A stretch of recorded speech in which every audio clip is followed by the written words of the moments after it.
day before Thanksgiving. That is if Yeah. you're an American, a based American. If you're not, well, listen, if you want to celebrate Thanksgiving, I wouldn't blame you. All right. You know what's amazing, Sitch? What's that? Amazing. Truly, truly amazing. What is that? 1 day work weeks. I think we should turn to 1 day work weeks. What do you think, Sitch? What brought I think about the one what? day work weeks should Uh-huh. be the norm from So now what is it? You're on. like, okay, people got like Thursday, Friday off maybe, and you're like, why don't we just shorten it to just 1 day a week that Well, we look, work? we're literally streaming just today, right? And then Oh, we're I going to stream see. again I on see. Sunday. Yeah. I see. I guess you're right because This Sunday is is look, technically we the are the next one day. So we the week. we are guilty of the 1 day work week. That's This right. is like the actually okay, I guess it is 2 days because we did stream on We did on Sunday. So Sunday. Yeah, yeah. look, 2 day work week, I can roll with it. I mean, it's a little, it's kind of a big ask for, Hmm. going from a 1 day work week to a 2 day work week. That's like 100% increase in hours. Well, when we have the robots, okay, that are doing all our work and enslave us, and we're in the little Wally chairs, just watching I internet can't porn wait. all day and have like a little tube of nutrition, then you'll have a 0 day work week. So I can't everything will be wait. great. Yeah. I can't wait. It's going to be awesome. Give me my Wally chair. I'll take it now. There you go. Anyway, what are we watching today? What is this video? Well, I came across this video. I did a little research here. I Hmm. went I actually went to her channel and I just read the about section. So, Oh, wow. Okay. yeah, deep Deep dive. research. It's Yes. look, it's Deep the dive. holidays. Uh-huh. Look, I just went from a 1 day work week to a 2 day work week, okay? So, Shanae Lynn, is that her? I think that's how I pronounce that name. So, Shanae Lynn is a new content creator. You've never seen her before, correct? No, no. This looks like she's been around since 2019. She's got, Well, that's not new. What do you mean? It's like 5 years. yeah. New for us, Well, maybe, look, I but haven't seen her before, so mm, she just came across my radar. YouTube okay. just dished her up. I gotcha. Her about is, I'm Shanae, she, her, Oh, I'm glad she's got. Yeah, I couldn't tell. right? Yeah. I suspected she was female, but, Hmm. um, and I make commentary and video essays on the intersection of pop culture and politics. Come and stay a while. And then she's got I think that's a like a woo woo sign. So yeah, she's got What 166,000 is the subscribers. woo woo So sign? What does that mean? it's like two up arrows in a row. What does that Oh, mean? you mean the little eyeballs, the Yeah. little up V eyeballs. Yes. That's a Ooh, the ooh woo. You said woo woo, not ooh woo. ooh woo Okay, listen. It's as very opposed woo to a woo woo. woo. Yeah, listen. Woo woo means like spiritual, like new age stuff. Like, oh, you're into that woo woo shit or woo Right. shit, right? And Ooh woo ooh, is like completely different. it's anime, These right? couple of letters, that one letter makes a big difference here. Okay. Anyway, so let's watch some of this video. This video is called the banality of Trumpism, how Trump got elected again. So Okay. this is one of those remorseful, the country Right. is leaning towards Yeah. white supremacy type stuff. So, So if you don't, so banality is a fancy way of saying unoriginal. oh really? Yeah.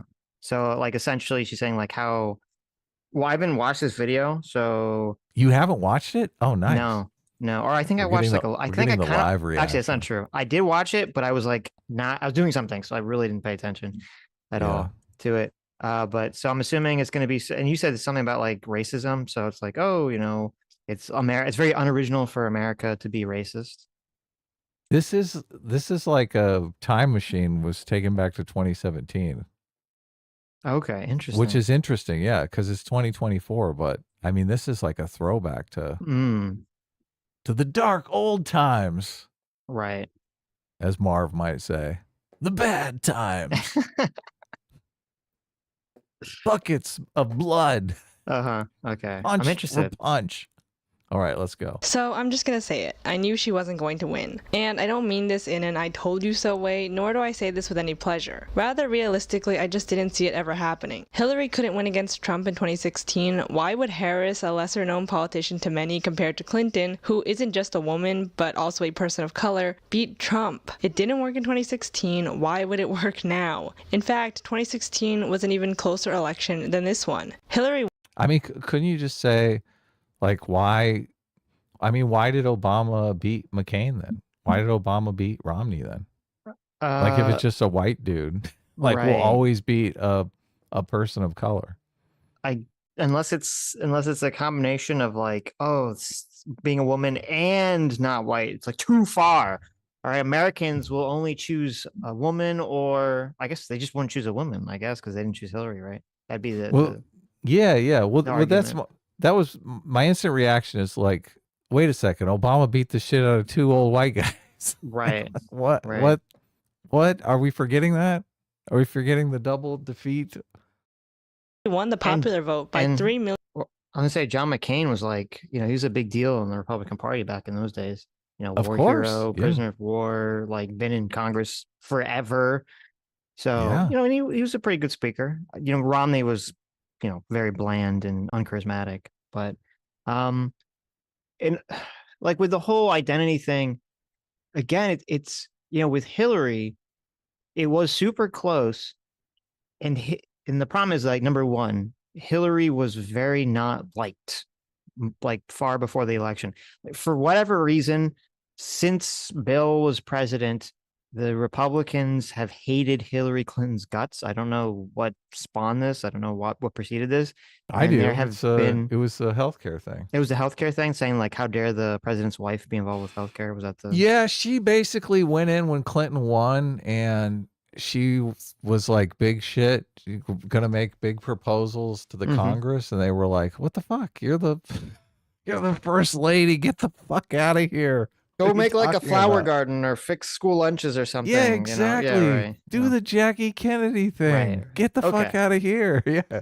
Okay. So if that was it, yeah. So there's been like this, decades long Yes. campaign to kind of tar Hillary, whether you agree with it or disagree with it. This has been going on for years. And so she's kind of like has that on her shoulders. But then even more importantly, it's like, a lot of people were, I mean, it's kind of a similar thing that happened with this election, is that a lot of people were kind of mad that Obama didn't bring about the hope and change they wanted. They wanted something new. Hillary represented the old ways. And so people said, hey, let's give Trump a chance. He's something different. He's something Right. new. Something new. Right. And then it's kind of the same thing with this. Is like, it's funny because, like you say, like Trump isn't like, it's weird. Trump was in this like weird state of being new and not new at the same time, which I guess helped him, versus Harris, who was so heavily tied in with Biden, and people were not particularly happy with, food inflation prices, gas prices, housing prices, and the fact that, Hillary was not a very charismatic person. That's definitely true. But as I said, no one doubted her competency. You'd hear her talking like, okay, I might disagree with what she's saying, but she seems like an intelligent person Yeah, who experience. understands, his experience, understands what she's talking about. And then with Harris, it's like you have a double whammy of she's not charismatic and you don't get the sense that she knows what she's talking about. True. Yes. Well, I said long ago that the real the re- really what's going to show that people are looking for change is like consecutive one-term presidents, right? Obama Yes. said hope and change. He was elected twice, right? But Trump came in because people were looking for something new. And I thought, okay, well, Biden came in because people are looking for something new. But I thought, okay, Biden is going to be a one-term president. We're going to have like 3 one-term presidents in a row. But then the situation got mixed up, right? It's like Trump is not a one-term president right Right, now. He's a right. Yeah. two-term president. It's kind So, of but weird. I do think that is people are voting for change. They're like, change, change, change. Right. We'll see. Obviously, next election is going to be someone new. So Yep. this is just a weird situation, non-consecutive It's two-term not going to be. presidents. Trump is going Yeah. to abolish the Constitution, Oh, and okay. the little meme of him being president Okay. forever, he's going to run on that. Okay, Destiny. Just bet me just bet me the $1,000, okay? Just bet me the $1,000. I don't need crazy odds. Uh-huh. You know, if you really believe that, just bet it. Yeah, 100 to 1 odds. I'll bet. No, don't be silly. Million votes, 65 million to Trump's 62 million. But she lost in the Electoral College with 232 versus 306. Kamala, on the other hand, only had 66 million popular votes, with Trump winning over 70 million votes at the time I'm writing this video, as all the votes haven't been counted yet. Trump is currently doing less in the Electoral. So as of now, because I know this was a very contentious thing, I believe they're almost entirely all finished counting. At least California is. Harris has 74 million votes and Trump has 76 million. So Yeah, 2 million lead. So yeah, 2 million lead, which is significant, but dramatically less than before. College than in 2016, but Harris still only has 226 votes compared to Trump's 209. You know what they call that 2 million votes, Sitch? What? A mandate. Oh, of course. Isn't it funny? It's like, well, it's interesting because it's kind of like it's weird. It's like kind of a blowout, but not at the same time, because it's like a blowout in terms of you look at the Trump gained ground and like basically every single demographic except for like one age range of old people or something, and he wins all the swing states. But that's like okay, but he only like won them by like 1 to 2%. So it's like, is it a blowout? It's like kind of is, but kind of isn't. It's weird. But the swing states, by their very nature, like whoever wins them is going to win them by a narrow margin. That's why they're swing states. That's true. So if Harris won, it would be the same exact thing. Well, no, yeah, but I wouldn't say Harris. If Harris won and it was just flipped, I wouldn't say that she had some kind of like mandate either. Well, obviously. So I'm like, okay, I only said points, I only say mandate because it's funny. It's hilarious. It is funny, guys. Yeah. We should try that joke on Sam Harris and see how it works. Mandate. 95, much less than Hillary's 232 votes. Yet again, all of the votes haven't come in yet. A woman of color will never beat Trump because the US is too sexist and racist to ever let that happen. This whole election, I just kept replaying that SNL sketch from 2016 after Hillary lost in my head, where the white liberal voters are so sure Hillary will win, but okay, wait, I want you to hold on a second. Did you like if you're just listening here? So I haven't seen the sketch. This is this SNL sketch where apparently it's supposed to be a bunch of white people shocked that Hillary lost, and the black guy's supposed to be like, obviously she lost because America is sexist and racist, right? That's right. the implication. I guess that's how she's describing the skit. I haven't seen it, so maybe that's not true. But that's a joke. The black person in the sketch is none other than Dave Chappelle, and on the bottom of the screen it says, "Note." The lady who made this video said, "Note, I'm sorry, Dave Chappelle is in this." Right, because she's a huge transphobe now, so she's got to basically throw that in there. Because he's a huge trans. Not said she, but. Oh, you just misgendered. I Dave misgender Dave Chappelle? How dare you? You bigot. Look, this is Trump's America. I'm allowed to do that. I'm allowed to misgender anyone I want. But that does put you in kind of an interesting headspace where you can't even use this as an example to illustrate your point without putting some kind of trigger warning essentially on it. Like, oh, I'm sorry, Dave Chappelle is, used to be on the good side. Now he's on the bad side. According to Kyle Kalinske rules, I am allowed to misgender Dave Chappelle as long as Ooh, that's a good point. Yeah, that's true. You can misgender anyone that voted for Donald Trump. Well, or you just think is against your politics. I don't. Yeah, I would be surprised if Dave Chappelle actually voted for Donald Trump. Yeah, no, there's no way he voted for Trump. But yeah. White liberal voters are so sure Hillary will win, but minorities in the room know what's up. But I didn't want to be a naysayer. A lot of people around me had hope for change. See, she didn't even say Dave Chappelle. She said minorities. She literally reduced Dave Chappelle, famous comedian, world famous comedian Dave Chappelle, down to his minority status. Wow. Yeah, look at that. Very disrespectful. You go. Collectivism at work right there. I know. There was an interesting study. Maybe we'll bring it up on Sunday. I need to look through it. That came out. Everyone's talking about. Yeah, that there's like they were studying, how effective DEI stuff was. Oh, I saw that. Oh, yes. What a surprise when you tell a bunch of people that everyone is racist and sexist, it actually makes them more anxious, more afraid of racism, and more racist. Look, what a shock. Who could have ever guessed the most obvious thing on the planet? Look, if you told everyone that everyone is cheating on their taxes, wouldn't you be more incentivized to cheat on your fucking taxes? Yeah, exactly. Exactly. It's very simple. It's like human nature. Like everyone's being racist against you. Oh, wow. Well, fuck. I got to get in on the action. I don't want to be left behind. Exactly. You're a fool if you're not. And even I had hoped that Kamala's undoubted charisma and infectious laugh and even celebrity endorsements would help pull her through this.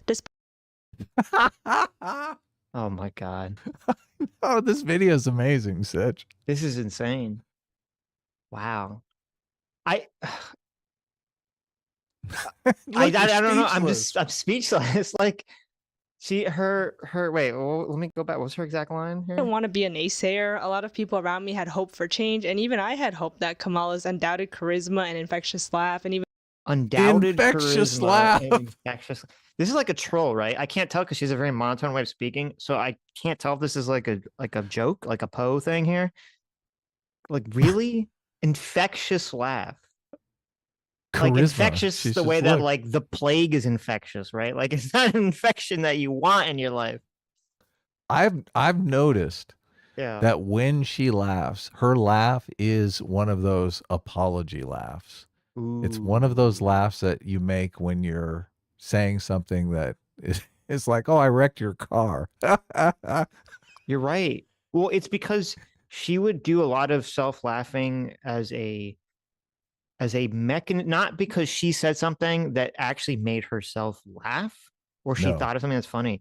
She's laughing as a social cue to try to cue other people to laugh at whatever she's saying because she's not confident in the failed joke that she just attempted to tell. It's interesting too, because laughter is a signal that everything is okay. So, and this apology laugh, it's like, you know, I just wrecked your car. It kind of pisses you off. Like, it's like, oh, everything will be fine, right? Yeah. I just got us in World War III. Yeah, you're right. You know, it's interesting that you bring that up because it is the apology laugh and people read it that way. And the apology laugh does not hit people emotionally the way that, you know, the correct way.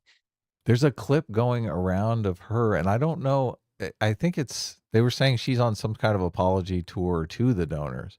Mm-hmm. And that's when I noticed it. I'm like, oh, there's that laugh. There is that laugh. We thought everything was going to be fine. I'm very curious because there's that I don't know if it's the same clip you're talking about, the clip that she put out that everyone's attacking her on. That is it. That's the clip. Yeah, where she sounds like drunk. And it's so weird. I honestly cannot tell.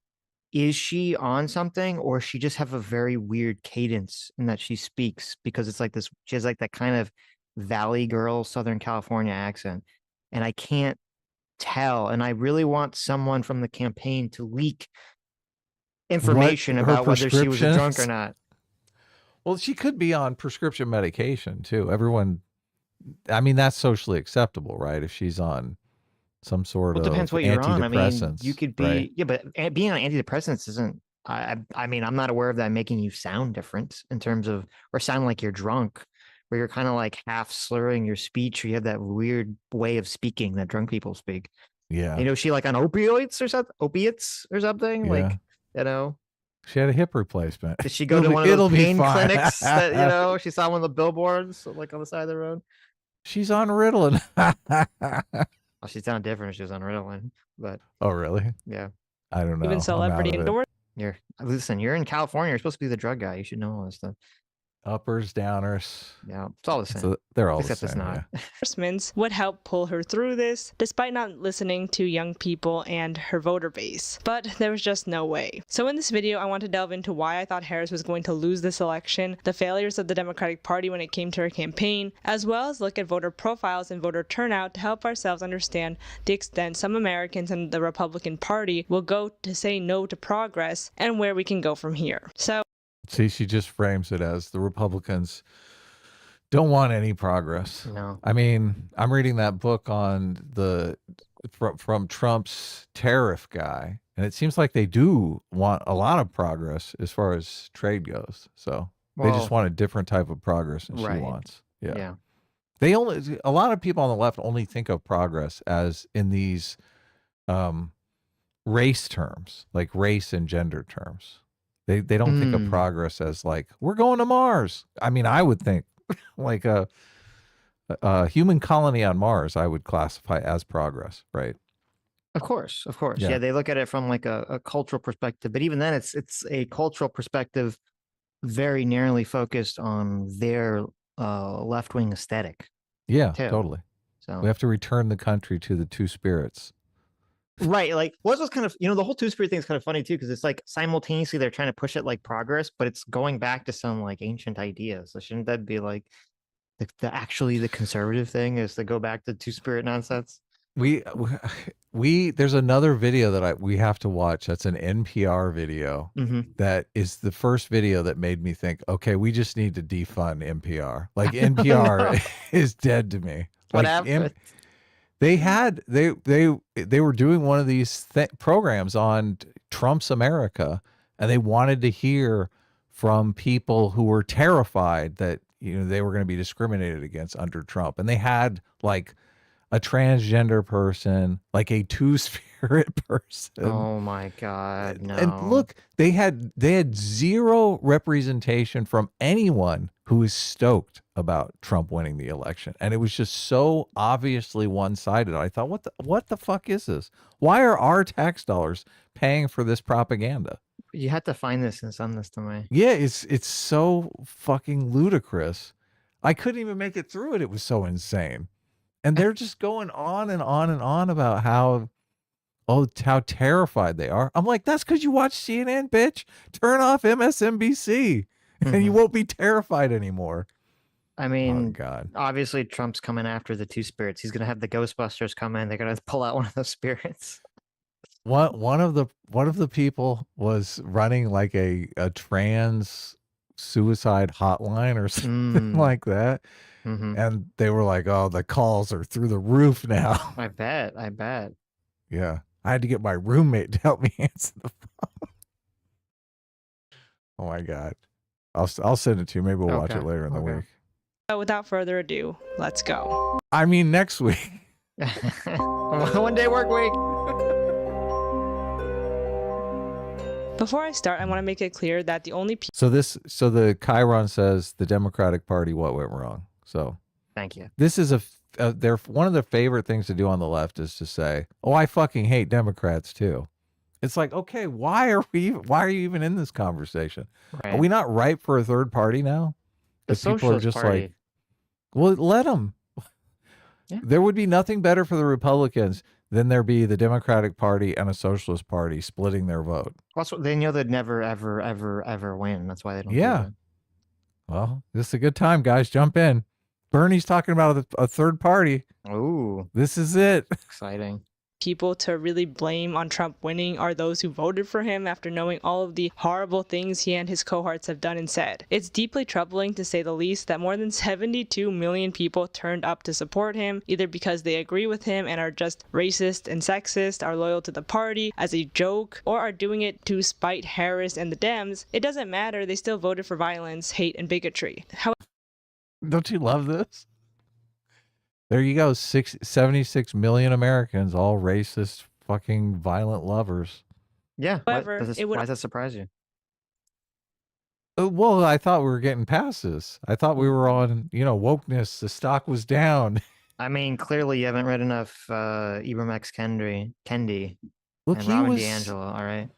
He has been thrown aside because his foundation ended up losing a bunch of money. So the free market has spoken. Ibram X. Kendi is gone. That's just what the people who are in favor of violence, hatred, and bigotry would say. That's fake news. Okay. Yeah, that's all fake. Hey, I didn't vote for Trump, so okay.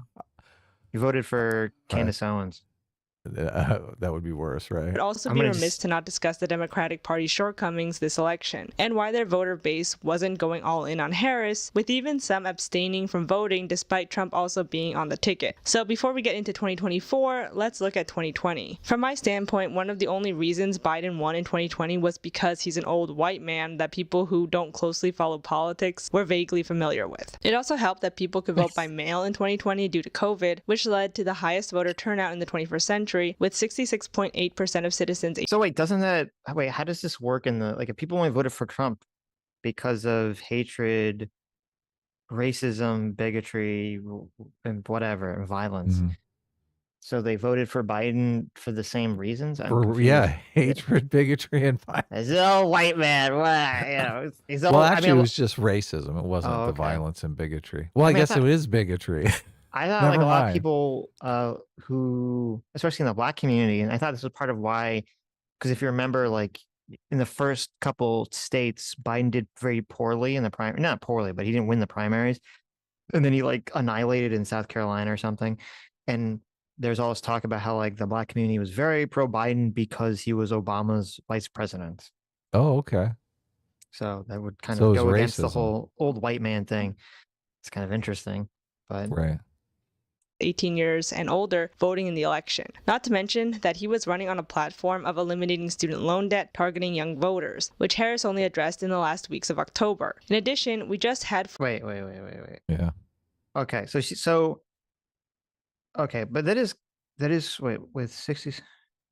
Oh wait, okay, because I don't know if she brings it up. Even with Biden talking about eliminating student loan debt, the demographic of like 18 to 25, was still the lowest to ever turn out, or is the lowest out of all the age groups to turn out in the last election and in Biden's election. Right. Like every time, it seems like it's almost pointless to try to court them as voters. They just don't show up. Well, I think they mailed in a lot of ballots for their parents, to be honest with you. So Oh, yeah, maybe. I think they were the ones that were mailing in the ballots. Yeah. Oh, I see. Okay. Well, listen, they then were maybe low it in did work. numbers, but each one of them got like 4 or 5 votes. Maybe it did work then. That's interesting. Well, look, Huh. it's no work. You don't have to show up at the polls. You just fill it out and mail it in. Like voting by mail is so much easier. I don't know how people show up in line and vote. Terribly inefficient, but Yeah. and older voting in the election. Not to mention that he was running on a platform of eliminating student loan debt targeting young voters, which Harris only addressed in the last weeks of October. In addition, we just had 4 years of Donald Trump when we thought in 2016 that was never going to happen. So a lot of people just wanted him to get the fuck out. Do I think Biden would have beat Trump in 2024? I guess we'll never know, but honestly, probably not due to the fact that people don't even like him now. For me, Biden has turned into the lamest duck president who only cares about furthering a never-ending war and eating ice cream. He's become the perfect encapsulation of what it means to be a centrist liberal who just wants to stick with the status quo. Firstly, you centrist liberal, you. I know. All Biden does is eat ice cream and help Israel kill people. And genocides. That's all he is. Ice cream and genocides. Hey, that'd be a good Ben and Jerry's flavor. Ice cream and genocide, right? Right. Put a picture of Joe on there. Old Joe. Didn't go after Trump after the 2021 coup. Secondly, after Roe vs. Wade was overturned, he then had the audacity to run on a campaign that said he would change the ruling if you re-elected him with the Democratic Congress. That's comforting. And he said this while in office. And lastly, his health and cognitive abilities have been declining for the past 2 years, but he refused to step down as the Democratic nominee until the end of July, giving Harris only 3 months to campaign before November. Again, and he did it because she was black. What a racist. Maybe he could have beaten. I found something that does youth voting turnout by state. Mm-hmm. And actually, there was, I guess, the college, I'm going to pay for college did work because there was an 11-point increase across the board in 2020. Wow. And actually, in a lot of states, usually more like the blue states and the swing states, the turnout for that age group, even though it was the lowest out of all the age groups, it was still like 50%, 54% turnout for that age increase. Group. No, just was like 54% of 54% of young people voted. Wow. In certain states. So like in Pennsylvania, 54% of 18 to 29-year-olds who could vote voted. And so there's 50% of young people have student loan debt and 50% don't. Guess which ones voted? Yeah, right. Though, and it's interesting because it's like the majority of them sent in absentee ballots, obviously. Of course. Yeah. They could probably vote too in their home state, right? Oh, like if they're not going in their state? Yeah. If they're going to college somewhere else. Yeah. Right. That's a good point. It's so crazy that we have elections in November, like when school's going on. So we just have elections at such an inconvenient time. And on a Tuesday? What the fuck? I know, it's weird. Why not a Monday or a Friday and make it a holiday? Yeah, that'd be good. People don't want people voting. That's why.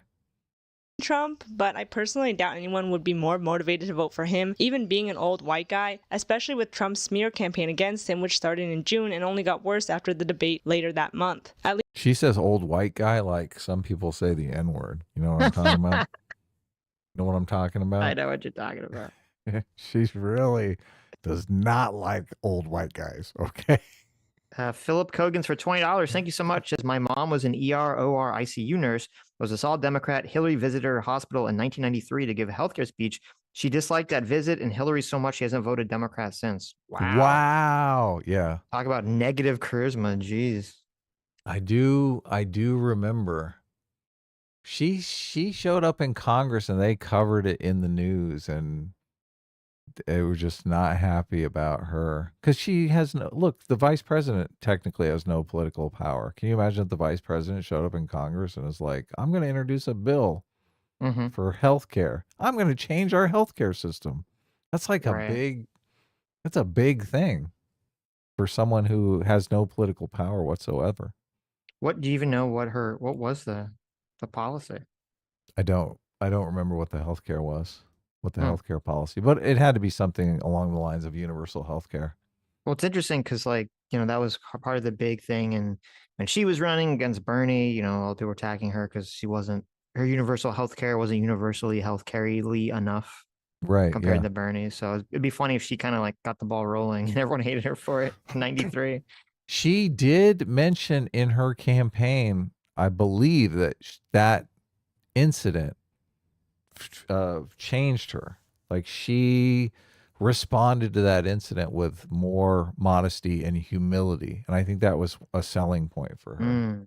Yeah, like she learned from it. She said that was a mistake, and I think that was a right political move because, I mean, I don't know how you can do something that you're virtually attacked by everyone and not claim it's a mistake. Oh yeah, that was on purpose, right? Right.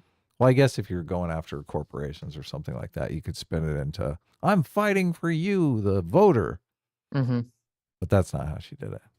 At least with Harris, he didn't have the emails to talk about like he did with Hillary, or age like he did with Biden, which certainly would have turned even more people against Biden, or at least to make the Democratic Party look even worse in comparison to first-time voters. But to give Biden some slack, he alone doesn't have the executive power to stop the right and their rulings, like Roe versus Wade was in the hands of the Supreme Court. As the president, he doesn't have all the power. The president isn't a dictator. There's checks and balances. At the same time, he could have, for example, verbally condemned Israel and cut off their funding as commander-in-chief, like many other presidents around the world have done, and not have the audacity to run his re-election campaign on "vote for me to get your reproductive rights back" while he again was still in office. I know he needs a blue Congress to get things done, but come on, can you not dangle our rights in front of us like that? This isn't to say that Biden hasn't done anything with.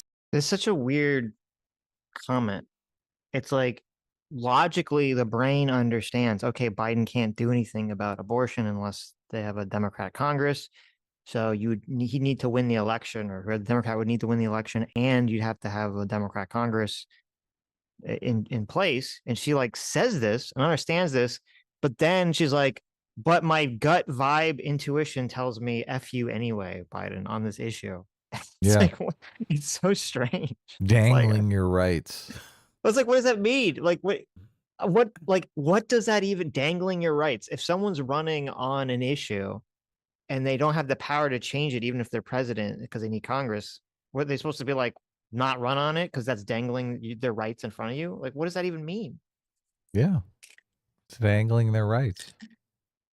With student loans, for example, according to the White House website, before President Biden took office, only 7,000 people ever received debt relief through the Public Service Loan Forgiveness Plan. After fixing the program, the Biden-Harris administration has now canceled student loan debt for nearly 800,000 public service workers. So that's really important. It's not like him and his administration just twiddled their thumbs for 4 years. Another example of work that Democrats have been doing the past 4 years was trying to pass the Build Back Better Act, or BBB Act, which would provide more COVID relief and include an American Jobs Plan plan to invest in infrastructure projects across the country, as well as provide free preschool for kids ages 3 to 4 so parents could go back to work. The bill passed in the House, but unfortunately, key Democratic players like Democratic Senator from West Virginia Joe Manchin didn't back the bill in the Senate, and instead it turned into the 2022 Inflation Reduction Act, which lessened the scope of the original BBB framework that Biden had laid out. It doesn't help that one of the only Democrats to have an in with Republicans in the Senate calls himself a moderate centrist and is also a businessman who owns a coal brokerage company called EnerSystems. So Biden tried, but it's not all up to him. At the same time, he is still responsible for holding up the 2024 election.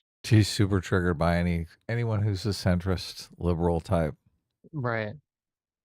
And not It would be such a it'd be such a gamble for Biden to cut off Israel just to get the young voters who may or may not show up anyway, because you'd lose so many other voters. Everyone would just be like, yeah, and it'd be like a slaughter. Beyond the voting, I assume with Israel that our intelligence apparatuses are probably so entangled with Israel's intelligence apparatuses that there's probably some reason they don't want to do that. That's beyond just winning elections. Like Israel would out us. They'd publish the DMs. Well, no, we probably use, I would imagine America uses Israel you're right. as like a key asset in the Middle East, and there's probably a lot of intelligence sharing going on. There are eyes and ears over there. So we're basically paying for information. I would imagine that's what's going on. Not changing his unpopular stances on core issues. He wanted to continue the genocide in Gaza and didn't seem too upset that one of the biggest acts that could change millions of lives wasn't moving forward. As a typical moderate, Stephanie Kelton called the Inflation Reduction Act a climate bill. She said it's basically a climate bill. Well, and I think she actually... Oh, Stephanie Kelton, yeah. Stephanie Kelton, the MMT lady, economist, yes. Right. Which I was like, wow, she just came out and said it. I don't know much about the Inflation Reduction Act. Is she saying it like a good thing Act. or a bad thing? No, it's a good thing. She's totally into the climate change stuff. So, right. Yeah, it made me want to learn more about the Inflation Reduction Act. So, well, it is interesting because there's not, like, both Biden and Harris did a very, very bad job explaining or selling the Inflation Reduction Act. No one really knows what's in it or what it did or cares. So it's just kind of like, oh, you passed this thing that you say is good, but like, why was it good? How was it good? People don't perceive that anything changed. So if Harris ran on it as a climate bill, it just made me think, would that have helped her numbers, especially with young people? If she said, look, we passed this huge bill, which is basically a climate bill. Right. And why the fuck did they call it I guess they called it the Inflation Reduction Act because it was trying to reduce inflation. I mean, well, if it's a climate bill and there's massive inflation, everyone's going to be pissed if they passed a climate bill, right? Of course. We passed billions of dollars in spending on climate change during this massive inflation. They're like, oh, well, let's just change the name to the Inflation Reduction Act. Is it going to reduce inflation? Hell no. It's a climate bill. Mm-hmm. See, I really don't know that much about it, so I can't really speak to what kind of games they were playing. But obviously they do play those kinds of games. Well, maybe it worked. I don't know. Who knows? Did it reduce inflation? It might have. Yeah. I don't think so. Liberal, Biden probably felt resigned to the bill's fate. That's how politics is. We don't play dirty like Republicans. We're better than that. We compromise and move forward, which I guess is nice and... This is good too. We don't play dirty. We just call you Hitler. The Republicans, they're the ones that play dirty, right? Right. Yeah. But look, she believes he's actually Hitler, though. So. Oh, so that's truthful. Okay. So it's not playing dirty. It's just being honest. Okay, I got you. This is why intentions matter. They do. Because she believes. Look, it's systemic dishonesty. Okay, she believes it, but it's untrue. In theory, but in practice, no, that's not how the world works. Instead, Biden and later Harris's presidential campaign turned into an anyone but Trump party, rather than about the issues at hand. Bernie even endorsed Biden in a piece in the New York Times, like, let's just forget about Biden's politics to make sure Trump doesn't win. Most of Kamala's presidential ads were about... Okay, look, I brought up Wikipedia, the most reliable source, okay? I looked at the Inflation Reduction Act opening, I knew little you couldn't synopsis. resist. I knew All it. right. I dangled the carrot. You did. I was I curious. dangled your right to know right in front of you. So no, and this is interesting because Wikipedia is generally pretty left leaning. So they said that the law will raise $738 billion from tax reform and prescription drug prices to reform lower prices, as well as authorize $891 billion in total spending on energy and climate change in 3 years of ACA, the Affordable Care Act subsidies. It represents the largest investment towards addressing climate change in history. So I guess that's why Stephanie Coughlin said that. So you could say, okay, well, like presumably spending, almost $9 billion on climate change stuff would be inflationary unless it just created so much more wealth. But here you go. It says, Well, it's weird that they call it an Inflation Reduction Act because they're spending less money on prescription drugs that they're buying for senior citizens. So they're like, we're not Right. going to pay as much because we're the government. We can strong arm the pharmaceutical Right. companies into paying less. They're not reducing your inflation. You're still paying more for those drugs. Well, here's maybe where you can get some inflation reduction, which is funny because it's the part that the people on the right would probably despise, and people on the right kind of hate actually addressing this part of reality. It also included a large expansion to the IRS, Oh, yes, I including remember that. hiring up to 87,000 new employees, which To get led more of your to taxes. That's not yes, reducing inflation. 100% is. What do you mean? You're taking money out of the economy. How's that reducing inflation You're though? reducing the money supply Oh, I guess you're right. Yeah, Yeah. if you're taking through taxes from taxation. you. Yeah. Yeah. It led. I think of it as you paying higher taxes as inflation. Well, that's the thing. No one likes to think of taxation as an inflation reduction mechanism because it doesn't feel like it is, even though it is. Yeah, you've Right. got less spending power. That is inflation. But that's what. Yeah, but I mean, that's when people on the right talk about we need to lower the money supply because it's too much money. It's like, well, how do you think that's going to happen? The government's going to tax it away from people. Elon Musk has been saying that inflation is a tax. Yes. And Joe Biden is just like, well, let's just tax them. Yeah, let's tax the tax. So it's funny because it says, according to Wikipedia here, it says it led to $1 billion being collected in past due taxes oh my God. from millionaires and other high wealthy individuals. They got a whole $1 billion. How much did they spend on IRS agents? They spent $5 billion to get $1 billion back. It doesn't say actually. Look, this is how the government works. They spent $5 billion on new employees, and they got $1 billion back from rich people. Listen, I know. It's about the principle, Adam. Okay, it's about the I guess. Yeah, I guess. Right. Look, this is actually. I've heard that's not true. I've heard now. I don't remember the exact statistics. I've heard that the IRS is one of the few government agencies that for like every dollar that it gets, they gain like $1.5 back or something. Like it's pretty consistent that the IRS always makes money for the government. Okay. Though it does say in the Wikipedia article, the act is generally not believed to have reduced inflation in 2022 and 2023, although some economists predict it will bring down inflation in the medium to long term. Right. So there you go. We'll see. Trump is going to reverse it immediately. No, it passed through Congress, so he can't. It's not one of the executive orders they can just overturn.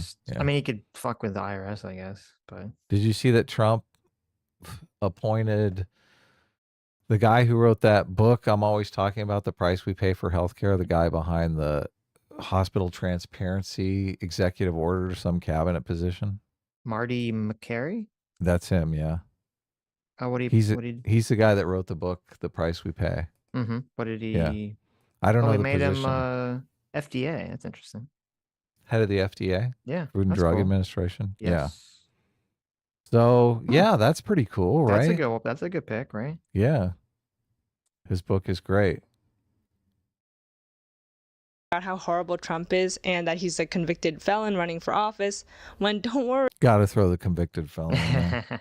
Rapist is soon to follow, I'm certain of it. Yeah. About Biden's politics to make sure Trump doesn't win. Most of Kamala's presidential ads were about how horrible Trump is and that he's a convicted felon running for office, when don't worry, we know all of that. But I get it, vote blue no matter who, especially with Trump on the ticket, but this election showed me at least, and honestly the 2016 election showed me as well, that you cannot run on a platform solely about stopping Donald Trump. You cannot focus all your energy on just trying to own him in debates, showing that he's a crook in your ads, calling him and his fans and friends weird losers. It doesn't work. He's called Teflon Don for a reason. Nothing sticks to him. So just stop centering him and furthering his legitimacy, and instead maybe push more left and listen to young people who feel alienated by the only progressive party with a chance of winning in this godforsaken country. Don't See, she has a great point, and then she follows it up with nonsense.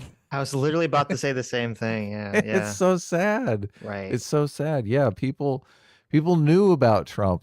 She needed to talk more about herself. Now, going full socialist, I don't think is a good move, but yeah, people were bored of her bitching about Trump all the time.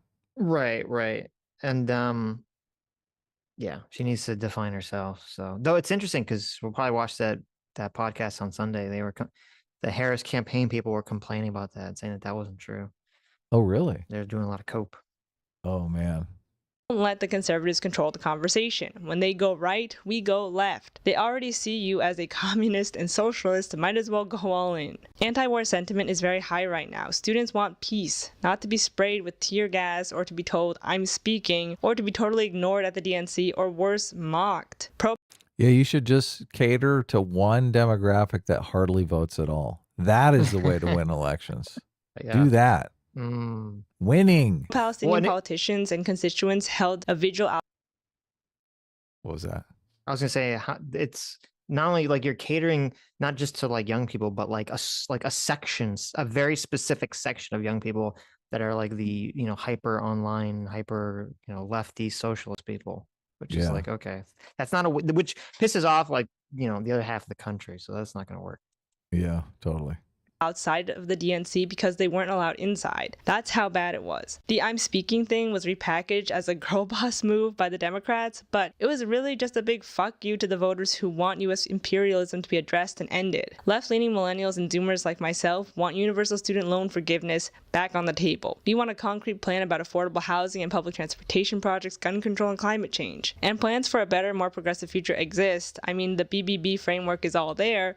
Why not talk about that? I barely even knew about this bill until I started doing more research, but this should be at the forefront of their campaign. But all we got was more war and the most lethal fighting force in the world. I'm not saying Harris is a horrible, evil person comparable to Trump, but the campaign wasn't what it should have been. They thought they could pander to Gen Z by making Kamala a brat, when what Gen Z really cares about is global consciousness, and being able to envision a future they can afford and not work until they die. The even sadder thing is that progressive politics aren't unpopular in the US. When Kamala was the confirmed candidate... I'm sorry, I just hate the global consciousness.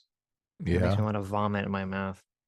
I mean, I like that she seems down with the 1 day a week work week. So I mean, that's cool. We don't want to work till we die. I mean, that's true. I agree with that. Candidate on the 5th of August, she decidedly ran on a platform of protecting the right to abortion and reproductive health care and her own identity as a South Asian and Black American woman, which great. In fact, according to CNN's 2024 voter exit poll, about 2/3 of Americans say abortion should be legal in all or most cases. According to a Pew Research Center study, majorities of both men, 61%, and women, 60%. Okay, let's fast forward because she goes on and on and on and on about statistics. Okay. Yeah. Which it gets super boring. Ain't nobody got time for that.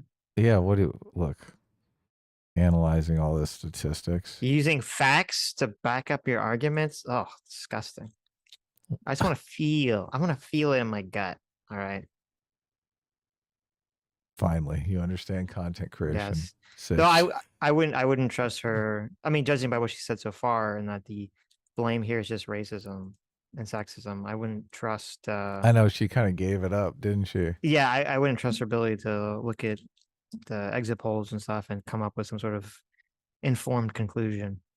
Yeah, all the all the information in the world is not going to be helpful to you if you have this weird, wacky lens, right? You're going to turn all of that data into white supremacy.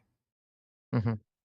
Because there was a dramatic swing between 2020 when Biden won first-time voters and 2024 when Trump won them. But there's important context in the fact that a smaller portion of voters reported casting their first ballot in 2024 than in 2020. Why is this? In my opinion, it's because there wasn't a mail-in ballot option this time, but also because even though I can see people voting for Harris because they like her, I also see a lot of people not voting at all because Harris isn't progressive enough, and Trump is Trump. Unsurprisingly, you can't win an election solely based on getting rid of a guy millions of people really like. Harris wasn't popular enough, even though she's undoubtedly a beautiful, well-spoken, classic politician and funny and can speak nationalistic jargon. It doesn't matter when you focus your campaign on older people who are mostly set in their ways, and when you refuse to hear younger people out who are about to cast their... So did you like that description of Harris? No, it's like insane. This is such cope. This is insane. Well, it's weird too She's because like fucking in love with Harris. she is. It's weird because she's so.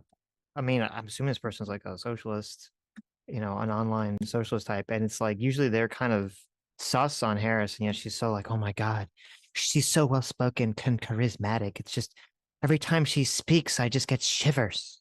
Yes, It's she's like, definitely. what world She's are got you? a girl.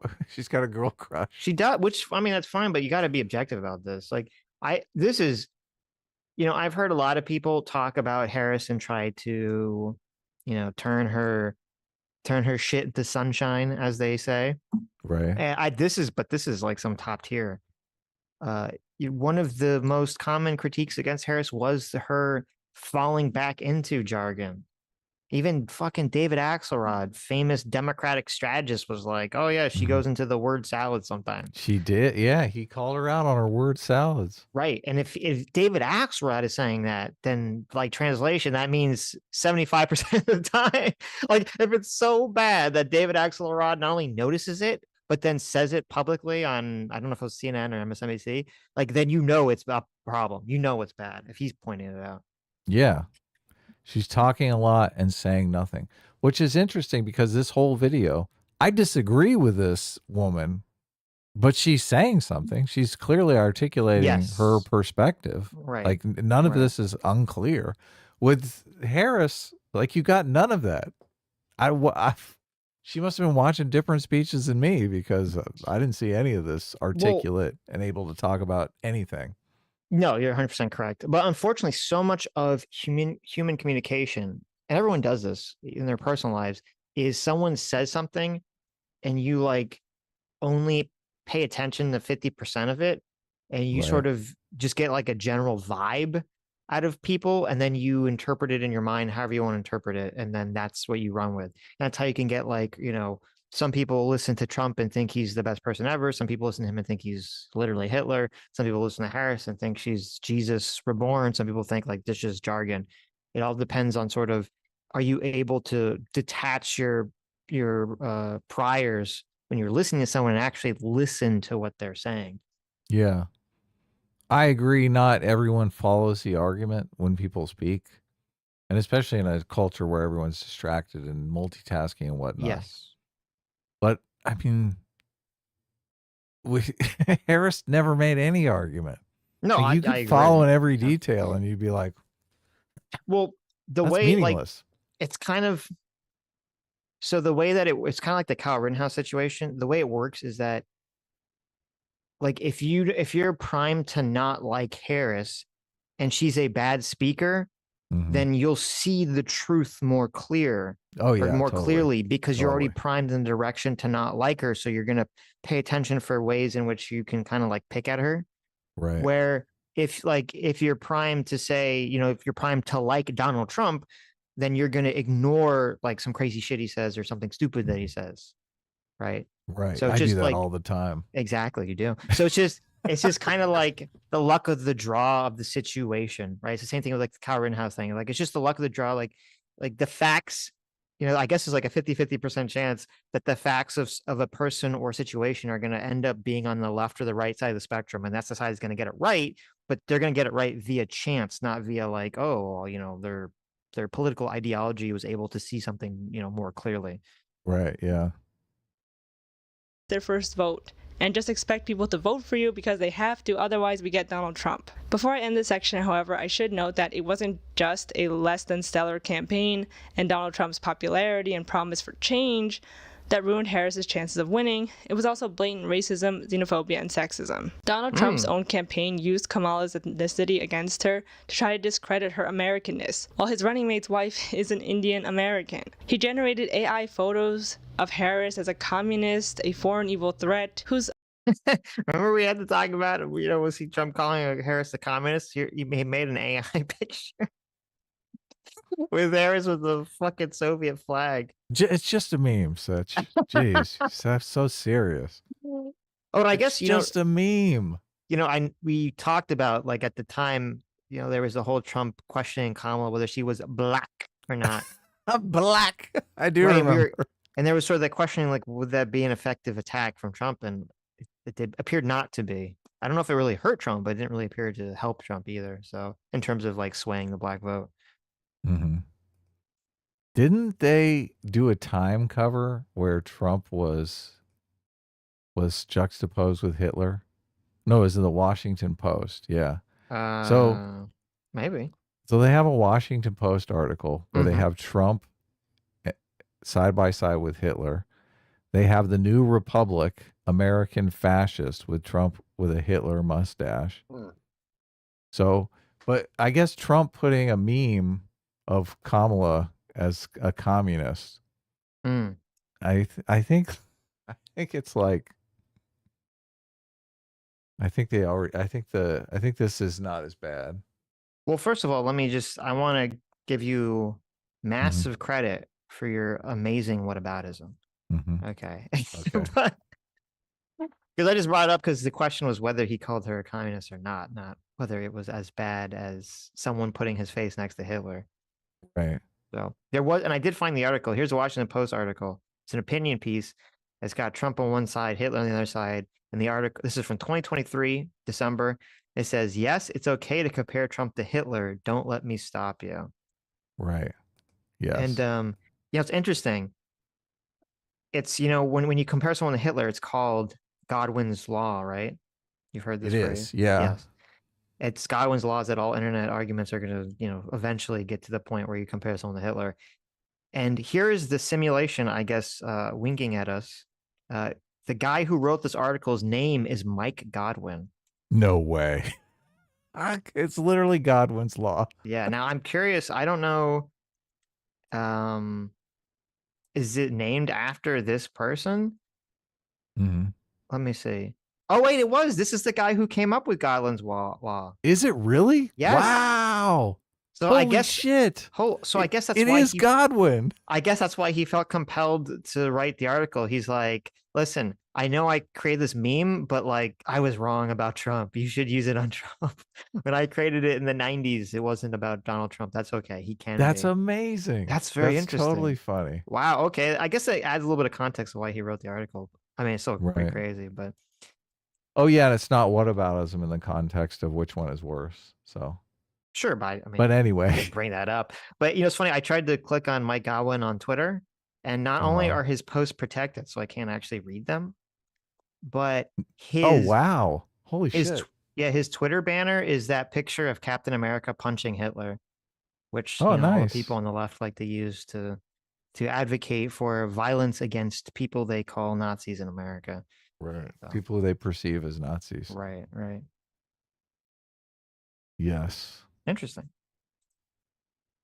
Also an unstable woman who doesn't have biological children. At the end of the day, the U.S. is a nation founded on bigotry. From the fact that millions of indigenous people... What? Bigotry. Okay, where's she going with this? A foreign evil threat, who's also an unstable woman who doesn't have biological children. At the end of the day, the U.S. is a nation founded on bigotry. From the fact that millions of indigenous people were murdered in the founding of this country, to the founding fathers refusing to free enslaved Africans while touting liberty and justice for all, to Japanese internment camps and incarceration camps, to the America First Committee and how American eugenics inspired Hitler, to allowing the KKK to exist and so many other stains on this nation, the U.S. has always flirted with fascism and has never been a true democracy and wasn't intended to be. The U.S. is an oligarchy controlled by private... Wait a minute, how is America not a true democracy now? It's Like, she not. just It's throws that out oligarchy. there. Just because it's this shadow. I mean, everyone Never of was a legal true age who's democracy. not a felon gets to vote. Harris lost. Okay. Okay. Obviously, it's not a true democracy. I don't understand how, when you have only like 60-ish% of the population votes, so 40-ish%, I think it's like 64, so like 36% of the population is just either too lazy or too apathetic to fucking vote. And if they did vote, I mean, think of like how that would change the election. If it was already, like 72 to 74 million votes. Imagine if there was 36% more votes. Okay. That's a huge amount of people. That's millions and millions and millions and millions and millions and millions of people that did not vote. I And if know. I they love did this vote, it would point. have an effect and change the outcome of the elections. I don't understand how you can say we don't live in a democracy. Yeah. Look, and obviously they're apathetic because their lives seem fine. So I understand I can understand someone's levying that claim, back when black people couldn't vote and women couldn't vote and all this other stuff, but I don't say you could levy it right now. see that big green circle on the left there?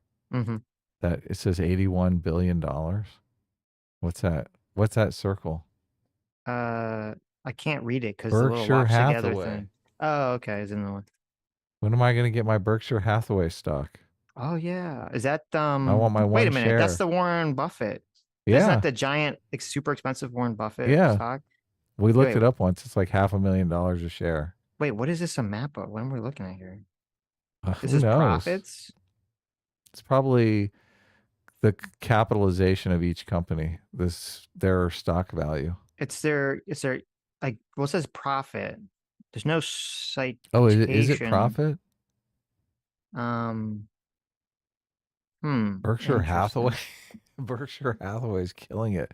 But the Berkshire Hathaway makes absolutely nothing. All they do is buy stock and make dividends off of stock. So it's Right. funny that they're the most productive when all they are is paper pushers, right? Well, no, but they own a bunch of other things.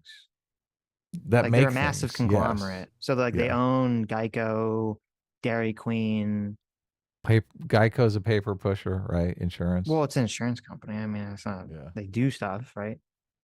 I They own. Look guess, at this. They yeah. own Fruit of the Loom. So they own Okay, things. okay. Right? I didn't know. They own stuff. Berkshire Right? Hathaway owns Fruit of the Loom. Yes. Wow. Because Okay. apparently I didn't know this. It started as a textile manufacturer. Wow. Okay. So, Fascinating. but that's why I'm just wondering, because is this just profit that it makes owning all these companies, or is this because the stock price is so ridiculously high because it's the stock price? I don't know. Warren Buffett, his strategy so that people wouldn't like day trade on the stock, that people would buy the stock and hold, was to never split the stock. Yes. So normally people don't let their stock price get out of hand like that.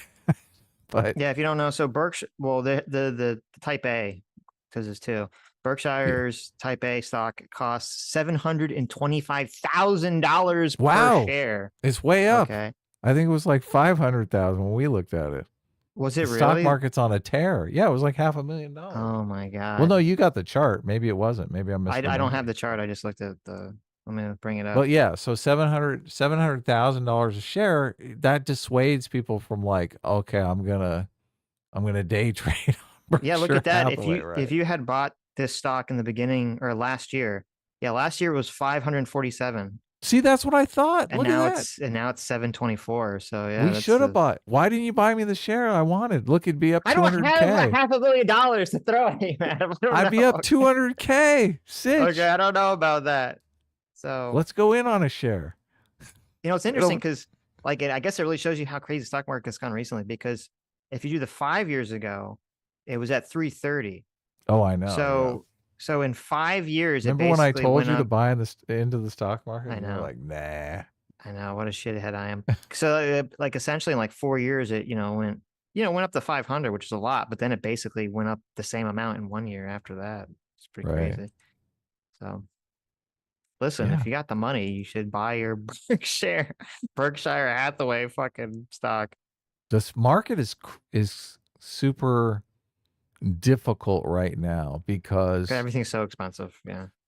yeah, everything is up so much. So like you don't want to buy in because you don't want to be that person that buys in at the top and then Gets we get fucked. like a lost decade. So your Right, money's right. basically locked up in the stock market for 10 years just to get back to zero.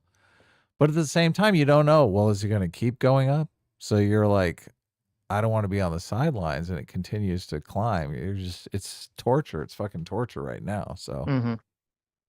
like it could continue to climb. It could continue to go up. Who So knows? yeah, It's hard to judge. it Don't is. don't listen to me and Adam and spend over $700,000 on a single stock. Well, look, wouldn't. when I was telling you to buy, it was like a no-brainer because it was when the market tanked because of the pandemic. I don't and have stuff. $500,000. Well, you didn't have to It's buy. just You like, didn't have to why? buy Berkshire Hathaway. You could have Okay. just bought the S&P 500 and Sure, destroy. sure. Yeah. Right.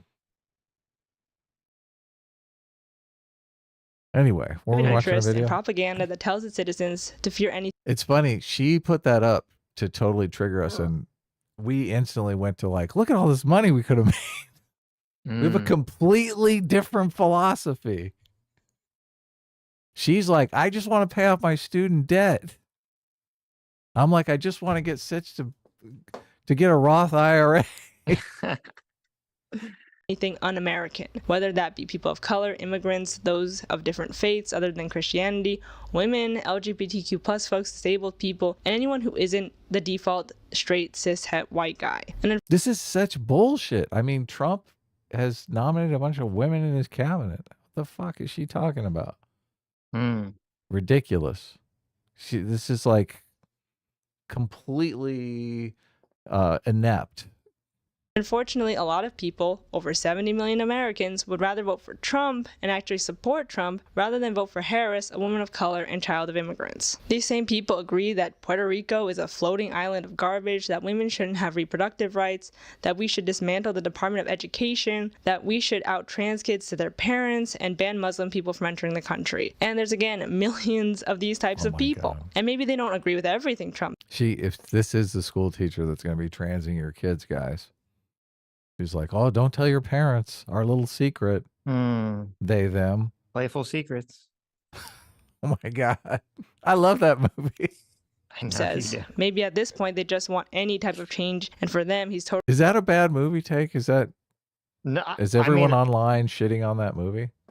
I think people generally don't like Your Highness, but it's like a funny, stupid. Like, no, listen, you can say a movie is funny or you like it and acknowledge that it's like, trash. Goofy, yeah, right? exactly. It's like a trash. It's a trash Step movie. Brothers. Step Brothers, it's same funny, thing. Though. The other guys, fucking hilarious, but I mean, geez, it's not Schindler's List. I think The Other Guys is a funny movie and like a very intelligent movie in terms of how it's written. Right. I think Your Highness is a very funny movie, and it's just like, it's like a popcorn, you don't think it's intelligent? I do not think it's an intelligently written movie. When he takes the trophy, that's not intelligently written. I mean, is it the Minotaur trophy? Is it peak intelligence? There's a scene, if you haven't seen this movie, there's a scene where, what's the actor's name? Danny McBride. Danny McBride's like the main protagonist, and he's kind of like a fuck up. Right. And he's trying to cut, he's killed the Minotaur. The Minotaur, yeah. And he's trying to cut its horn off as a trophy because he's like an asshole. And they're like, you can't cut off a Minotaur's horn. It's, it's indestructible. And then he like looks off to the side, and then it cuts away. And then when it cuts back, he's riding a horse, and he has the Minotaur's dick around his neck in like a necklace. And you're like, okay. I mean, listen, it's very funny. Is that like peak big brain intelligence to come up with that joke? I don't know. Maybe in some way, right? They have Natalie Portman running around half naked through. That's true. Movie, so. And then that joke has a very funny callback where when he's going to risk his life, and so he's like thinks he's gonna die. He's like talking to Natalie Portman. He's like, "Here, I want you to have my trophy," and she's like, "No, please don't give it to me." And he ignores her, and he's like putting the necklace on her, and as he does, it's like rubbing like on her face. And you're like, "Oh my God, this is so like hilarious and horrible at the same time." So I don't know. Is that funny? I mean, it is funny, but is that genius? Right? I don't know. You tell me. Sometimes it's the simpler things. Sometimes. J-Mac, our surrogate father, thanks so much for the 50 gifted memberships. Thank you so much. Yes, welcome new members. And for the $20 says, Happy Turkey Day, boys. Make sure everyone wears their MAGA hats to dinner if your family leans left, and your Harris I'm with her shirts if your family leans right. All the arguing will help the food digest. Now that is the enlightened centrist take. Look at that. Sitch, now you have the perfect out because you can wear your Make America Great Again hat to Thanksgiving dinner, and you have to tell your parents, "Oh, it's our benefactor." He wants us Oh, to- I see. Well, he wants fortunately us to. for my parents, I don't own a Make American Great Again hat. So Well, we can fix that. There's still time. Amazon No. Prime delivers in 24 hours. same day Everybody. delivery for a MAGA hat. Why? No, Yeah, look, why not? no. I mean, J-Max seems serious in the Yes. super chat, so. Fortunately, Sammy did not sneak it into my bag when I went off to my parents. Oh, so- she's got to Make America Great Of course Again she hat. does. She was wearing it on election day. Oh, that's so awesome. She's got like 3 of them. No, she's got 2 of them. She has the red one and like a black one.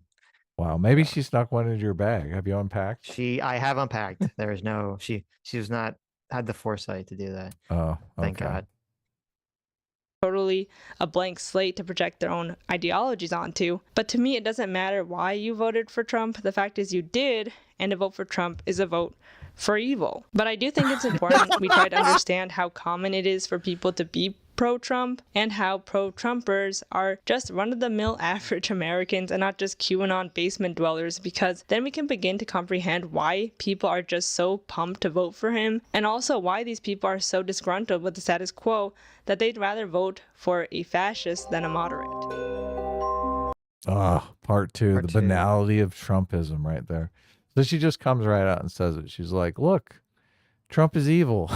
People who vote for him are evil. Well, I don't know, because it's kind of, it sounds like she's almost saying, we'll see. It sounds like, because I don't remember this video, it sounds like she's saying that even if Trump is evil and a fascist, that maybe people that are voting for him are not evil know. or fascist. Right. They're just ignorant. They're ignorant or Right. something. Yeah. Okay, well, that's good. But, you know, listen, you You take can it, take it where backpedal you on can get it. that. Sure.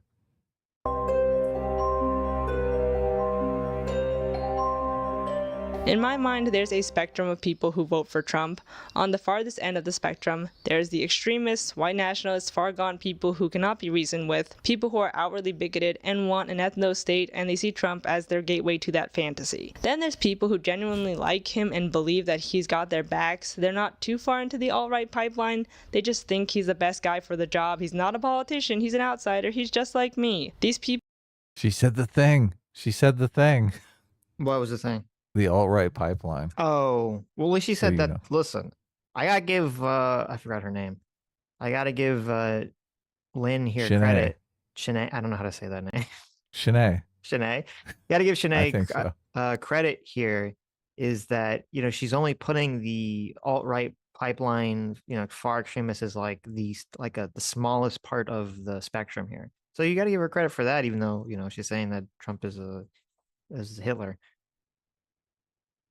I think it's Cheyenne. I Cheyenne. think, yeah. Regardless, you gotta give her credit for that. So, Yes, of course. She's distinguishing yes. the levels of evil. Right. I think isn't the banality of evil a thing? Sure. That's the reference that she's making, I think. Yes. People Well, so probably maybe you shouldn't give her credit. I don't know. We'll see where it's going, I guess. have Trump signs on their lawn because they see nothing wrong with him. These people are also socially and economically conservative.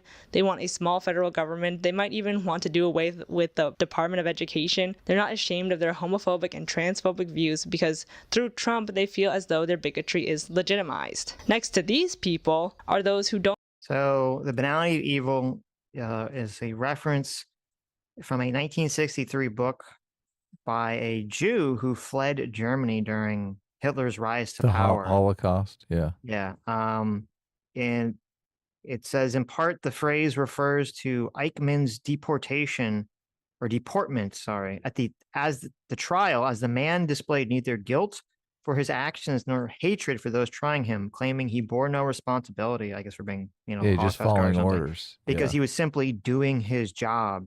He did his duty. He not only obeyed orders, he also obeyed the law. So I guess that would be sort of the point that she's trying to make about Trump. Yeah. Is that So they're the not like the outwardly, evil. They're just, following along.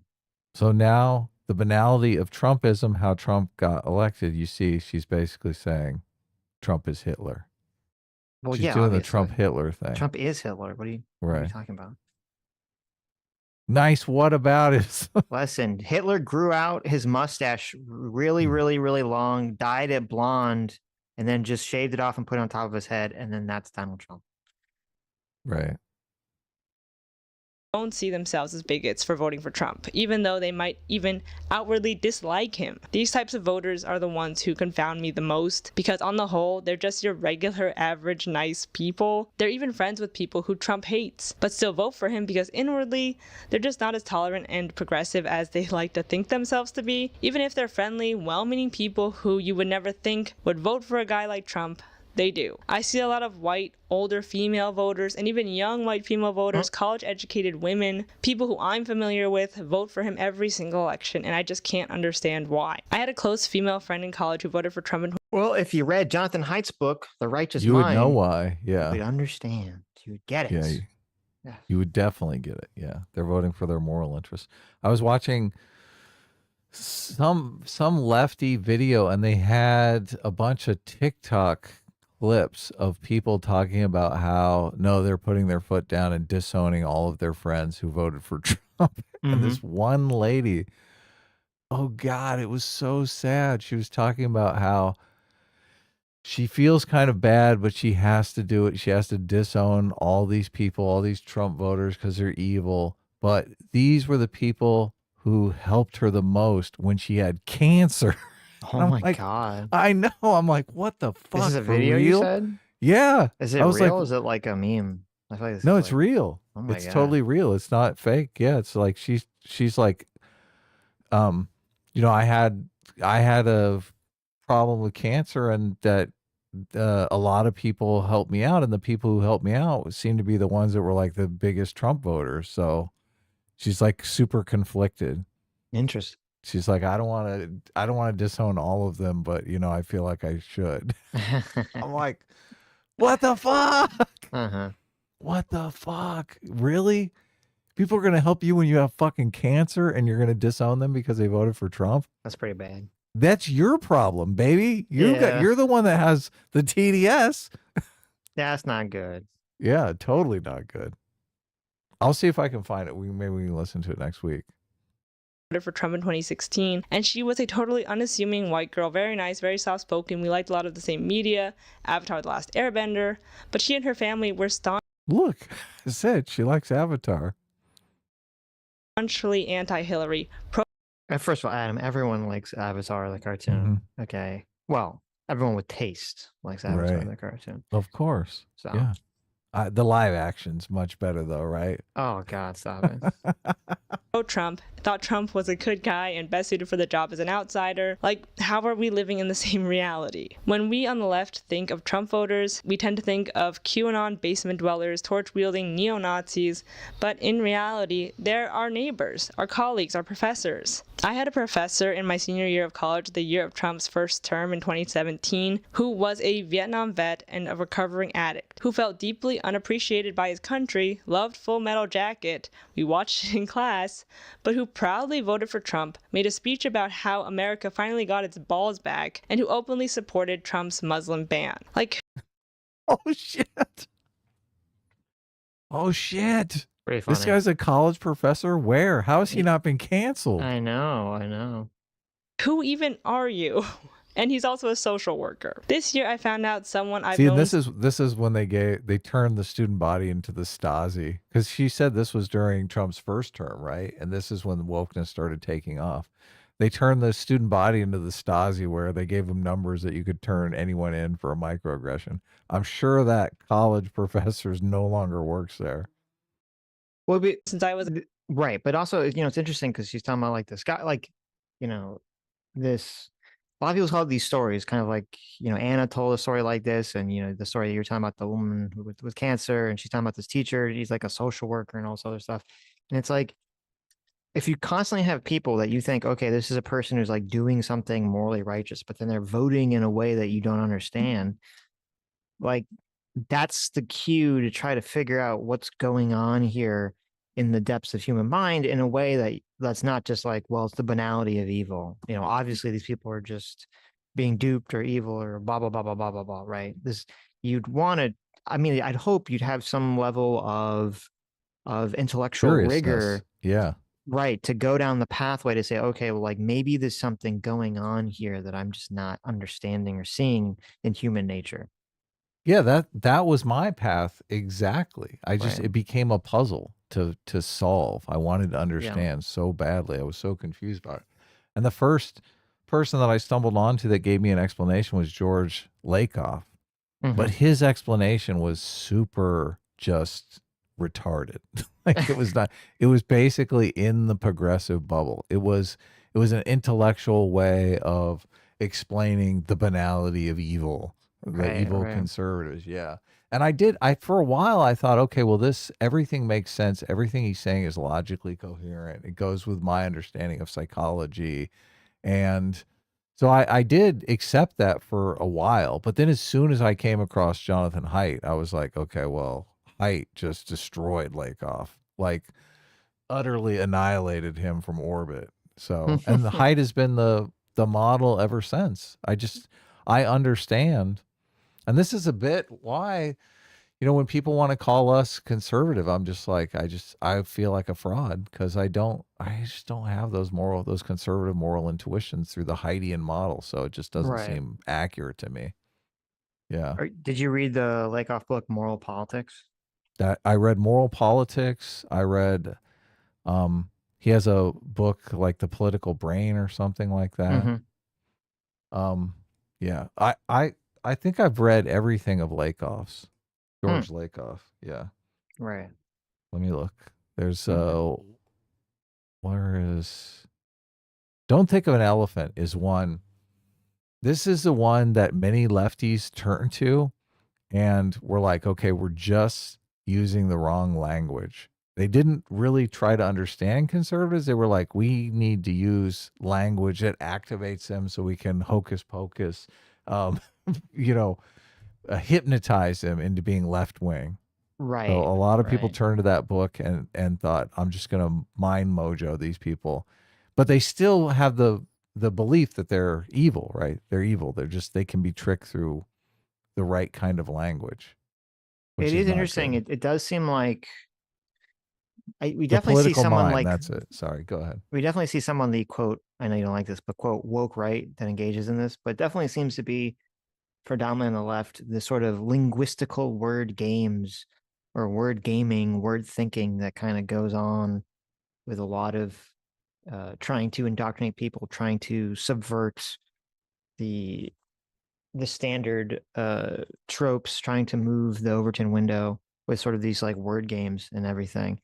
And I don't know if that's just what everyone who's sort of being subversive does, and maybe it's because the left is a little bit more subversive Subversive. at the moment than the right is. And so maybe if like wokeness goes away in 10 years and the far right, the woke right, the white nationalist kind of people start to rise up, maybe we'll see them engage in more of this. I don't know. Or I don't know if it's just something that is inherent to the left.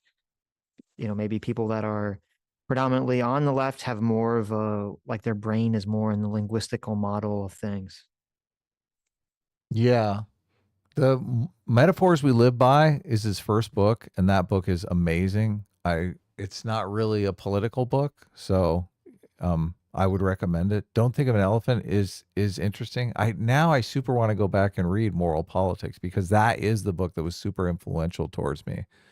But he completely gets it wrong as far as conservative and liberal. He makes an argument that the parenting style of conservatives is what perpetuates conservatism. And he leans heavily on corporal punishment. He's like, if we could get rid of corporal punishment, there would be no conservatives left in America.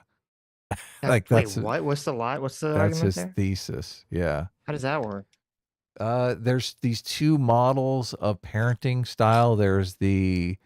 Um, there's the like authoritarian, strong, uh, hierarchical style, and Oh, you there said is corporal punishment. My brain, for some yeah, reason, thought you said capital punishment. I was like, no what? corporal punishment. Oh, I can understand. Spanking. I got Spanking. you. I got If you. we could get parents to stop spanking their kids, there would be no more And who, conservatives. Lakoff said this? Yes, yeah.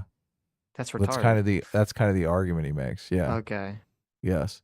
Well, look, I was just, that was like the beginning of my political journey, and I was I'm like, not oh, blaming you. I'm just saying that's a silly argument. everything, a lot of these ideas that people come up with, whether it be in economics or psychology or social psychology or whatever, they hold together. They're logically coherent as a system, right? Yes. But so you can stumble upon them and think, okay, well, this is solid, logical way of thinking. But then as soon as you find a model that's more accurate, you're like, oh, there's so many things Right. that are wrong with this model. Yeah. Well, and I'm actually, you phrase that very well, because part of the dangers is that a lot of people can construct a completely consistent ideology or worldview or logic system, Right. and That's completely wrong. that's Yeah. completely wrong because it's built upon premises or priors that are completely bullshit. And so Yes. that's the Yeah. problem. And that's how, but if that system already aligns with your moral intuitions, already aligns with your priors, you enter into and go, oh, this is exactly the explanation of the world. Look how logical and consistent it is. And a lot of lefties love Lakoff because of that, Yeah. because it does align with their moral intuitions. Like they are looking for a scientific reason why conservatives have brain damage. And here comes Lakoff to deliver. Right. Oh, of course. They were spanked when they were kids. Mm-hmm. The Political Mind is another book that I read. These Philosophy in the Flesh I haven't read. Like these are after I read Haidt, I was like, Mm-hmm. I guess that's from 2000. Yeah. Women, Fire, and Dangerous Things is a great book, but that's about metaphors. Like he's a linguist, so most of his study is through language. You wonder why a linguist thinks, okay, we can say the right words and someone will go from being conservative to liberal, right? Yeah. They're a linguist. They think language has the power of everything. It's like magic to them. It's interesting because I'm reading the Wikipedia article on the Moral politics politics. book, Yeah. What's it and say? Read it. well, Just super read the long. blurb. Oh, okay. Don't read Um, it then. well, Never but mind. there's this part that's interesting where he's talking about like he's talking about the problem, which is that, which I agree with, and you agree with, which is that both sides, the left and the right, have sort of moral mental models that the other side doesn't understand what the fuck's wrong with the other side. Like they're just completely incompatible with each other. Right. And he Yes. kind of talks about this sort of, it's called a proposed solution, the metaphorical model. And he's talking about the thing that you're talking about, like the corporal punishment and the strict father. The conservatives have a strict father That's what I family was trying. view, and Yeah. Strict father and nurturing parent, I think, is the other the one. left has the nurturing parent and the right has the strict father, and that they both kind of project that on the government. And I think I do agree with that to an extent. I do think that's true. And he talks about the morality, and I agree with half of it because it says the morality for the left, or the nurturing parent morality, is the basis of morality is in understanding, respecting, and helping other people, and in seeking the happiness of oneself and of others. So I agree with that. And then the morality of the right in that parenting model is that evil is all around us, constantly tempting us. Thus, the basis of morality is strong moral character, which requires self-reliance and self-discipline. And so, right. Discipline. Yeah. So that kind of, and I think that's true because we've talked about this a lot. The left does have sort of the word nature is, good and people are evil attitude. And the right has more of a nature is evil, like inherently evil. And, you must use society or culture to sort of push back the evilness around us. So I do agree with that kind of worldview, even though he doesn't exactly phrase it the same way. This is why I love that Stephen Hicks book, because he kind of drills in on those two ideas of the world very nicely from a philosophical perspective. Right. I think the book is Nietzsche and the Nazis. Yeah. Yeah. Yeah. Look, when we argue about it's so interesting because a lot of times, like you and I have a very specific understanding of right and left. It's very, very detailed. And I do remember when I began my political journey, like obviously I didn't really have that perspective. I didn't have as much Mm-hmm. points of experience to look at, or different people's perspective to look at. So I do think it's easy for a lot of people who are at the beginning of their political journey to kind of think, okay, left and right have really lost their meaning and they're not really useful terms in the current political environment. But I so disagree with that. I totally disagree with that. Like there's a rich history in conservatism. There's a rich history in progressivism, a rich history in just all of these different political philosophies, Mm-hmm. a rich history in liberalism, Right. right? Yeah. Well, I think the benefit for our worldview on this, which most people do not have, which is kind of fascinating, is that we both view it that these sorts of modes of being, the sort of left-right dichotomy, and also I guess libertarians, you throw them in there, they're like the third wheel here, is probably not entirely, but probably is a highly innate biological thing that is sort of wired into people's brains to some capacity, and thus is something that evolved in humans to create these sort of opposing factions in society, one pushing for progress, one, the offense versus defense. Yeah, And I think totally. once you understand that this is something that humans evolved to have, that means that both sides are obviously important for societies and cultures to succeed. Yeah, you need a good offense and a defense in your strategy of taking over the world, right? In your Right. quest of understanding and dominating the world around us. You need that. You totally need that. As Right. much as you need males and females to like reproduce, to perpetuate the species. So Right. it makes sense too.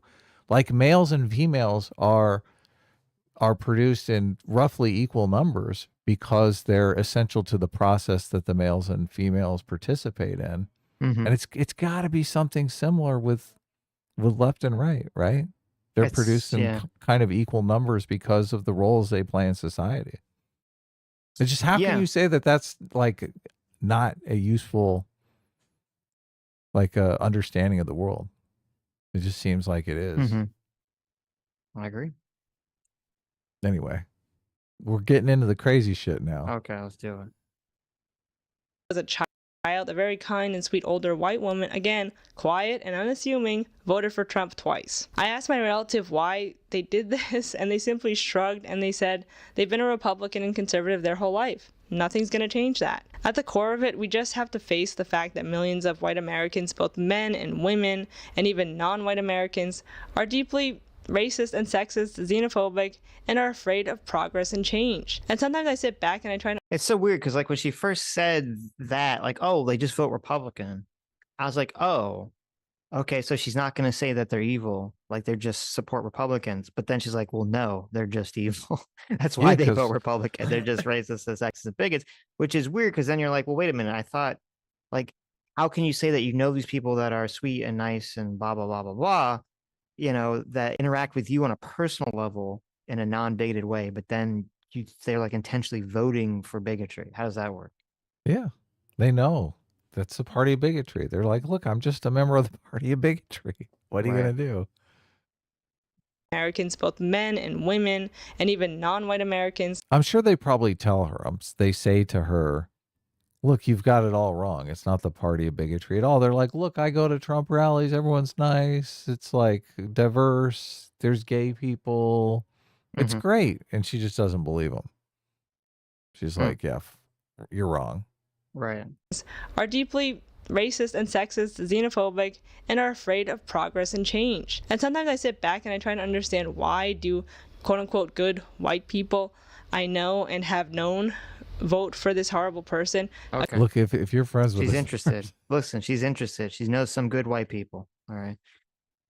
In quotes. the quote good In white quotes. people, Right. Sitch, I know. Good white people in quotes. Yeah. as good as white people can be, which is not Right. very good, to be Right. honest with you, right? Well, if That's they're the voting for Trump, underlying subtext here. Right. Right.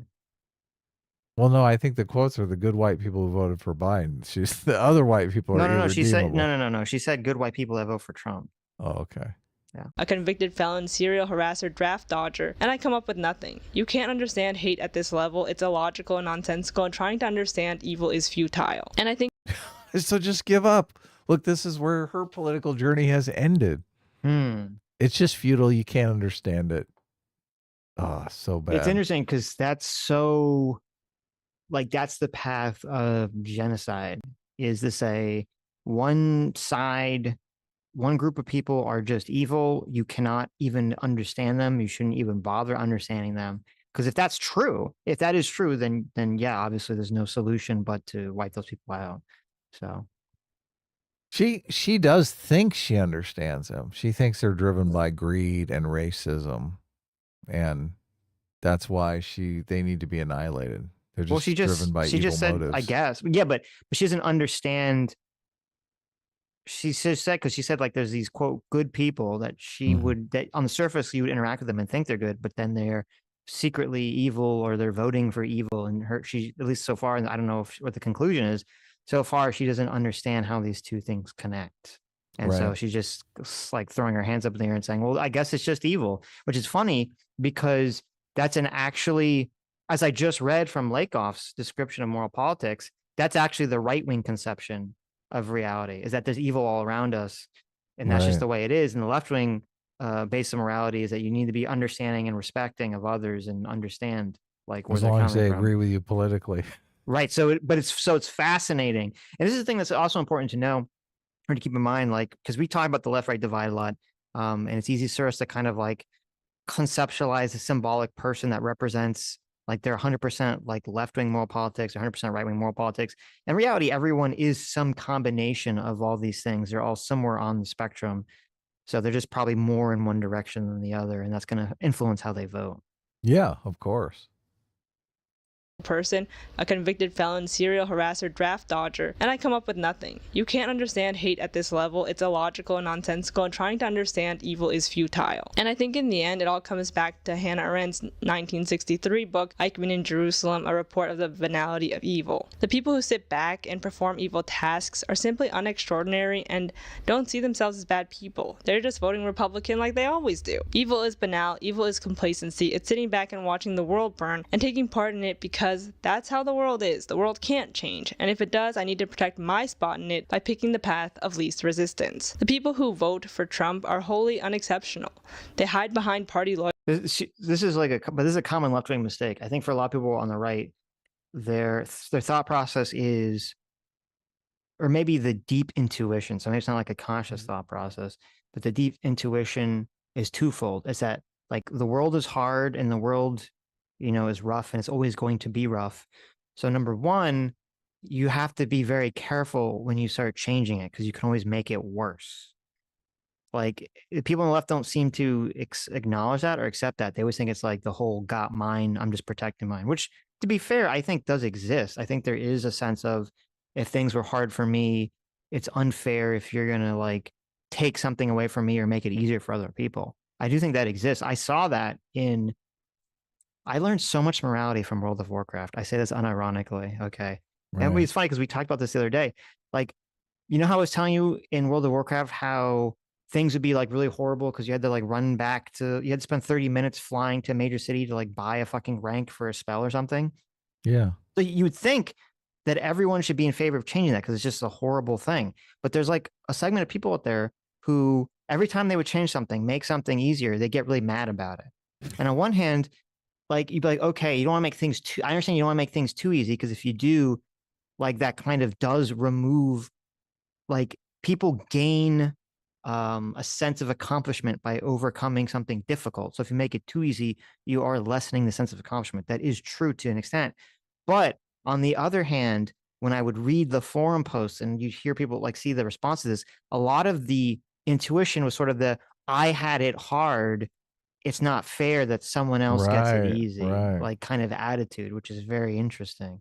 So I do think it's like, and the left kind of only focuses on that element of it, and they don't focus, which is true to an extent, but they don't focus on the whole, if you start changing things, sometimes that can lead to chaos in unexpected or even expected ways. So you have to be careful on the, the Chesterton, before you remove the Chesterton's fence. Yeah, yeah. You're exactly right. It's a total misperception on the left. Comparing the Trump situation to a literal Nazi. I mean, do you honestly think that if Trump started going after any group, just, we're going to deport all the black people back to Africa, Right. conservatives wouldn't speak up? Do you Of really course they think would. they'd be on board with that? They would not be on board with that. Yeah, No. it wouldn't be the banality of evil. It wouldn't be, oh, Right. I'm just doing my job. Trump wants to deport all the black Americans. Right, but It's so fucking bullshit. her response would be she would view that as the same moral action as deporting all the people that are here illegally, and everyone involved in the government or who voted for Trump that just kind of shrugs as the illegal citizens or illegal immigrants are deported back to their countries.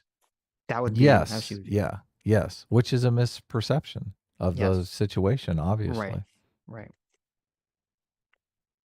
Loyalty and platitudes of Trump just represents my party, not my politics, rather than confront their own bigotry because Look, this is why I use the black example, because just to make it obvious, because if you were actually sending Americans, people who were born in America, away because of their race, I mean, that would be more in line with the whole Holocaust thing. So that would make the comparison more apt. And just there's no fucking way in hell that conservatives wouldn't be fucking screaming about that. Like maybe some fringe right-wing people would be like, yeah, but that would be a minority, and the Republican Party would fucking pound their heads down. Well, there are some people I think they're in the minority, but there are some people on the right and in the Republican Party, we separate the two of them, who are in favor of getting rid of birthright citizenship. Yeah. So, I mean, now it is a very unpopular. It's not. I should say it's There are not a people very that popular don't. thought, but idea. But There are people on the right that don't want women to be able to vote. I understand. Yeah. Right. So I think that is such a like marginalized fringe. group in the Republican Party, and she is literally thinking that's 90% of the Republican Party, and her friend who votes Republican and doesn't think about it is in the 10%, and it's just some idiot who doesn't know that she's voting for a party where 90% of the people would be in favor of just getting rid of all minorities. It's crazy. It's just insane. This is pretty funny. So I typed in birthright citizenship, and this article, Mother Jones article, came up from yesterday. Talk about the coinky dink here. It says in August 2015, so way back 9 years ago, when Donald Trump was first running for president, Donald Trump sat down to talk with Bill O'Reilly about one of his central campaign promises, the mass deportation of 11 million undocumented immigrants.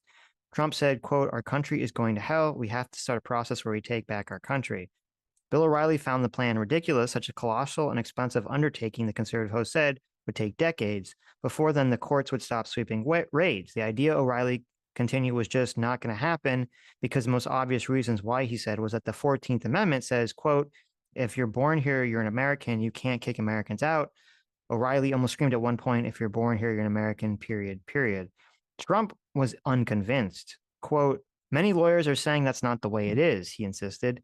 "The incoming president's view then and now is that American children of undocumented immigrants should not be entitled to automatic citizenship. And if prompted to weigh in on the issue, he thought the courts would agree. Quote, "I'd much rather find out whether or not anchor babies are actual citizens," Trump said, "because a lot of people don't think they are." So now it does say that the first Trump administration did not test this theory. I'm skeptical that Trump would try to do this in the second administration either, but it is interesting that in 2015, Trump was calling into question birthright citizenship, and Bill O'Maher is yelling. I mean, Bill Riley, who's very conservative, is yelling at him. So What year was this? 2015. 2015. It was when he was running the first time. Interesting. So. Interesting. Yeah, I'm fascinated how this is going to play out. I'm not sure they can go after anyone other than the criminals without just suffering huge economic. Political losses. Yeah. Well, the economic losses are what's going to lead to the political losses. So, Well, they'll both, because there'll be economic losses, and then also, the news will play nonstop, like footage of ICE people dragging families out of homes, and everyone's gonna feel bad about it, and it'll be like a total disaster for the yeah, Republican Party and Trump. Which is why the Republican Party, all the people that complain about this, the Republicans have been talking about immigration for years and haven't done anything about deporting all the illegals. That's why, because they all know that it's going to look bad if they actually go along with it. So they can but stop the people from coming, which I think is that's what they're the trying to do. Yeah, right. That's the exactly. better way to handle the situation, Yeah, politically and probably morally as well. well, and I mean, going after the criminals, they have to go Of after the course, but no one criminals. is Like against that. Yeah. if Well, a Lake and Riley happens under Trump's watch, it's going to be politically devastating for him. So, like, especially since he said we're going to go after the criminals, right? If he has 2 years in office of going after the criminals and a Lake and Riley takes place, oh, conservatives are going to be pissed. yeah, They're like gonna if be I guess pissed. if it happens late in his term, then yes. If it happens early, it will be used to No, yeah. galvanize, right? Yeah, and early it's going to use to galvanize resources. He'll probably use it to his advantage. right, But if it's 2 years in, oh my God. right. People expect the problem to be taken care of in 2 years. Mm-hmm. We'll see. We'll see. Yeah. That would be too painful. The problem is that there's so many of them who see no problem with him because of how normalized he's become. Thus, they're unable to examine their own actions, because if they do, they risk losing their way of life, as mostly white people who don't want equality and instead choose to cling on to white supremacy. Oh my God. Hey, don't you love that? So gross. Sitch, you so racist. It's so racist. I hate it. It's so despicably racist. Wait, we're the racists. What are you talking about? No, We're the this white argument ones. is so racist, because it's like you're saying, okay, just because someone is white, you automatically assume that they're racist and protecting white supremacy, which is a racist Right. thing. You're prejudging someone on the basis of their race. Yeah. And also, I mean, that really shows where their view is, that they're obsessed with this racial identity politics and that they think everything has to be based around race as well. Right. Gross. It does seem weird that they're talking about deporting a lot of their workforce. Mm-hmm. I mean, how's that work with white supremacy, right? Well, That I mean, doesn't make a lot of sense. well, no, because the argument would be they want to deport them because they're not white, or they don't perceive them as white. So they Right. would argue if it was a bunch of white people, they wouldn't deport them, which doesn't really make sense, because then you get into the whole. That's why I try to say it's not racism, it's xenophobia. Right. Because it's like, well, you had the same thing with the Irish. You had the obviously the Irish are undesirable, and the Irish are like some of the whitest fucking people on the planet. You had the 1920 immigration bill, which was the most restrictive immigration act, I think, of all time. And it was predominantly created to lessen white immigrants from, Eastern Europe, Southern Eastern Europe, who we think of as white, at least today. And then they kind of have to do the twisting and knots of, well, the Irish weren't considered white, the Italians weren't considered white. They have to kind of do all this stuff to kind of force it into the racial framework, as opposed to just like, no, it's just a xenophobic versus a xenophilic worldview that, people all have. So I don't see it as the xenophobia driving it, though. I see it as people, they're either for or against immigration, depending upon where they are, how it affects them economically. Like if they're competing for jobs against immigrants, like if they see in the workplace that immigrants are driving their wages down, then obviously they're going to be against that. If they see that immigrants are causing crime, obviously they're going to be against that. So right. it's just how it affects them. But Right. I don't see it as we need to keep America white. There obviously is that class of people, but I think it's very small by comparison. And the problem is the people who are saying, look, I don't want to compete for job. I don't want immigrants driving my wages down at work. then the left turns that into, well, you don't like brown people. You want to see all of America white. Right, right. Yeah. Well, to be clear, when I say xenophobic versus xenophilic, I'm not casting xenophobia as like a bad thing. I'm just Right. saying if you have a spectrum of xenophilia, which is like, an absolute love of immigrants and hatred of your own, people Mhm. or culture, and you have xenophobic, which would be the opposite of that, both ends of that spectrum are going to be bad.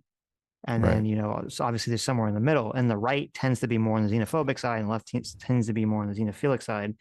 And that's just the way it is without like Right. passing judgment. You're going to want some kind of balance between the two things, because you're going to want, good people, fresh blood, successful people that are going to start businesses or going to work in the country, especially when you have failing birth rates. You're going to want that, but you don't want, the bad elements. You don't want to overrun so that you lose, your own cultural elements or the positive elements of your culture, I should say, in your country, blah, blah, blah, blah, blah.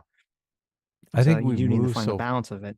right. But I think we've moved so far away though from just race being a marker that's why it's not. for I didn't say any it's of race. those It's things. it's Yeah. xenophobia is just other, right? The other Right. can Yeah. be Like anything, culture. Yeah. Would right? be more of a thing. Well, it's usually culture. It's usually geographic locations, because that's usually culture forms in geographic locations. Right. So, but what you were saying, where you're saying that you think it's primarily based on people's economic stats. Like the way I think about this is that people have sort of an inherent moral programming.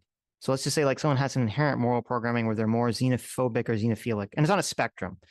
And so so you could have a situation where you have someone who's more xenophilically aligned, say they're slightly of the center, so they're more xenophilic aligned, but they personally are in a situation where like they lose their job and their entire workforce gets taken over by Right. immigrants and illegal immigrants with low wages. I Then love that this person, example. they might be like, well, the what they're experiencing is going to override whatever their innate programming is, and they're going to be very anti-immigration because it Right. affected them in this personal way. That is the liberal turning into the conservative right there, because that Right. person is like, wait, I'm not have a racist bone in my body. I just like this. Exactly. This is Exactly. interfering with me and my family economically. Like, I don't care that they're brown.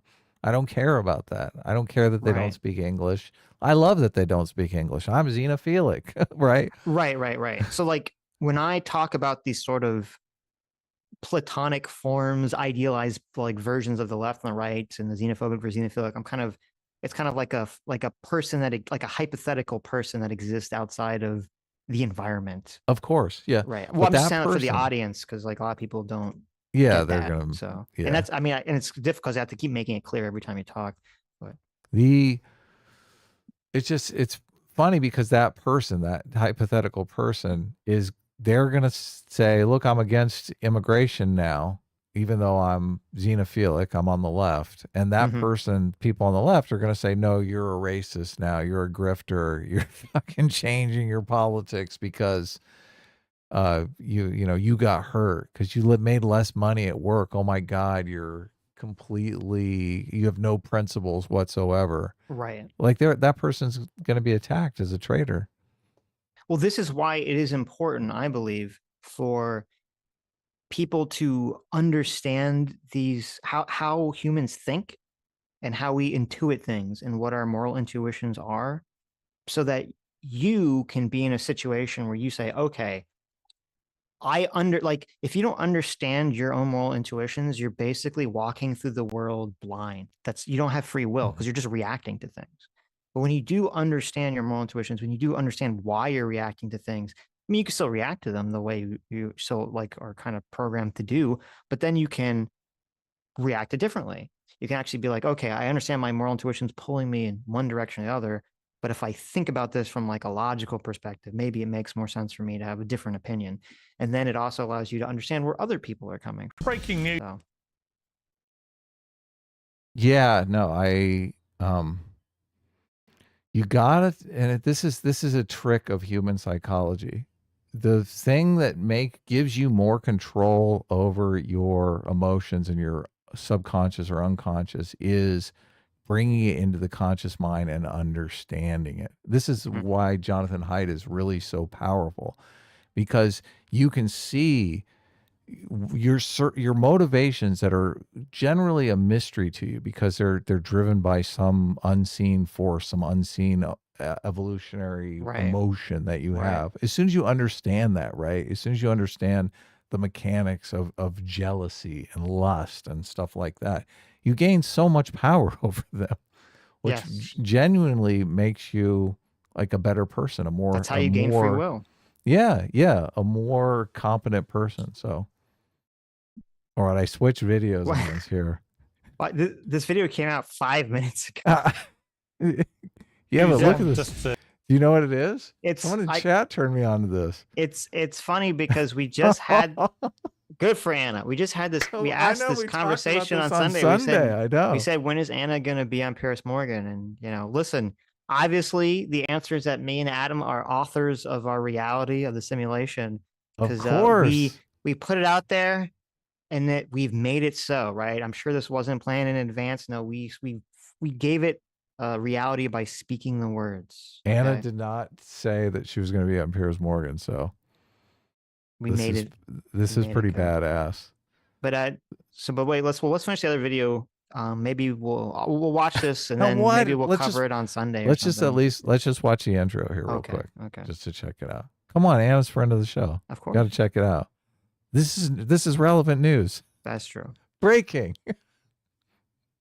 Don't let anybody take your power away from you. Which political party has made my life worse? It's not the Republican Party. You have to give me one promise that you guys aren't going to do me dirty in the thumbnail. Good, listen. Good for Anna. Okay, good for her. They do Jank dirty in the thumbnail all the time. They do him super dirty. Look, you can see the thumbnail here. So they didn't do her dirty in the thumbnail. I mean, it's not a great thumbnail. Oh, but look, Jank, they have him like crying.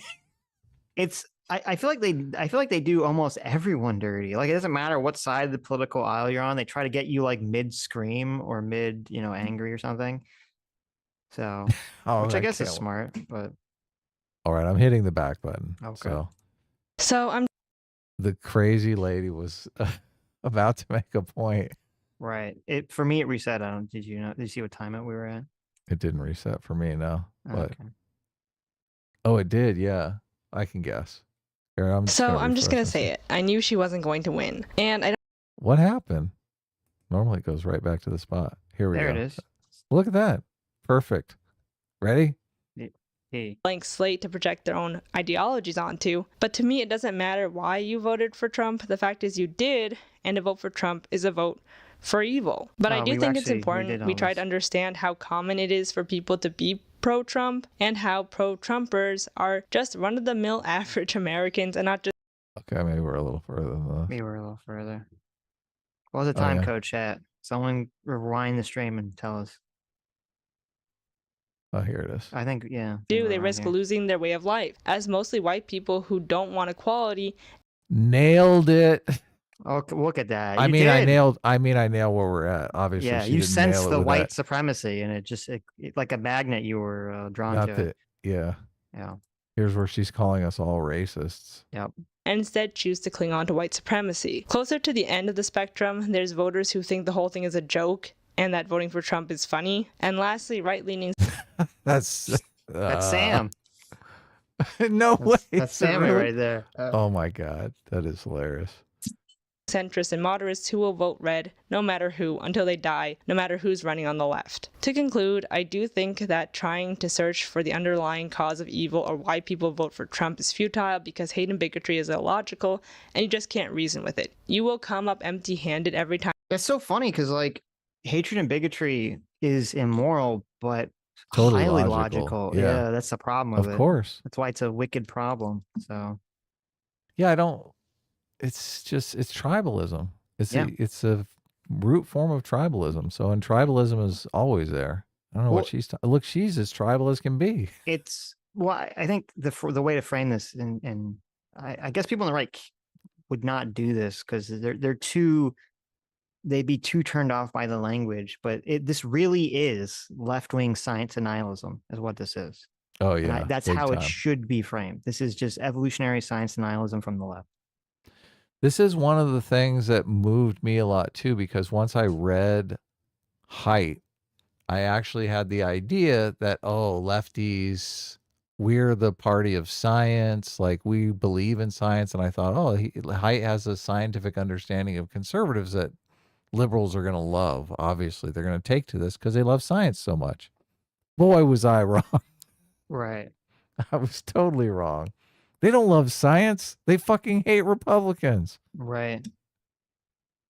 Time you try to understand why someone could support fascism. Why would someone vote against their own interest? Why would someone hate someone based on their skin color, who they love, what gender they identify as, where they're from, what their religion is? It makes no sense. No matter how hard you try to justify racism, patriarchy, and white supremacy, there's no logic behind it, and trying to fathom it is a waste of time. I do wonder, however, if we... That's so interesting. Yeah, it's just so interesting that she doesn't understand that the natural order of things is to be super bigoted. And then, you need to have a culture that's hopefully built around colorblind acceptance and liberalism and individualism to sort of overcome the natural programming of bigotry that humans and all animals have within them. If she understood that, don't you think she would escape her own bigotry? Because she's a fucking racist. She hates white people. Like, this video is just screaming how much she Right. hates white people. She's a fucking racist. No, she is racist. Right. Well, that's why I say it's kind of interesting, because if you look at the xenophilic versus xenophobic spectrum, this is why, and I say that people on the left are generally more xenophilic and people on the right are generally more xenophobic. I think this is how you get the wacky situation. There's actually a lot of people that we say are far left that are actually far right. It's just Right. that they're like, if they were in a country where they were part of the majority ethnic group, they would be, quote, far right, because they're inherently xenophobic against, white people. It's just that in America, since they're the minority, that gets you put on the left, because the left is the side that's advocating for the rights or the empowerment of, non-white minorities. But I'm sure she wants like a diverse coalition. She just sees all white people as part of a singular coalition that is racist against her. Like, it's funny that she says it's completely illogical, but like, if you had a conversation with her and you said, look, you obviously hate white people based on their skin color, and you just said, it's illogical to hate someone based on their skin color, what's going on there? She would say, well, white people are racist. I don't hate them based on their skin color. I hate them because they're racists. Right. Yeah. Which I would say, well, isn't that, racist? Surely they're not all racist, right? Maybe not even a quarter of them are racist. Maybe 5% are racist. Who knows? Right. And then she would just say, oh, like, then the ideology takes over. She starts talking about the race. Like, she's basically got a racist stereotype for white people. Well, is it general? I guess maybe it's, well, and also, but to go back to the the illogicalness of bigotry. Yeah. I know, 'cause to me, it's just so obvious that, bigotry is, you're walking, is like a threat. It's a threat detection mechanism.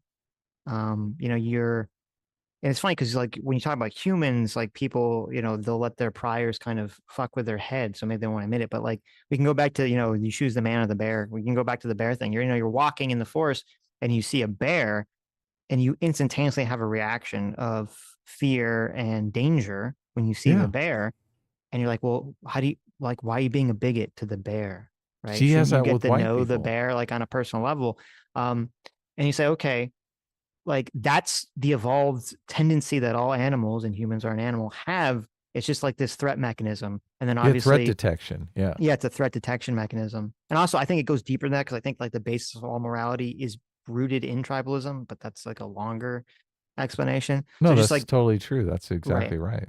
right. But so just on this threat detection mechanism, which I guess is all tied into the basis of morality, like, you make your, you have your lizard brain, that people like to call it, make like this snap judgment about a person. Like, you're walking the streets at night, you make a snap judgment about a person instantly, because that's how you've evolved to be. Now, that doesn't mean that you should necessarily be racist towards that person, but that's just to show you that that is the inherent biological nature of the human brain. Yeah. Yeah. She walks around the mall, she sees white people, and she thinks racist. Right. That's what she's like, look, a racist. Though, I don't know, because it is interesting, because You know, I have talked to people who are not woke, they're not racist at all, and they like don't even understand racism like on any level, like intuitively. And so maybe there are some people that just don't, I think it's rare, but I think there's some people that don't have that programming in them, and maybe they're don't, so they just literally don't understand it. But I don't think that, I'm guessing that the person that made this video is not one of those people. They don't understand it as like a threat detection thing. They literally don't feel it. They don't get it. When you try to explain it, they're like, they don't understand why someone would be racist. People on the left tend to be more optimistic and more like less aware of threats. That could be part of it. Well, the person I'm talking to is not on the left at all.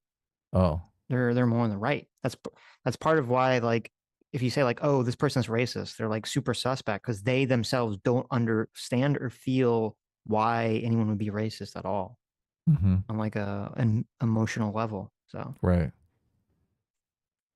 Okay.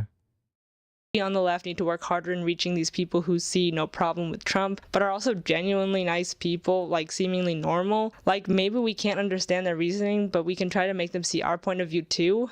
Would that be worth it? I really don't know at this point, but I do think we need to have some hard conversations with our community, neighbors, friends, family, friends, professors, etc., in order to ever pull these people out of the alt-right pipeline, because not talking about it and saying educate yourself isn't working.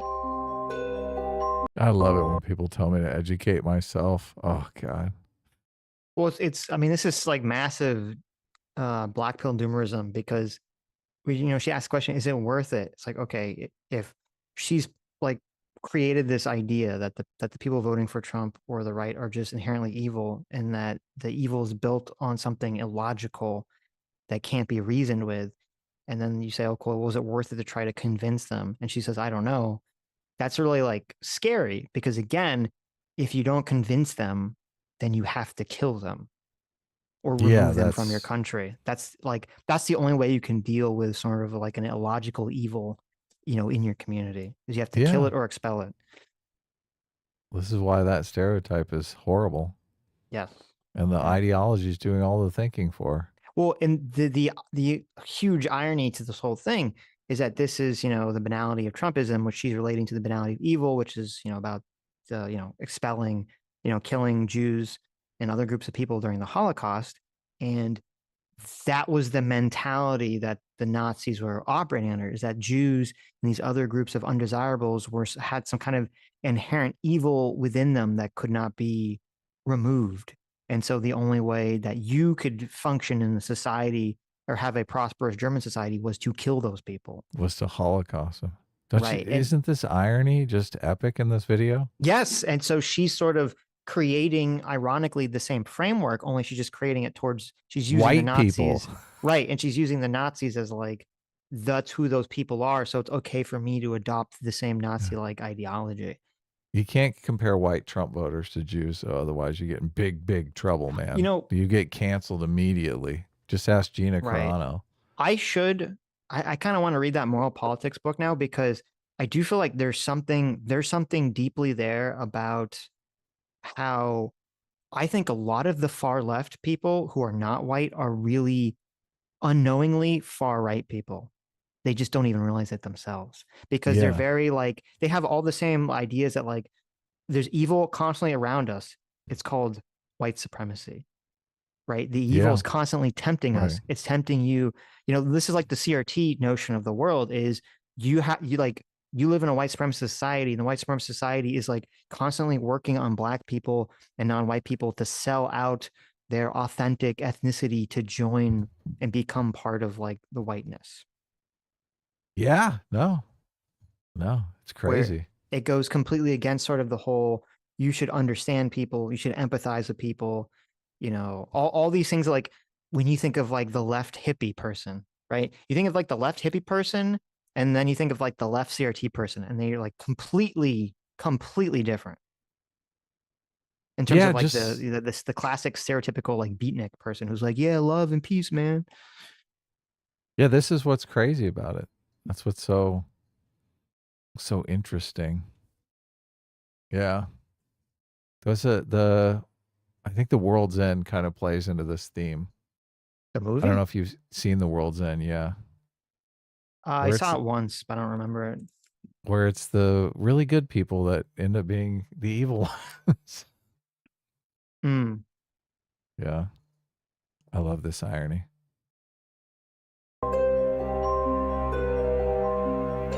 So part 3, stubborn nationalism, which I'm told that you can just call it patriotism and it makes everything okay. God, I fucking hate the word games. I really do hate Right. the word games. Right. Nationalism and patriotism are something called a synonym. It's a word that basically means the same thing. Well, We have lots of those because it makes it more interesting for talking about things and writing. You're like, no, they're very different. well, I don't know if I agree with that because we do have, I can't think of one on the top of my head now, unfortunately on the spot, but we do have other words that are like, okay, the moderate form of something is good, but then a more extreme version of it is bad. Mm-hmm. And so like, that's the way patriotism and nationalism is kind of framed, is like patriotism is like, you have a good acceptable level of love of country, and the nationalism is where you start to stray into it's so extreme that it's maybe a bad element of extreme form of it. So to me, the problem isn't the word. The problem is that people will then use nationalism to describe something that is not actually bad.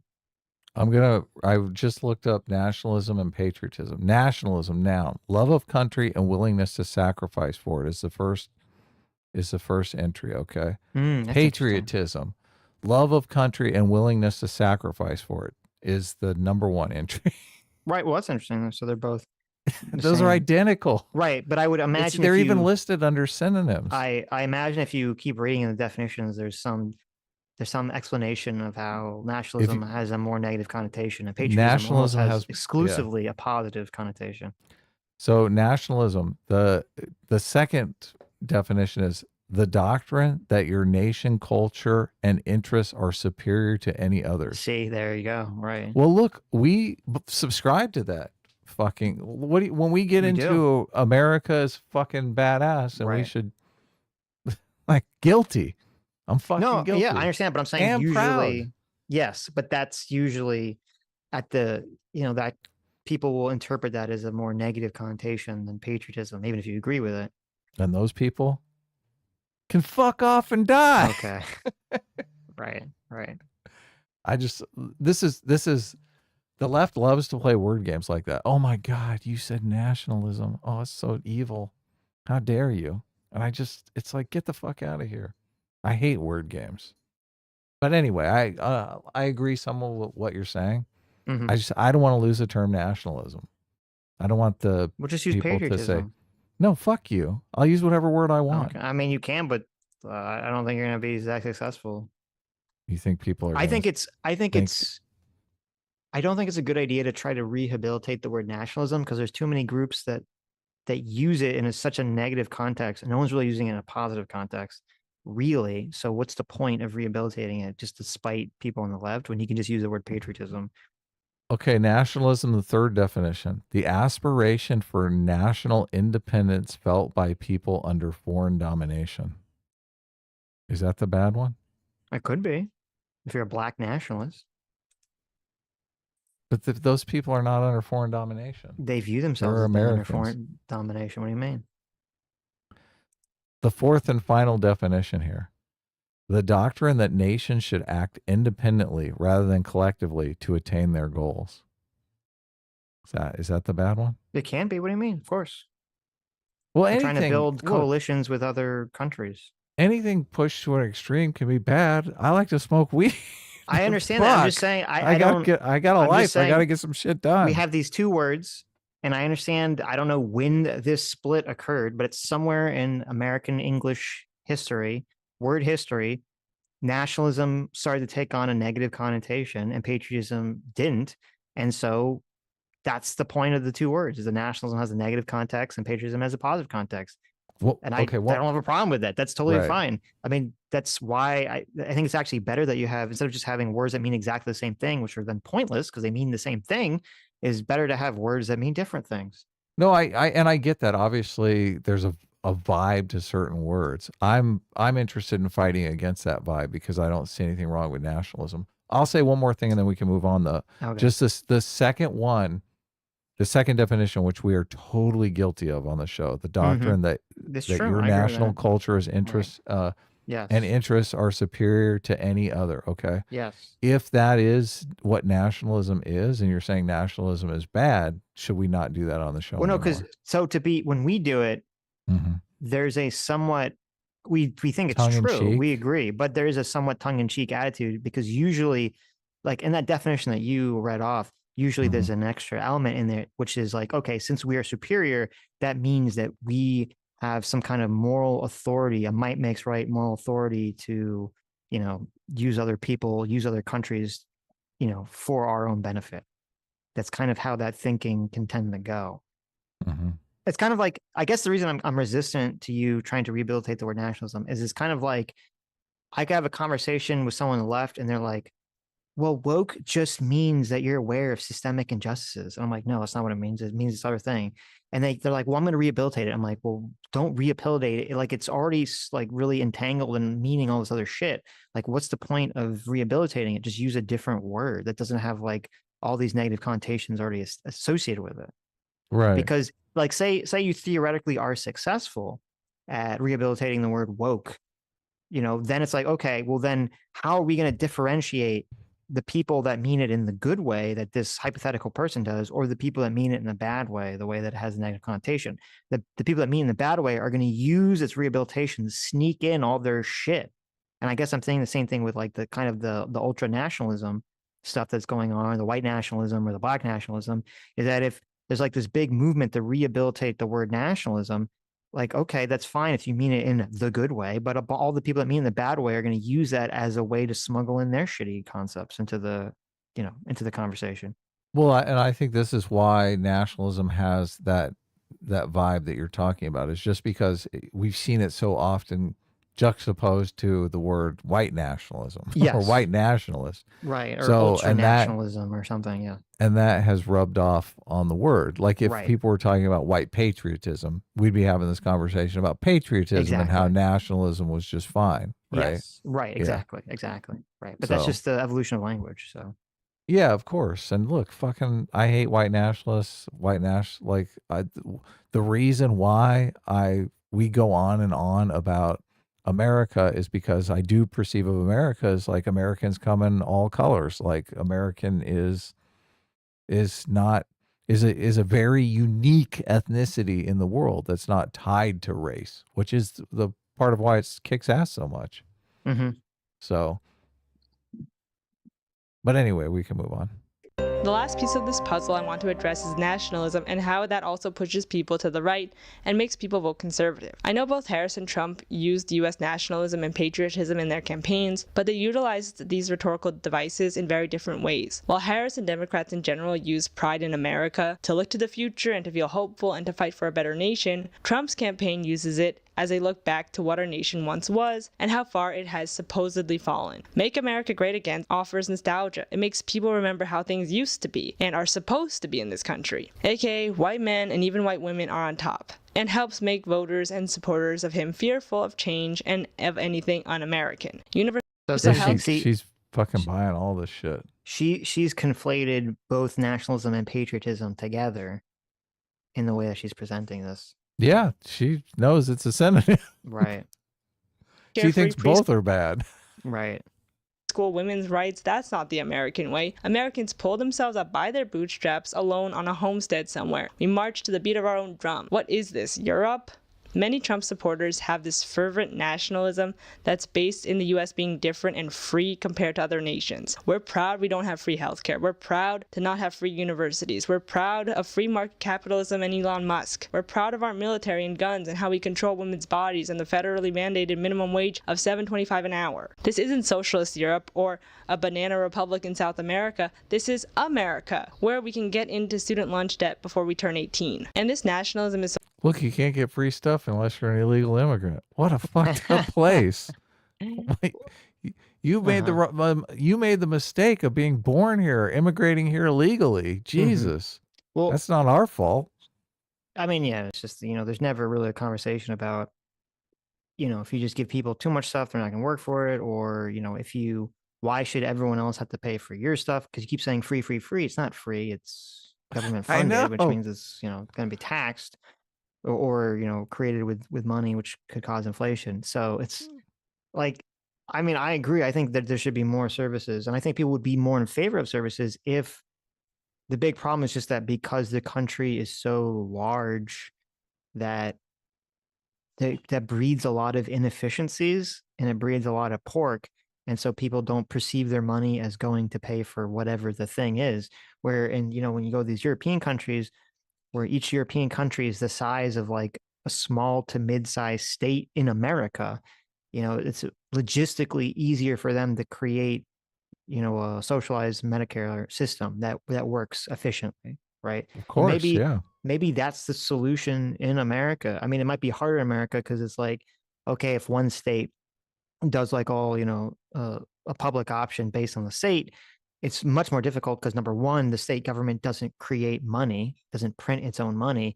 And number two, it's much easier for doctors to just leave to go to the next state where everyone speaks the same fucking language and the culture is going to be relatively similar.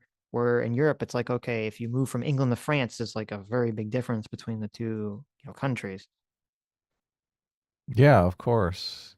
Size is just a huge part of it too. Right. So, Right. and you touched on that. There's 84 million people in Germany. I was trying to see like what the size Okay, well, that's of a lot that of is. people. So, yeah. That's a quarter of the size of America. Okay. 20, Well, 25%. I mean, I don't know what the healthcare system is, but I mean, that's fair. That's a fairly large country. So America's 4 times as big though. So I know, but it's still pretty big. giant. So Yeah. So strong and people are so stubbornly pro-USA, people don't see how nationalism and patriotism go against their own interests. There's this sick sort of brainwashing through US propaganda that makes millions of Americans think that the rest of the world are the weird ones and we're doing things right. We're the best country in the world because we don't use the metric system and don't have a large federal. Now, how do you feel about that, Sitch? okay, first of all, well, I was gonna say before we got into the metric system thing, I would buy like if these people were consistent, I would buy it, but they're not. Like if they were saying, "Oh, look at like European countries that exist under the Nordic model, those are better countries." But then if they also would then acknowledge in the same breath that, a lot of the Middle Eastern countries that are, not liberal at all are like suck, right? And Right. actually have like a shitty moral system, or a lot No, of you can't African do that. countries have a Those shitty are moral brown system. people. Right, but that's the thing. So it's like, okay, well, I can't actually believe what they're saying because they're not being consistent. They're just being anti-American, right? Of course. If they could point in the world and say like, this is the good country, the good systems, and these are the bad systems, and I'd be like, okay, well, at least they're talking about something objective, right? But they're not. They Right. don't do that. And with the metric system is a perfect example. Okay, I have the most enlightened centrist view on fucking the metric system. I agree that when it comes to measuring distance and lengths and heights and stuff, the metric system makes more sense because it's just everything's divisible by 10. So it's very easy to upscale from, millimeter, centimeter, meter, kilometer. Like it's easier in your mind to like understand how all those things, relate to each other. Where in, imperial units, it's like, okay, you got feet and yards and miles, and no one knows how any of this fucking shit goes into itself. And it's like a fucking enigma. So on that thing, 100% correct. But when it comes to fucking temperature, the metric system is the stupidest fucking system ever designed for temperature. Ever fucking designed. It's Ever. funny. It's It is- retarded. It's mind-numbingly look. retarded. And it's like the people like that are on this train, they just refuse to accept it. They're like, oh, it makes sense because water boils at one end and freezes at the other. It's like, who gives a shit? That's not relevant to the average person's experience. For the average person, you want to give as wide a spectrum of numbers as possible to say, like, oh, okay, when it's 75 degrees versus 65 degrees, I know exactly what the fuck that means. I know how to feel that difference.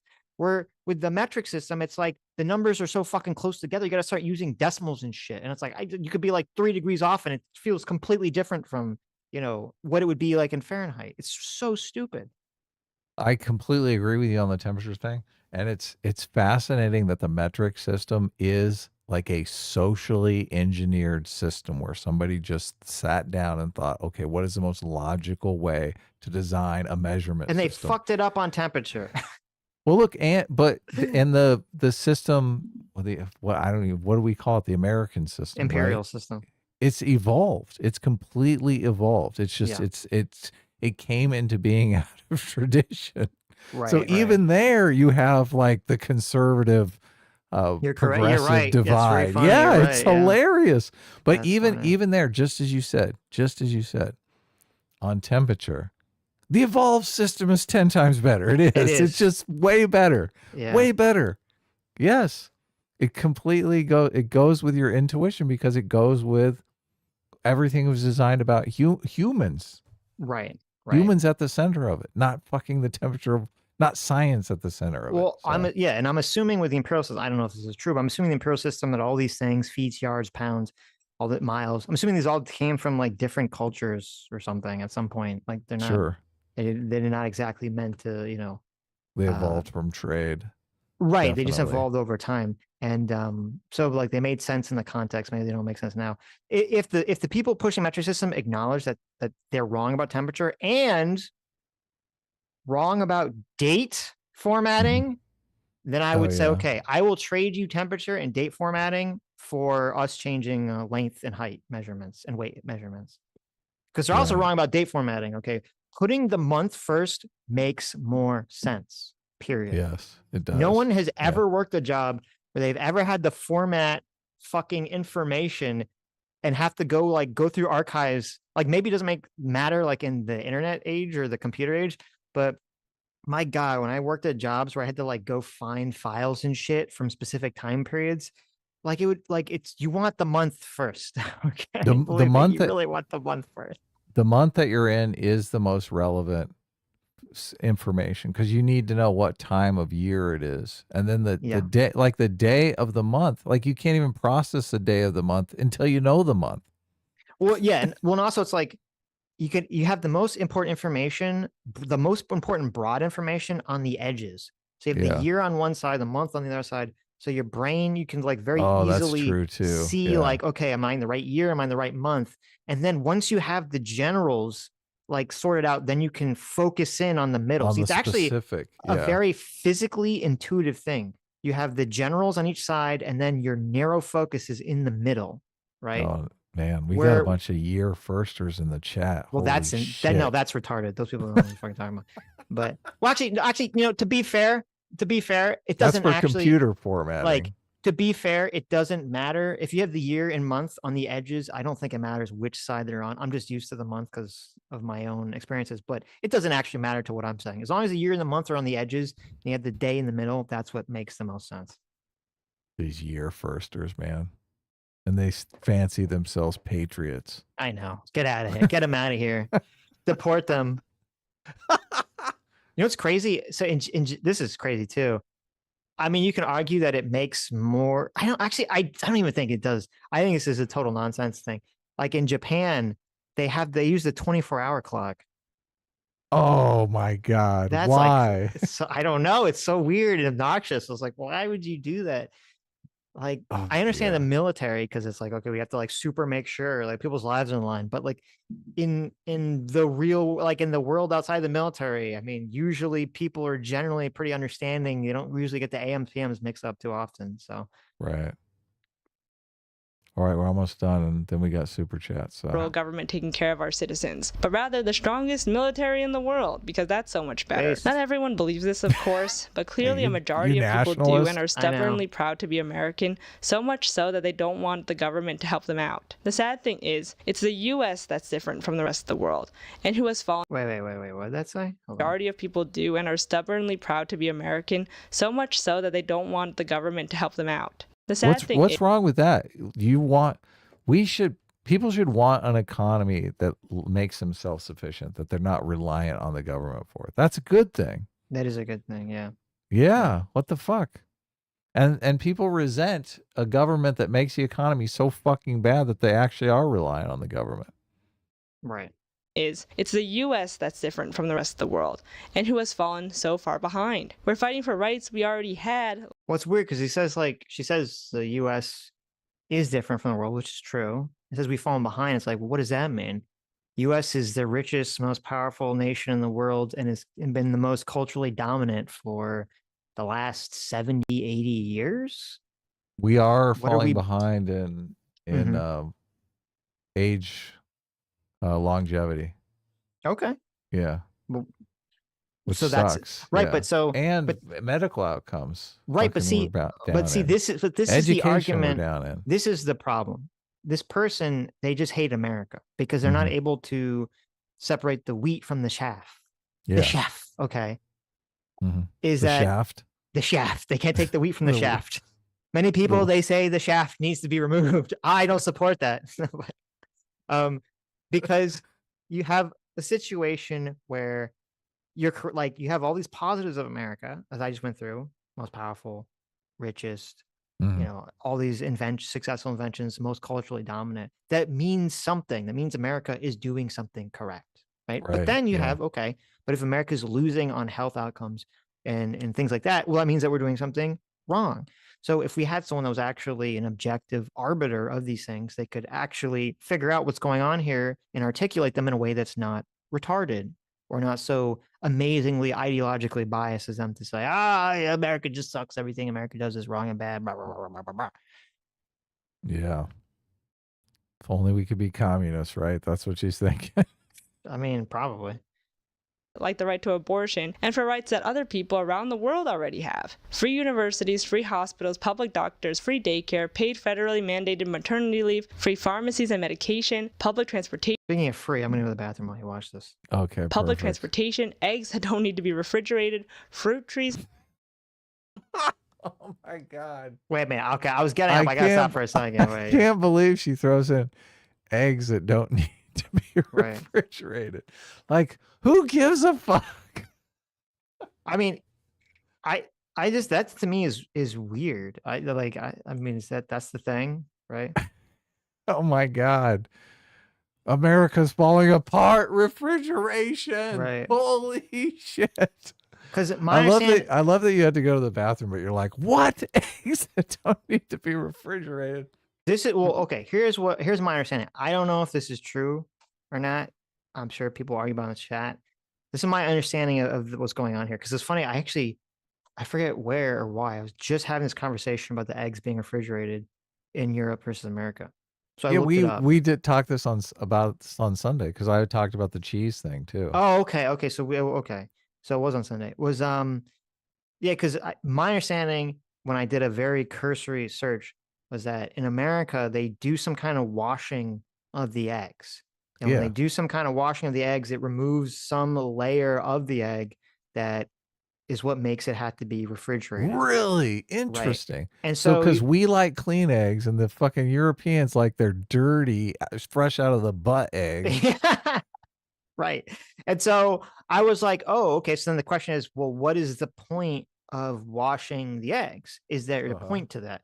And the reasoning is that if you wash the eggs, it gets rid of a lot of the bacteria, a lot of the salmonella and other stuff that you could have from the egg by touching it. Where in Europe you have the trade-off, I guess, is you don't have to refrigerate your eggs, but they're dirtier. And it's like, okay, is that, I mean, we live in a world of refrigeration. Everyone has a fucking refrigerator.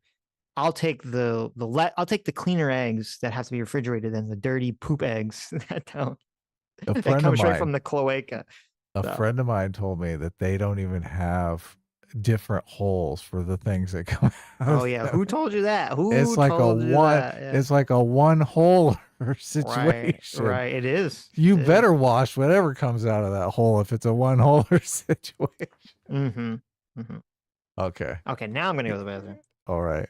In public spaces, I could go on, but most American minds cannot comprehend that people in the global south, in countries like Brazil, have more rights than they do because the U.S. is the best country in the world, right? They have the right not to refrigerate their eggs. But is that really a right? Can you call eating dirty eggs a right? Oh my God. Brazil's a banana republic, right? Every country that isn't the US is a shithole, isn't it? But because of US hegemony and nationalism and Trump's specific brand of Woo! U.S. hegemony. patriotism, anything that looks I love it when they call us the empire. It's so the imperial core, they say. It warms my heart. It makes me feel very nationalistically patriotic. vaguely progressive is deemed communist or socialist, and millions rally against that because we're proud to be American. And I just cannot understand it. The CNN 2024 I just can't understand it. You're not trying to understand it. I'm telling you. Look, if you watch this video, not that you're going to, I doubt you will, but read The Righteous Mind. I'd love a video. I will love a video on The Righteous Mind. We'll cover it.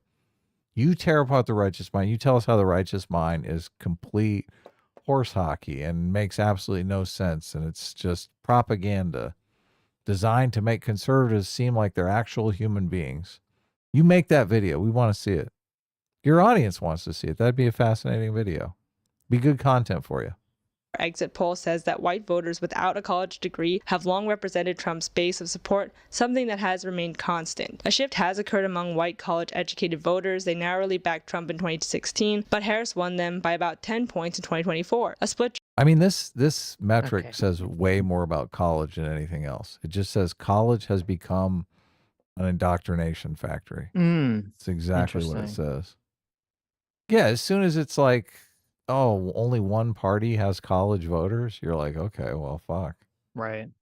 Driven by both men and women. Harris won white women with college degrees by about 20 points, an improvement over both Biden and Clinton. Meanwhile, Harris lost some support among voters of color of all education levels. While Trump lost some support in rural areas in 2020, he returned to full strength there in 2024. You can try blaming blind patriotism on a lack of education, which I guess is part of it, but another big part of it is just plain old unexplainable ignorance about the rest of the world. And again, internalizing this rhetoric. Unexplainable ignorance.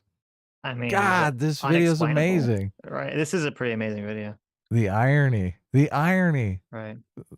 I would say she's more ignorant than most. So that we're born learning as children that the U.S. is number one and the freest nation in the world. It's something that is drilled into our heads, and it's really hard to take it out.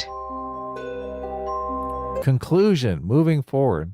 See, a smart person reads these chyrons. So, well, actually, I think she is smart. So, I don't think she's dumb by any means. Misguided, yes. There you go. So a lot of people, myself included, are wondering, where do we go from here? Well, first, I do want to say that the presidential election isn't the end-all be-all. Though the House and Senate and Supreme Court are both majority red, there are left politicians in power that show that people in the country want progress and support change and peace. Representatives Rashida Tlaib and Ilhan Omar won re-election by large margins in Michigan and Minnesota respectively, despite not being allowed to be a part of the DNC. In addition, because they're in gerrymandered districts. They're totally in districts where they couldn't possibly lose. It's just it's not even really a fair fight for a challenger, so whatever. Keep an eye out for your local municipal elections, state elections, and the midterm elections in 2026. I will say, however, that it's okay to wallow a bit. This is an extremely devastating time for many, especially those in marginalized communities. It's okay to take a step back and reflect and try to cope with what happened before getting back out there. Politics is exhausting, and it's not helpful to doom scroll through bad news all day. Take care of yourself, surround yourself with loved ones, do something that you enjoy, and know unless those loved ones voted for Trump, then obviously fuck them. Know that the fight isn't over. I don't know if it's worth changing people's minds and having those hard conversations with those who voted for Trump, but I think that it might be unavoidable and maybe the only way to really get to the core of why this happened. And these talks may open the door to better educating people and undoing the damage, misinformation, and fake news that Trump has spread. So that's it's fascinating that she doesn't want to talk to them to understand their perspective. She wants to talk to them to teach them her perspective and why their perspective is wrong. So fucking condescending. That's it for this video. Look, I don't think you can come to any sort of political awakening until you adopt some humility, because so much of this is just like, I am correct, I am right. Right. It's like, Jonathan Haidt named the book correctly when he chose the word righteous, because it's completely self-righteousness. It's Mm-hmm. like impossible to even imagine that you could be incorrect, which humility is not part of your vocabulary at that point. Even though I expected Harris to lose, it still blows my mind how Trump won. Like, I'm still in shock. Let me know what you thought of this video and the 2024 election down below, and how you're coping with it all. I hope, as always, you stay safe and surround yourself with things and people that you love, and continue to stay strong. The fight is not over. So, thank you for watching, and I'll see you in the next one. Bye. I didn't like it. I didn't like the video. I mean, it was good content, I guess, but didn't like it. Right. More interesting news. Did you know that the word chyron, which is used to describe like when you have the little text at the bottom of the screen, usually like on a news broadcast that's explaining the subject matter. I've only That's said actually, chyron like 3 times. I know you said video. it. Yeah. I was Where's curious it from? because I looked it up because I realized I Yeah. didn't. Yeah, I was like, what? Why is it called a I don't chyron? know. Such a weird word. It is a very weird word. And did you know it's actually a word like Windex? It refers to a brand name. Really? The makers of the chyron? Yeah, there was a company called the Chiron Company in the 70s, which was they created text graphics, or I guess we're like one of the first companies to create text graphics back in the 70s before anyone could do it. Any dipshit could do it on a computer. And so I guess that's how the name stuck. That's So because it's like Xerox. Yeah. it's like Xerox, exactly. It's like Xerox, Windex, Kleenex. And they're named after, which I should have guessed, which I never associate with my mind. It's kind of funny now. They're named after the mythological centaur Chiron, even though it's spelled differently. There's Wow. I don't know if you know, there's a famous centaur who was like the only smart centaur, who's named Chiron. Now, I guess because his name is spelled with an I, whenever I read it, I don't think I ever heard it. I think when I read it, I just thought it was like Chiron or something different. So now, is there another name for chyron? I think there is, but I can't. Well, you could say remember what it is. caption, but that usually refers to something different. Like a chyron, Right. I think of as like a static text that denotes like the subject matter of what's going on.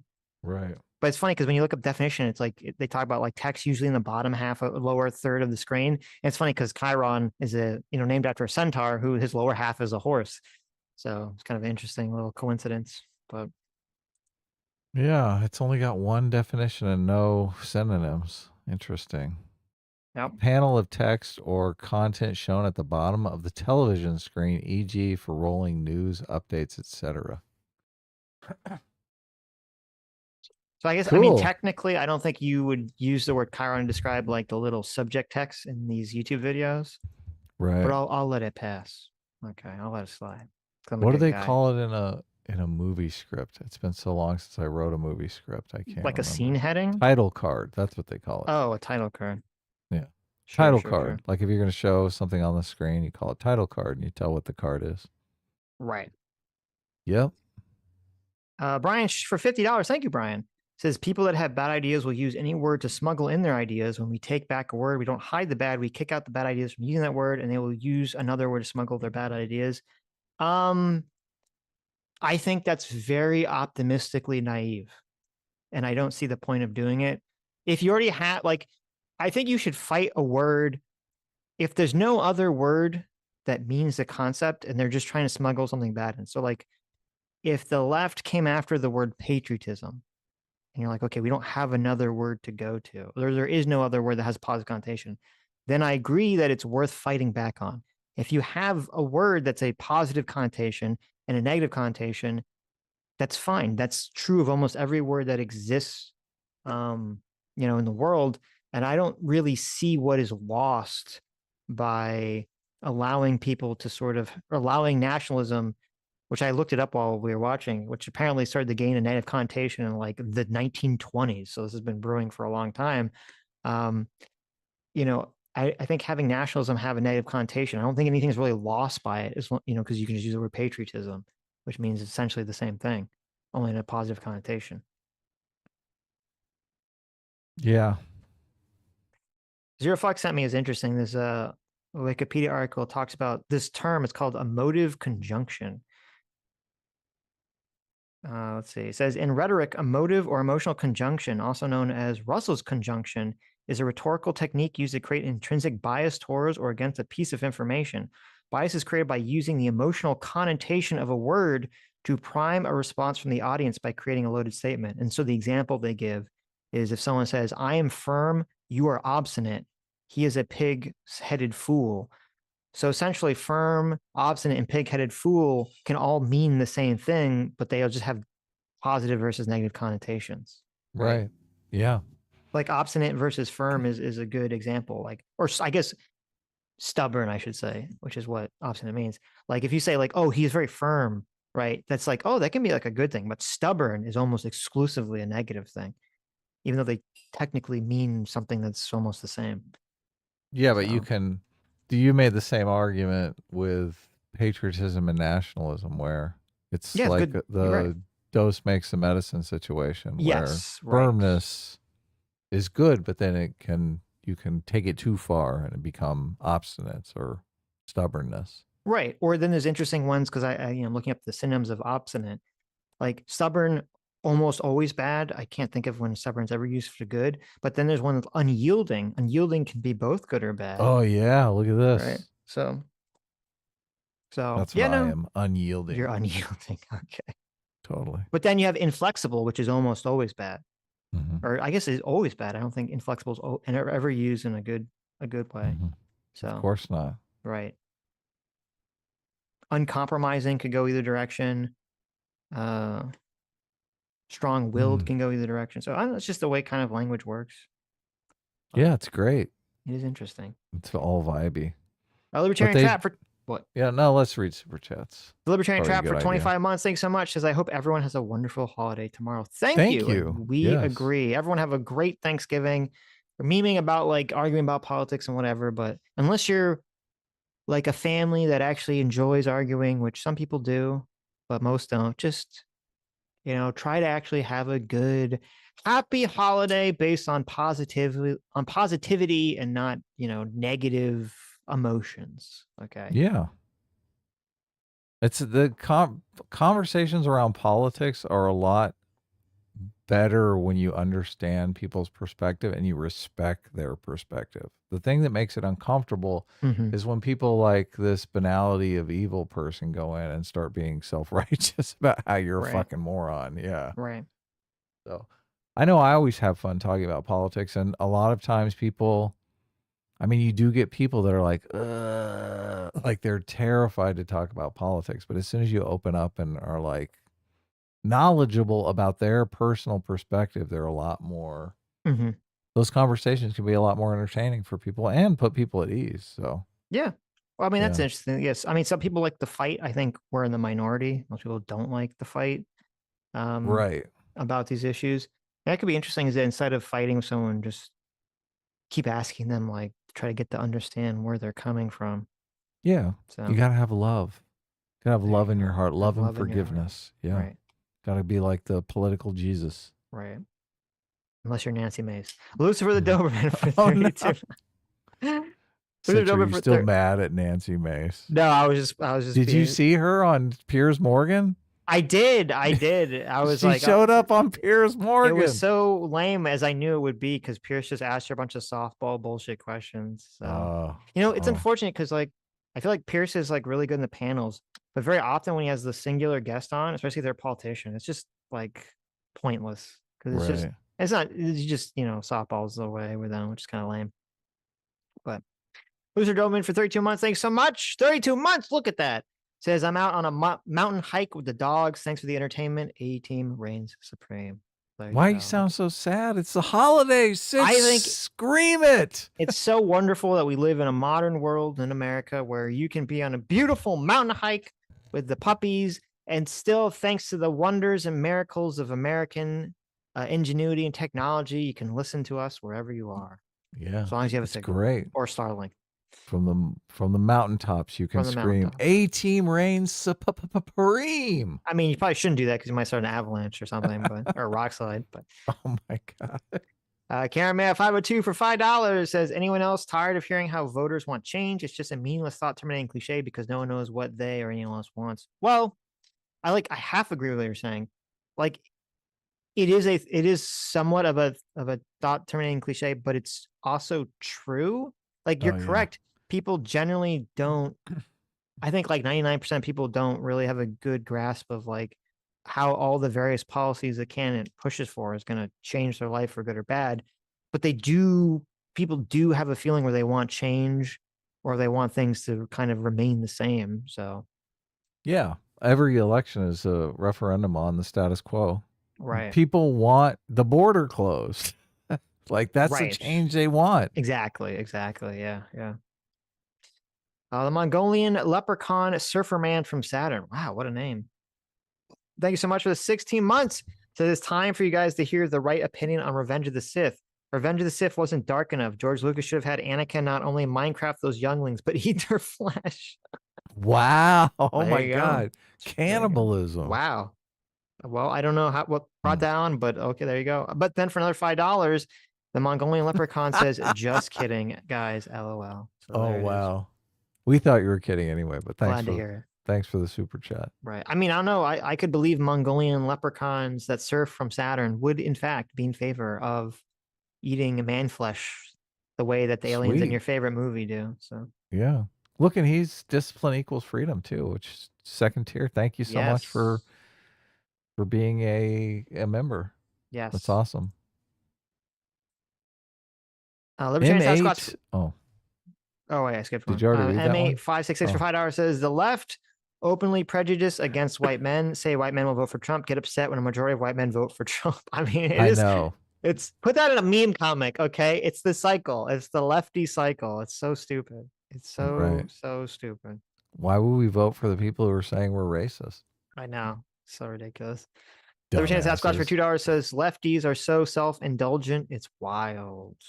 Yeah. Yeah. They live in their own simulation. Yep. Aspiring whale psychiatrist for 14 months says, I think it's funny when they say Kamala only had a few months, as if she could have won this thing if she started running months earlier. No chance. Yeah, listen, I've heard a lot of people cope like this, including my own mother, because I was talking to her about this the other day. No. And I was like, listen, Harris ran for president 4 years ago in 2020. She's been a senator for years. She, has been a vice president for 4 years. She's had time. Okay. She's had time to work on this stuff. So, yeah, this was interesting because we had this conversation, and we're probably going to watch this on Sunday. That conversation about the Harris campaign people sort of coping. Wait. Yeah. I can't wait about like how the election, why they failed. And one of the most interesting things that they said was pretty close in the beginning. And it kind of went to something that we kind of had a mini disagreement about, which is they confirmed that there was no plan for Biden to drop out, that they were 100% on the train that Biden was going to be the candidate. And then when he dropped out, everyone just scrambling around to try to make something work. It was Biden's people, right? It was Biden's people. Yeah. Yeah. So there wasn't the any podcast secret is with Biden's people. Yes. Well, they became Harris's people. They ended up working on her campaign too. So there was I guess they could all be lying, but there was no secret plan to Biden was always going to quit. And for some reason, he really, really, really extra wanted Harris to be the nominee. And so he, stayed into the last minute and jumped out and blah, blah, blah, blah. Where didn't happen? So, but they tapped David Plouffe after Harris came in because David Plouffe was doing a podcast with Kelly. Right. What is her name? Trump's Kellyanne Conway. Doing a podcast with her, and then he ended up leaving, but they plan on doing a podcast through the entire election season when Biden was running. So right. So Plouffe wasn't part of the team. That is true. So he was probably the emergency pick once they knew they needed to go in a different direction. They're like, Who do we get? We get the Obama guy. So yeah, well, you figure the people who were the Biden advisors, of course they're not. They're telling Biden, stay in. Their jobs are immediately going to be at stake as soon as Biden drops out. Of course he doesn't want to tell them. He feels like he's yeah, abandoning obviously. them. Right, Yeah. right. I'm just saying there was like this idea that a lot of people were operating under, that this was all some kind of Machiavellian plot. And I guess Right. maybe it still was, but it was if it was in the minds of Biden and Harris. You have these like pretty close to the Biden campaign advisors were all seemingly caught unawares, and how the Harris campaign was run would seem to reinforce that idea. We have to watch this on Sunday because Yeah. this is fascinating.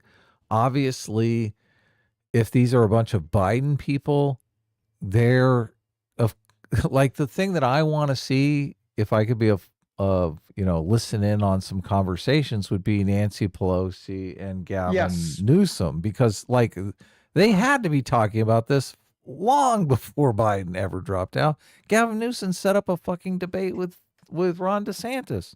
Like, Yes. you know why that happened. Of course. Well, he obviously, Newsom saw the writing on the wall and started preparing for Biden to be forced out. Yes, against his will. I would wager that there was just a lot of cope going on in the Biden administration of them saying he'll be fine, he can make it through. Of course, yes. People not, and you're right, people not wanting him to drop out because then they would lose their own personal power. And then probably also but they wouldn't say that. They'd rationalize themselves if they thought he dropped out, that, then Trump would win or have a better chance of winning. So. Well, but you can't. All of the people who are completely blind to the Machiavellian plans going on around them for years, literally years, you can't listen to their testimony and think, nothing Machiavellian happened. Well, they weren't involved in the coalition that ousted Biden, but that coalition that ousted Biden was planning. No. Okay.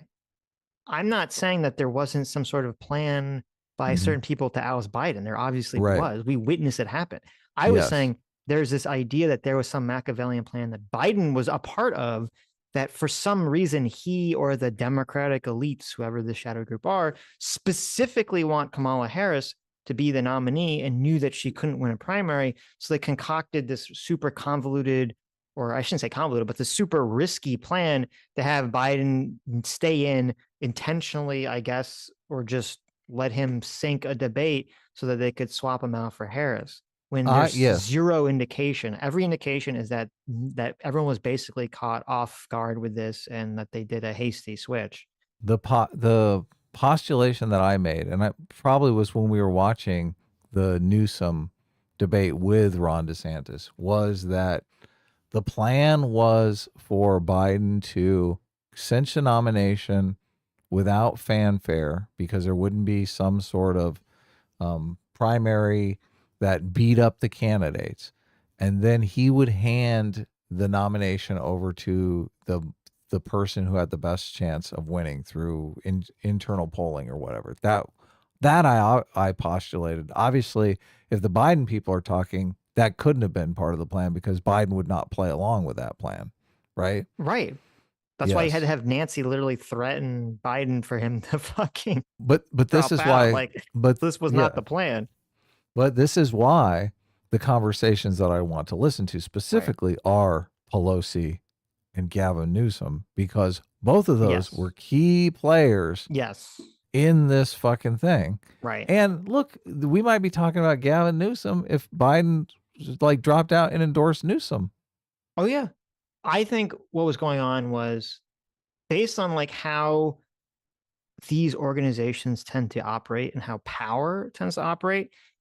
I would speculate that Newsom and a bunch of other people, maybe even Nancy, were like, okay, Biden is probably too old to run again. He should drop out. And they're sort of hedging. Newsom is like, they don't have control. They can't force Biden to drop out, but they're going to start hedging and doing things to either try to make him drop out or in case he drops out. That's basically what Newsom was doing. Word on the street is though they knew Biden was incompetent 2 fucking years ago. No, hold on. I'm getting to that. Okay. Right. Okay. But the problem is, even if they know that, I agree. They still know that Biden is the person who has the ultimate say in whether he drops out or not.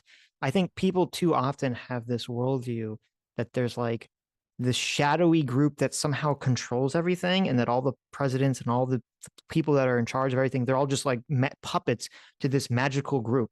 And so therefore, when you have a situation like we had with Biden dropping out or being forced out, people, that doesn't really make sense with that worldview, because what we saw play out very publicly was Biden's ego didn't want him to drop out, even though people obviously knew that he shouldn't be in the race and were probably making plans and trying to push him out.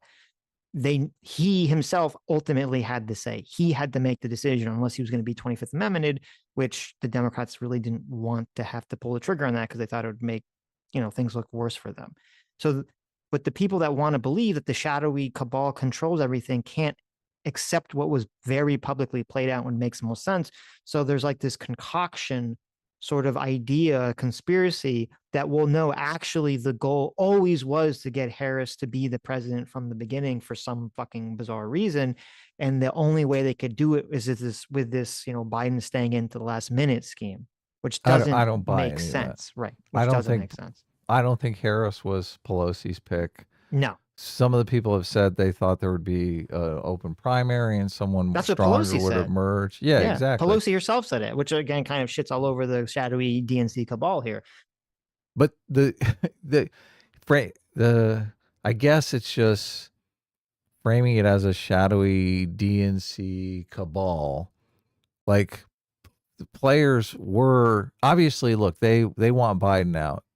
They want Biden out the easiest way possible. The easiest way possible is if he just realizes he's too old and he steps down, which is ultimately what they got. We don't know what what kind of pressure they put on him. We don't know if they said, look, we're going to 25th Amendment you if you don't step down. Like, we don't know the situation. So, but those players that ultimately pushed him out, I mean, there's an argument to be made that they could have pushed him out sooner, but just didn't have the fortuitude to do it. So yeah, well, that is not a shadowy cabal in any way, shape, or form. No, you're correct. But see, that actually proves the shadowy cabal is not true, because it shows that the only way to galvanize enough support on the Democratic side to push Biden out was everyone had to be on the same page to see the debate performance.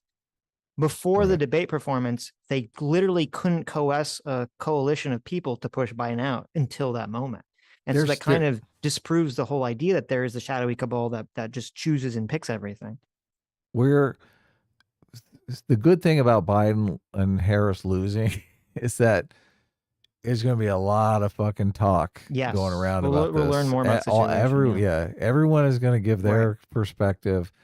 Of course, Newsom is probably working on a book right now because he's got presidential aspirations. He's going to spin it as, him doing the righteous thing and no one listening to him or whatever, but he's going to spill the beans for whatever happened. Well, the two main questions that I think need to be answered to like really shed light on this is, number one, how did that early debate come into existence, and why did Biden accept it? Because that's an important question to understand everyone's motivation for the debate in July. And then the second question is, okay, well, after that, why did Biden endorse Harris? What was his motivation for doing that action? Well, and we want to know if they threatened to 25th Amendment him. We want to know we want to know the extent of the pressure. Right. I don't think we'll ever know that specifically, but why not? There's no reason not to tell. They all hate each other now. Of course, they're all going to fucking talk. Well, Nancy keeps refusing. Whenever she's asked about it, she always massively downplays her interaction with Biden, which maybe that's true, but I'm skeptical. Like, I think she did threaten the 25th or something pretty severe. So Biden is currently giving her the cold shoulder. I think in one interview she said they haven't even talked since he stepped down, which is like huge. Like, the longer they go estranged, the more likely Nancy is to fucking say it all, tell it all. Well, here's why I say I don't know if we'll find out about that. I guess there would be certain people that would know beyond Nancy and Biden. Biden, and I think Biden allies, maybe they could. Biden's not going to want to say it because it would be embarrassing. Right? Of course. Not going to want to say it. He's not going to want to say that they threatened a 25th. Like, he wants to see it as, I did my civic duty. I did it of my own volition. Yes, right. And so I don't think I would presume any Biden allies would also understand that and not leak that information. And then with Pelosi, I think she just doesn't want to be I think she doesn't want to have the responsibility, even though she was probably very pivotal in it. She doesn't want to be like seen as the, the shadowy figure, pushing out Biden at the last minute. So she just doesn't want the eyes on her. So I just feel like everyone involved doesn't want to acknowledge it. So we'll probably never find out about it. But maybe there could be some Pelosi or Biden assistants that one of them was complaining about, and we'll hear them, leak some information, I guess. We're going to get leaks. I hope so. I mean, it would be super interesting to know all this information. Yeah. Oh, okay. We were reading super chat. We were. I got to refresh the thing. So. I love the aspiring whale psychiatrist. That's a good name. That's a Trump reference there. Did you know that? I did know that. I did that. He was talking about the whales killing themselves because of the windmills. Right. Yes. Aspiring whale psychiatrist for 14 months says, I think it's funny when they say I read that one. Black Hat 0061 for 32 months says, remember to like the video and remember tomorrow to gobble till you wobble. S-class, the biscuits. B boop ba ba boop. Thank you. Nice. Thank you for the 32 months. Look at that. Wow. That's great. Careman 502 for $2 says they spent $80 billion on more IRS agents. Holy shit! To get $1 billion, if they spent $80 billion on $1 billion, then that would obviously completely go against the narrative that they always make more than they take in. So unless they mean on a long enough time scale, which I don't know if that's the most honest way of phrasing that. So stupid. Bruins for 5 Canadian says, catching up. Is this the new Shoe on Head video? I haven't watched it yet. Wow, June really fell off. Oh, look at you being mean. No, this is not the Shoe on Head video. How dare you? Meanie. I know, so mean. Mitch for 2 Aussie bucks says, thoughts on Code Geass. I watched Code Geass. I was kind of into it. There's a part I think it's like midway through the first season where I guess to make a long story short, essentially the protagonist has been working towards a very, very massive goal to bring about essentially peace between countries or groups of people or something. I don't remember exactly. And they accomplish that goal. And then through like the most stupidly contrived plot shenanigans, everything is undone. And as it was at that point that I turned it off because I said, oh, well, if you're going to have a situation where the story's building towards something and then it all gets undone through like nonsensical contrived bullshit, then to me it like undermines any of the work that any character does, right? It'd be like if someone like you're watching, like I think that's kind of why like people didn't like, a lot of the parts about the ending of Game of Thrones is that it's like you feel like, okay, there's so much building and then the Ice King just gets his head cut off or gets stabbed by Arya, like, randomly out of the blue. And you're like, what the fuck? Weak. Yeah. Yeah. You're like, that's super weak. It's like, imagine if it's even worse than that. Imagine if the, Jon Snow is finally able to almost defeat the Ice King. And then right before he does, like a bear just comes out of the woods and mauls Jon Snow. And you're like, what? Like a random bear just fucking kills Jon Snow? Or no, even worse, Jon Snow's about to kill the Ice King, and then look, he slips on like a dog turd and stabs himself. And you're like, what am I watching? Like, this is like trash. So that's my thoughts on Code Geass, which I know is very controversial because some people love the show. That's sad. Eric Diode for 10 Canadian says, I prefer Shu's video on the post-election response, was more in depth on what Dems need to do. Oh, and S-Class is the best class. Shu's very enlightened. Yes. Yeah. And she's very funny, which is more important than being enlightened. True. Very true. Mason Clever, Jordan they say. There you go. Mason Jordan for 13 months says, hello, boys. Whenever someone says boys, I always think of that scene from Independence Day where the guy like suicides himself. I'm back. He says, hello, boys. I'm back. Doesn't he say I'm home or does he say I'm back? I think he says I'm back because they abducted him, right? They gave him the anal butt probe. He claims they abducted him. I don't think it was ever confirmed. Right. What was the weird movie? Oh, Skibidi Toilet. Michael Bay is going to do the Skibidi Toilet movie. I fucking love that. Skibidi. Oh, did you watch Skibidi Toilet? They're fucking great. They're great. How far did you get? I watched a couple of them. Okay, So, but yeah. so you watch them without context, and you still like them. Yeah, it's amazing visuals. Just Okay. a lot of shit going on. Yeah.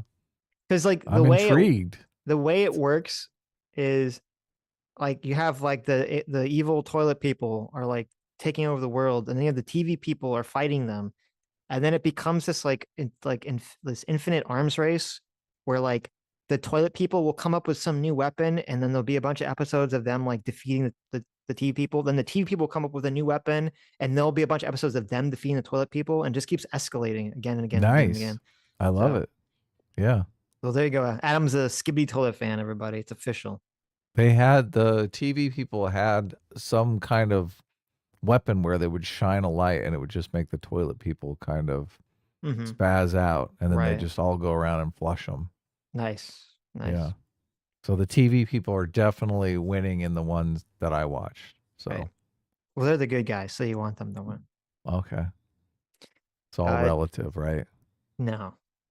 Well, I guess if you've got a group of people that are just heads sticking out of toilets, they are the bad guys, right? Well, they're zombies because they transform people into Skibbity toilets. Oh, okay. So I don't know where the TV people come from. I don't know if it's ever explained, or I just not deep enough in the lore. So there was no talking in the ones. There's never talking in any of them. Okay. It's all just action, which I guess made is me think. Part of what helps it be so massively popular. It's literally just all just action. Yeah. So, I dig it. I do. Yeah. I knew it's funny. More. At first I was like, he's not gonna like it, but then when I started describing, I'm like, Adam probably will like it. It's weird, it's artsy, it's action. Yeah, it's great. Malcolm McKee for 2 Canadians says GOP won Puerto Rico in spite of the garbage island joke. Oh, is that true? That's funny. Hilarious. That's funny. Keeping it real. Puerto Rico's, their votes don't count, right? Mm-hmm. I don't know anything for president about the Puerto Rico situation. So is it just like they just like count it just to see what happens or something? Don't they get I think they get a fake representative in Congress who is just there to advise, who can't actually vote in any of the shit. Yeah. Which is pretty hilarious. Talk about a DEI pick, right? Although Puerto Rico does not participate in the U.S. presidential general elections because it's an unincorporated territory, not a state, blah, blah, blah. They do have a non-binding presidential straw poll. Let's see, what were the results? Oh, wait, what are you talking about? Harris annihilated Trump. She got 63% of the vote. Look at that. Yeah. Evidently the joke worked. I think they always vote Democrat. Unless you meant that Puerto Ricans in America voted for Trump, which maybe they did. I don't know. Is it that specific? Like specifically Puerto Ricans in America? Well, there's a huge population of Puerto Ricans in Pennsylvania is what they were saying. So people were saying that it was bad politics because the Puerto Ricans in Pennsylvania are going to turn on Trump. And he did win Pennsylvania, but I don't know if he won Puerto Ricans in Pennsylvania. Actually, wait, how does that work? Because Puerto Ricans are technically American, aren't they? So how does a Puerto Rican gain the ability to vote? I don't know the answer to that question. They become an American citizen. But aren't they already Are they Americans? Wait. I don't think so. Are Puerto Ricans U.S. citizens? All people born in Puerto Rico are citizens of the United States since 1941. What? Really? Yeah. So they can move to the mainland? Yeah, well, yeah, I believe so. Wow, okay. But I guess the question, but I don't think you just move the mainland magically gain the ability to vote. Yeah, you do. Why not? Then you're an American in Pennsylvania. Okay, here you go. There are 3.4 million residents living on the island of Puerto Rico, according to the 2020 census. Those residents of Puerto Rico are not permitted to vote in presidential elections, even though they're U.S. citizens. They can't participate in the primaries, though. That's interesting. Oh, wait. Okay, you're right. Puerto Ricans can vote in federal elections if they live in one of the 50 states or Washington, D.C. Nailed it.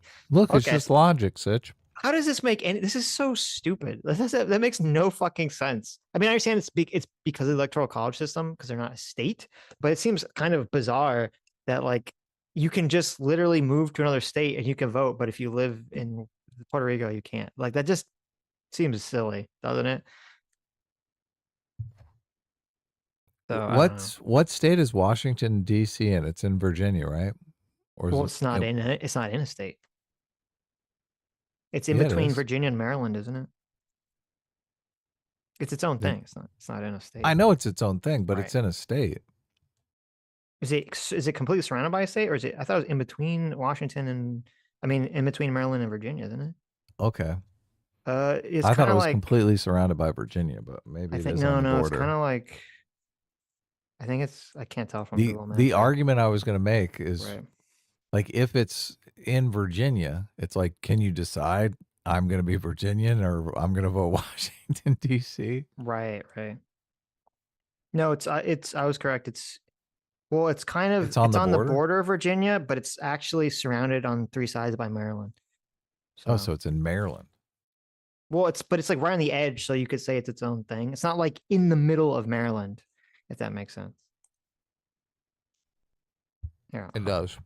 Okay. I'm gonna Puerto send you a Rico is not in picture. Puerto Rico is not in the middle of anything. Well, It's it's in an the middle island. of the It's in the middle of the Pacific, right? ocean. Okay, it's an island. So there, I sent you a picture if you're interested. But I mean, it is stupid. Puerto Rico should obviously be a state.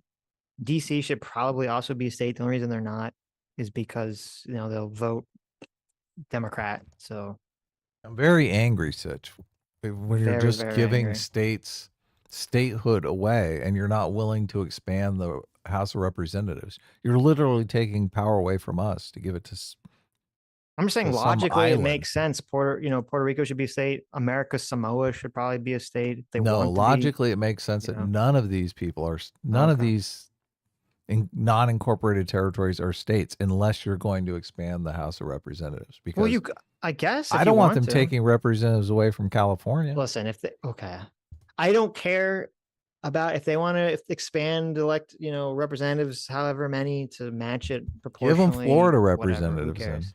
I don't care. It doesn't make a difference. Give them Florida representatives. That's fine.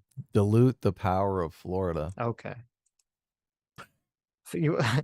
Florida becoming more and more red every year. I don't think the Republicans would be unfair of that. Diluting the power of Florida. They're like, give them California. Yeah, exactly. They're like, give them California. Yeah. This is Washington D.C. really that square? Yeah. It was No because they way. just drew the line, so that's why. It's just No way. well, it's funny because Washington D.C. is so weird because it is such a tiny like physical location, even though its population is like bigger than a bunch of other states. Washington D.C. is totally getting fucked by the Potomac River, man. It's like What do you mean? way up in there. Oh, that's terrible. What are you talking about? That's terrible. Oh, Yeah, it says Washington D.C. is only 68 square miles. Isn't that crazy? 68 square miles. For comparison, the smallest state, Rhode Island, is 1,545 square miles. So it's teeny tiny comparatively, but the population is it's a city though. It's not a state, right? Washington well, D.C. it's just its own thing. Because that's I guess massive. it's a city, but yeah. But the population of it is almost 700,000, which is higher than a lot of some of these states. So San Francisco is 10 square miles. right. So this is How big is that. Washington? Yeah, exactly. That's huge. 65. Yeah. It was just a giant city, I guess. Yeah. So, which, let's see, population wise, it has more population. Okay, actually, I was wrong. It only has more population than two states, Vermont and Wyoming. Oh, So that's fascinating. interesting. All right, I learned something.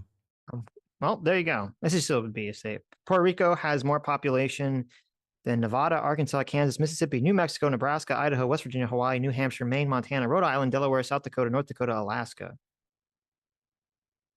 I didn't realize America Samoa was so tiny. Only less than 50,000 people living in America Samoa. Wow. Less than 90,000 living in Virgin Islands. 153,000 living in Guam, and only 47,000 people living in the North Mariana Islands, the place that most people probably have never heard of and don't know anything about. I know where the Mariana Trench is. There you go. That's I like the only, deepest part of the ocean, right? I only know about them because there was like some massive scandal it's like a decade ago or something with things they would say like made in America, but they'd be made in North Mariana Islands, and because of the way like it works, like they could have slave labor and all sorts of wacky shit going on there. So, Oh, that's cool. yes, Little slave labor. wasn't a great situation. I don't know if they ever fixed it, but Who cares? that's true. What? No, Malcolm don't say McKee. that. Malcolm McKee for 5 Canadian says, to get my MAGA hats, I had to get a friend to order it and send it to Canada. It's campaign contributions, so can't order it to non-US address illegal hats. Really? That's funny. I never thought about that. Huh. I mean, I guess you could buy like a knockoff hat. It's got to be like a knockoff MAGA hat you could buy, right? So Yeah, that's the thing to do, right?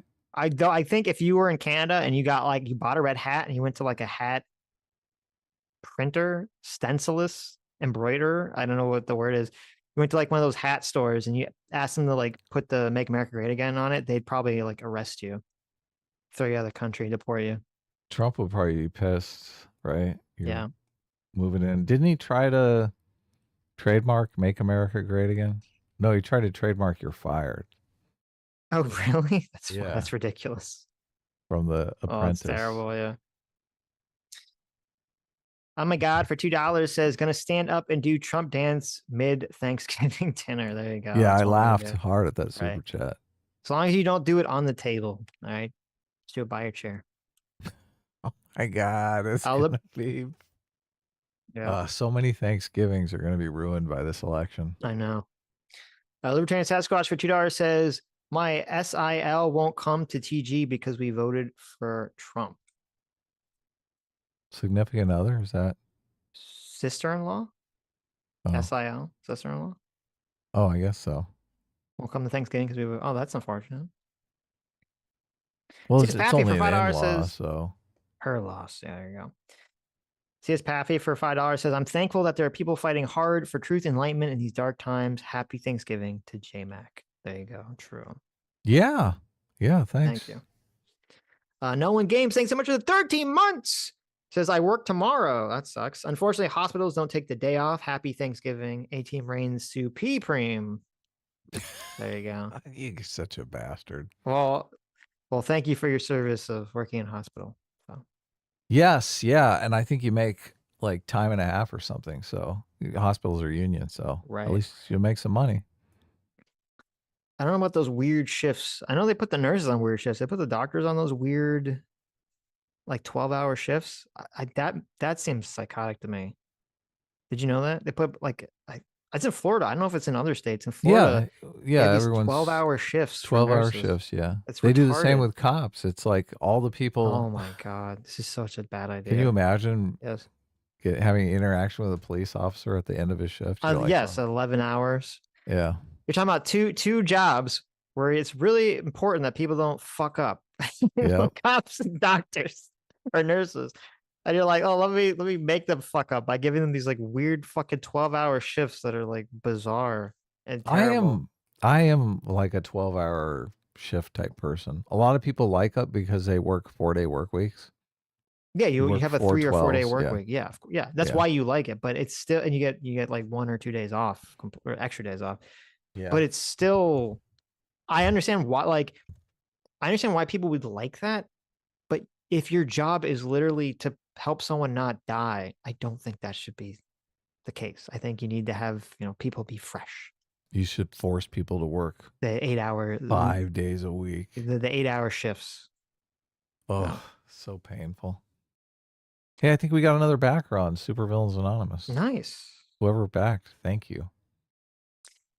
Libertarian Sasquatch for $2 says, I think the left attracts histrionic personalities. It definitely seems to, which I'm not sure why that is. Exactly. What does that mean? What is a histrionic personality? Histrionic, excuse me, means that you like have usually very intense, very dramatic, very overly emotional Sometimes they get attention, but sometimes it's just like, just react to things like very intensely. Okay. So So it has nothing to do with history? no, it has to do with the term history. Like I'm assuming the derivation. I don't know if it's true. I'm assuming the derivation is like hysterectomy, like the Oh, okay. uh Character of acting or a staged performance, often affected. oh, is that the derivation of it? I thought it has to do with like Historic the vagina. gestures. Oh yeah, hysterectomy. Like she lost her vagina and went crazy. Right, because they think like women act overly dramatic. So I assume that was sort of, but actually no. History. It comes from the Latin word that means actor. Melodramatic is the synonym. Okay, that makes sense. So it comes from the word that means actor. So yeah, they're saying they're overly acting to situations. That makes perfect sense. Right. Interesting. It's always interesting when you learn the etymology of words. I was finding I love, yeah. fascinating. It is interesting. Fair and Practical Progress for 2 Aussie bucks says, "Happy holidays. Hope it's wickedly great with the green heart and the little witch." Yeah, we got to watch Someone Wicked, wants Adam. us to watch Wicked. We got to watch Wicked. Is Joker out on Netflix yet? I believe it's out. Yeah, it's on something. Joker 2. I think I have to pay for it, but I'll pay for it for you. Okay. I will What? spend the $10 on Amazon Prime or YouTube to watch Joker de Foule Doof. Yeah, that's a movie that you really need to be able to pause so you can go to the bathroom and throw And up. take a deuce. You probably shouldn't make your movie sound like it's got the word turd in it, right? Folly a deuce. Yeah, it's a big fucked up piece of shit. Was that intentional? They're like, oh, we made a shit movie, so we're gonna call it The Accidental Shit, but in French. $10. So you got to pay $10 on Amazon Prime. Well, at least you get to Yeah. pause it. You get 48 hours to chew down this piece of trash. Yes. Painful.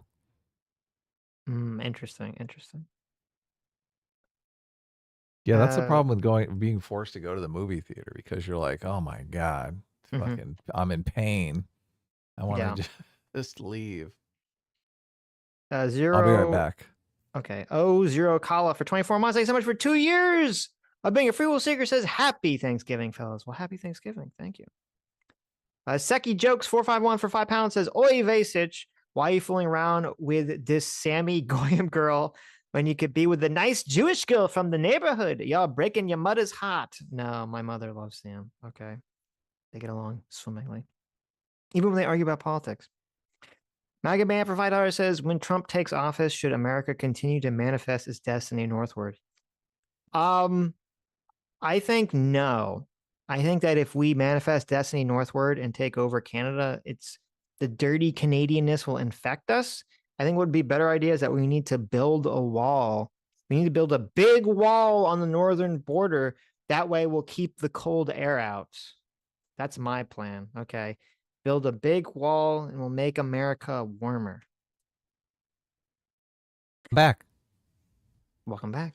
I'm back. Pandu for $5 says, I tend to be more xenophilic, but also feel my brain is wired to work better within restrictions. I wonder how many paradigms there are for right left. Yeah, it would be very interesting to like map all the various, I would say like spectrums out of like things I think that map onto the left right, because I think there's several of them, and see like where you all like where you everyone falls on them exactly. Because I would wager that you probably have like a statistical average one direction or the other, but you could probably have outliers where, certain issues you go wildly in the other direction. There's change versus tradition is one of them. Right. There's a lot of them. Yeah, there's a bunch. So Brian for $5 says, I'm totally fine with the phrase left-wing party denialism. What was that in Party reference to? denialism. Yeah, that could mean a lot of different things. Look, I was going to work on the woke problem, the problem that we need a new word for woke. Right. I was patting myself on I was just sitting there thinking, patting myself on the back about custodial voting. I'm like, it's so perfect. It just says what it is. And I was like, why can't we do something like that for woke? We just need something that just says what it is, just articulates what it is. So, but I didn't. Okay. That's all I did. I was having so much fun patting myself on the back that I never worked on the actual problem.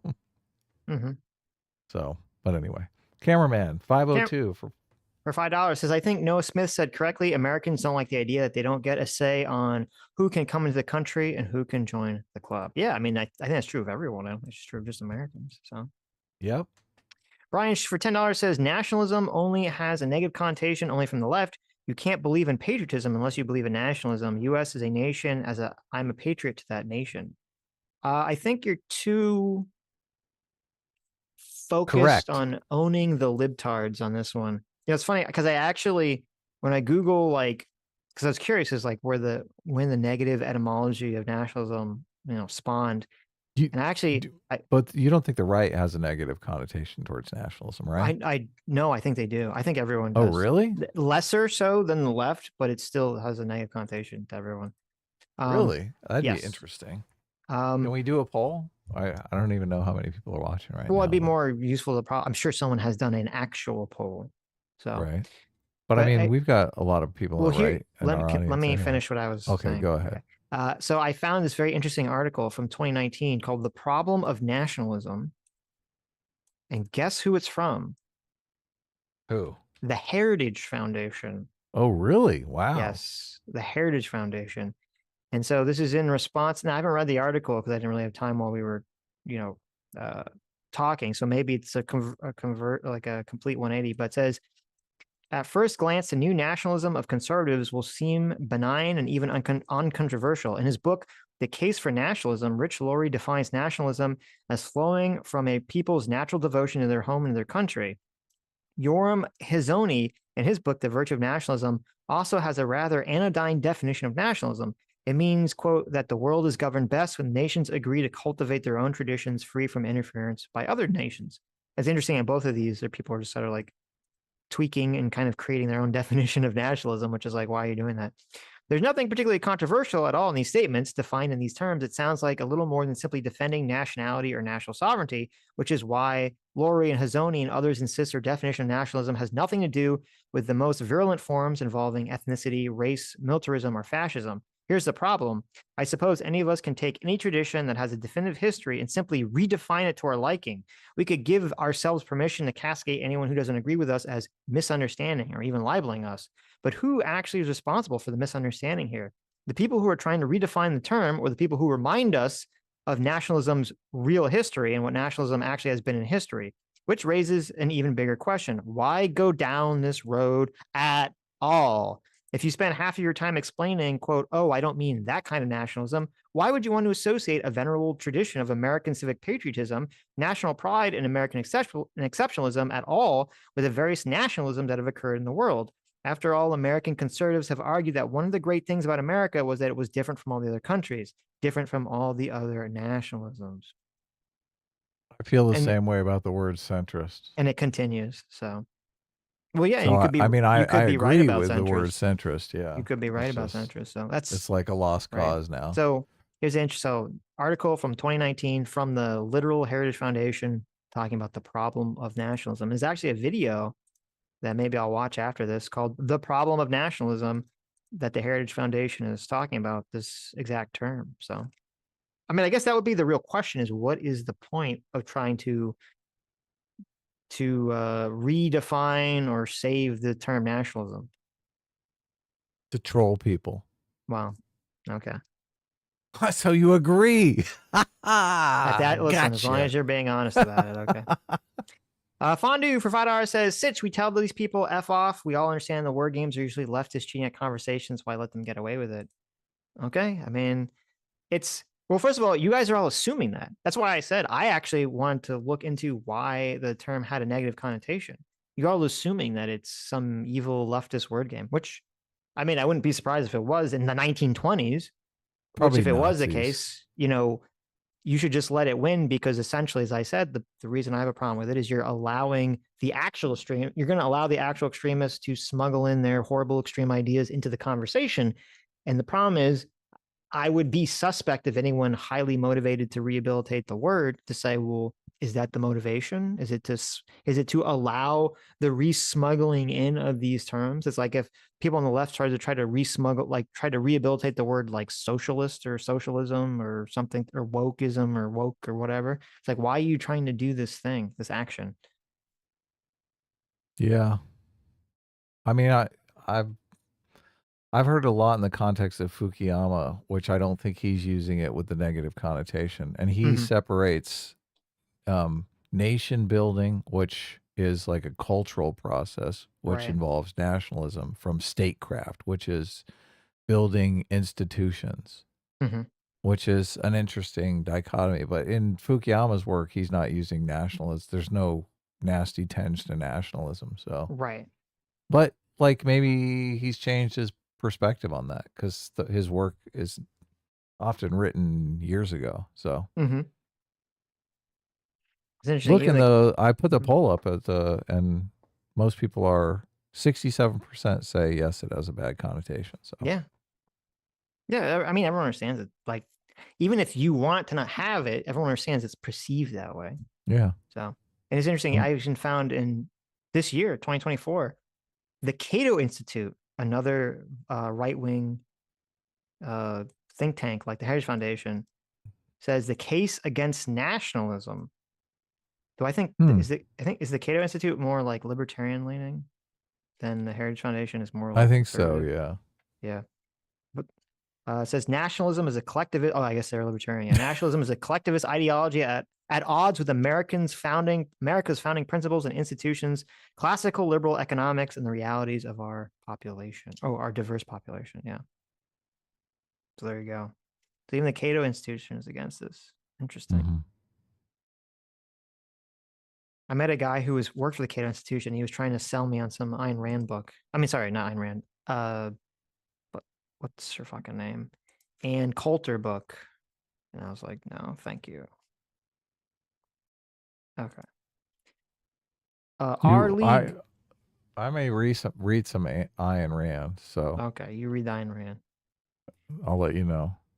But I would be interested to see where this beginning of the term nationalism sort of become bad, because that would be kind of interesting. Same with populism. Where was the turn? Right. Let's see. Our league for $2 says Palestine is a theocratic ethno-state. I mean, that's my understanding as well. Fondue for $2 says these rants are what reminds me of why I'm Escalus. Well, thank you, Fondue. What was the rant? I don't know, but thank you. Blue Silver for $5. What's his face? You got this Jon Stewart face. Oh, it's like in the past. When did you bring up the Jon Stewart face? Well, you were doing your rant. Oh, okay. I don't remember. I left it. I did that one, I think, on the Sunday show when we were bitching about Jon Stewart. Right. Well, I was bitching about Jon Stewart more than you were, but yeah. Lou Silver for $10. Thank you so much. Says she's missing the point entirely. The fact that the U.S. is different from the rest of the world is what makes U.S. special and great. True. The way that this girl speaks is so damn condescending. It's sickening. I have such disdain for entitled millennials like this. True. Yes. Yeah.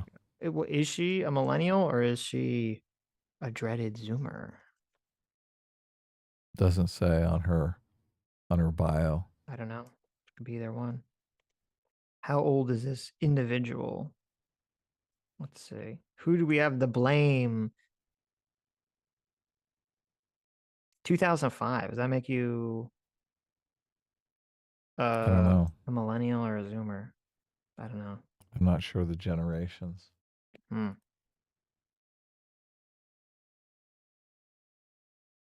Yeah, cool. She was adopted. That's interesting. Oh, was she adopted by white people? Oh, I don't know. Shit. It says oh shit. Oh, you're right. Oh my god. Oh shit. This might be a deep dark rabbit hole.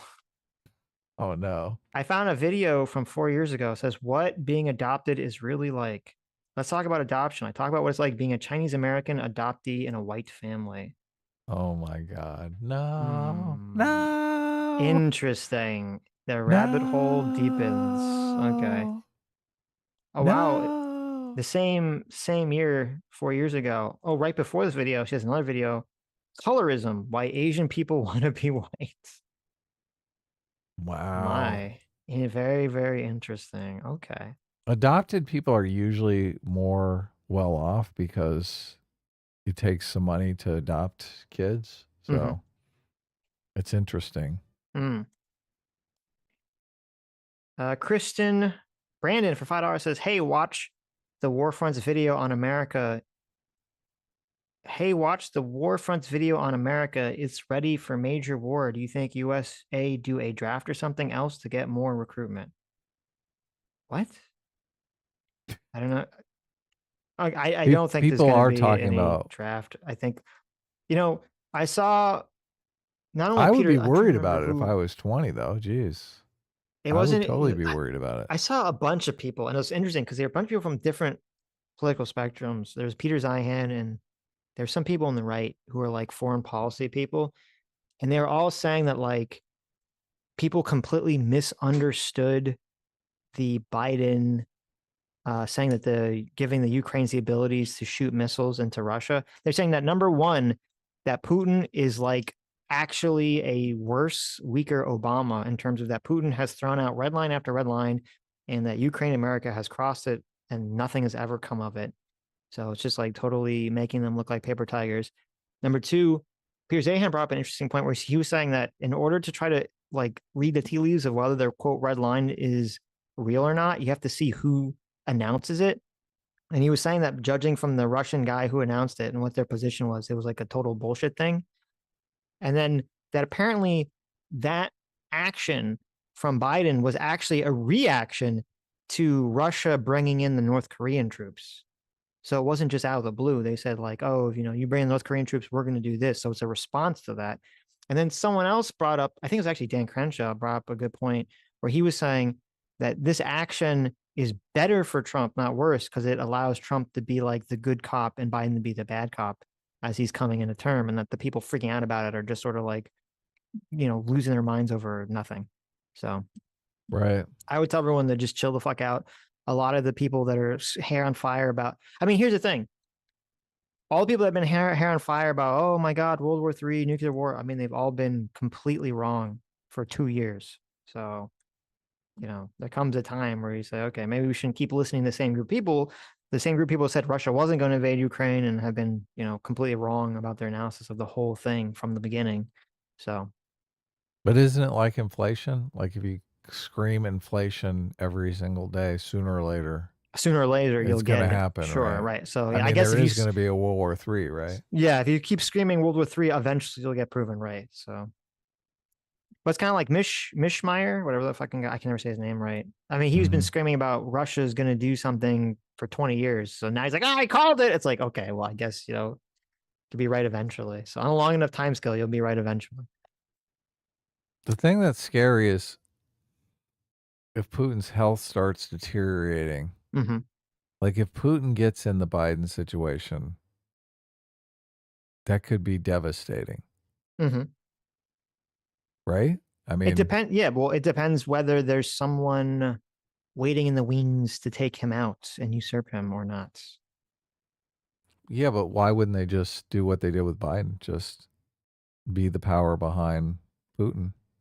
Manipulate Putin into doing what they want. When you said his health deteriorate, I assume what you meant was that he would make weird, irrational, decisions based on dementia. I thought that's what you were saying. Right.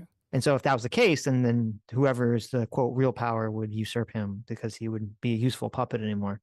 So I don't think that's the case now, but yeah, I guess the real problem would be a combination of the two, right? Somebody who's sees it as their opportunity to accomplish whatever their goals are, but at the same time Putin is still in power and can be doing crazy shit, right? Well, it's interesting because you had that guy, I forget the guy's name. You had that guy who did try to coup Putin, and it completely was not successful. Yeah. So that was interesting. Remember, there was all those complete weird Russia shill dumb fucks who were kind of like the America bad isolationists on the right that were like, it's not a coup. This is some kind of magical genius Putin 20D chess maneuver to invade Ukraine. And then all those people got proven completely wrong, and then no one cared and still listens to them to this day. So Yeah, anyway, they were wrong. Oshacy for $5 says Thanksgiving is a time where I get to argue with my parents because I'm the left wing one because I hate Tucker and Candace. The struggle is real. Wow. That's That is hilarious. funny. Listen, that's like you get just desserts, Oshacy. Okay, everything's relative, right? That's what you have to remember. Everything's relative. That's pretty funny. Wow. So, but good for you. Candace and Tucker suck. So. Tom waiting for $5 says, been going down a rabbit hole of celebrity libertarians that are no longer libertarians. Penn Jillette basically said libertarianism was too white. That was a weird one. I don't know. Wow. Because he used to be super libertarian. I remember him coming out against recycling. A bunch of people on the left got very mad about that. I don't know what turned him. Was it Trump? Did he just perceive it as like racist or something? That's kind of fascinating. Dr. Diller for 32 months. Thanks so much for being 32 months member. Dr. Diller says, hey guys, what's this weird charge on my debit card for the past 32 months? Why do I keep getting pallets of free will shipped to my door? Because don't you want to be a free-willed, enlightened centrist moving through the world with a big brain? That's 32 pallets of free will. Did you know you got that much free will with a membership just to sitting this there. channel? Waiting to be used, okay? Waiting to be utilized, invested.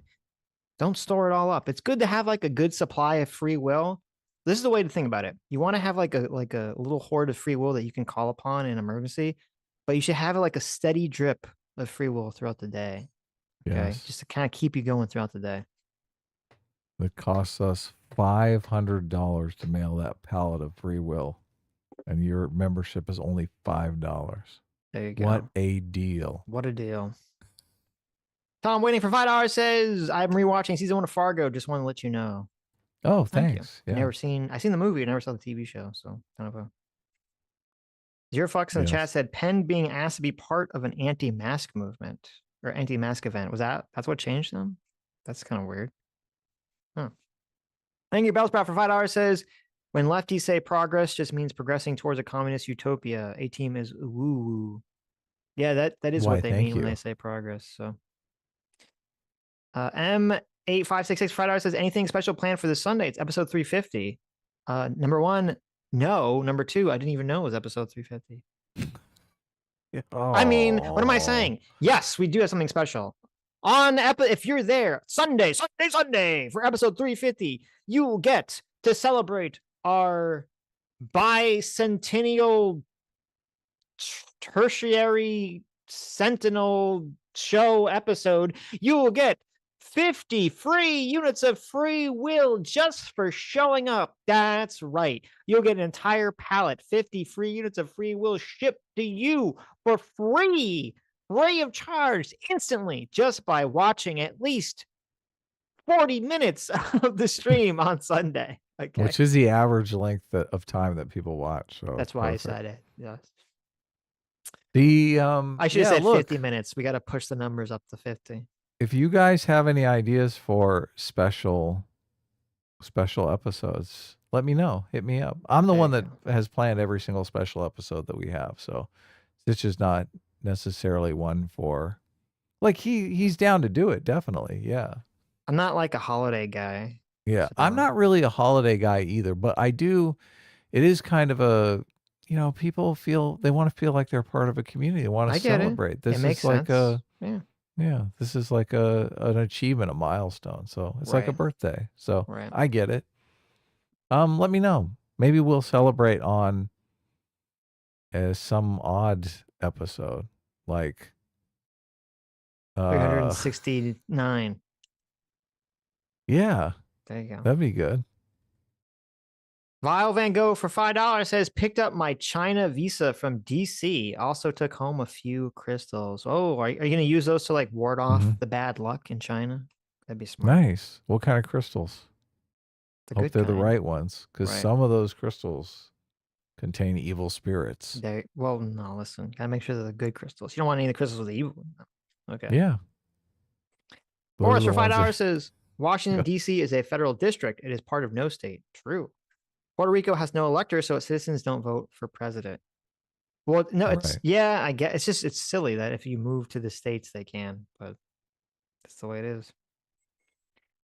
Fondue for $5 says Actual Justice Warrior had a video on the joke controversy. People are fleeing Puerto Rico and Hawaii due to the Jones Act. So now there are many islanders living in the US. I mean, I figured they'd be fleeing, well, not Hawaii. Be assuming people would want to leave, especially after the big hurricane and everything. So Puerto Rico's like the Hunger Games. Everyone's struggling to get off the island. well, I don't know if it's that bad, but the Jones Act is retarded, or at least the element of the Jones Act I'm assuming Actual Justice Warrior was talking about, which is you can't have ships port between two U.S. ports sequentially unless they are like made in the U.S. and crewed entirely by a U.S. crew. It's a completely retarded thing.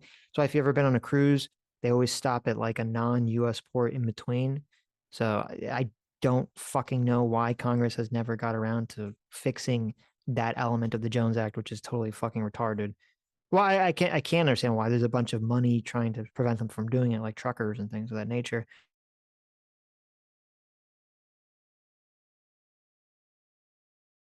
Okay.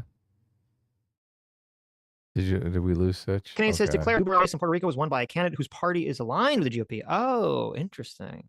That's interesting. I wonder why they voted overwhelmingly for Harris in the straw. Unless the straw polls, people just don't care, so they don't vote in it.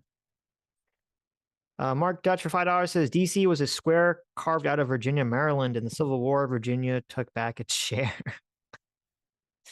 That's funny. Lake 000 for £5 says more people in Puerto Rico than in the West Bank.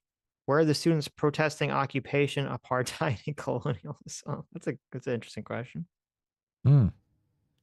Rich Jammer for 32 months. Thank you so much.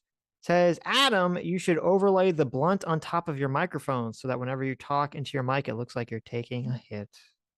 Oh, nice. I can try that. That's a good idea because the microphone doesn't move. So Contrast for $2 says Sammy G wife jack memes when? I mean, whenever you guys get around to making them and sending them to Sammy to troll her. what is a wife jack meme? You know, like the trad wife. You know, like the Wojaks, but like the women and the wives. That's just what it is. Oh yeah, we got some good.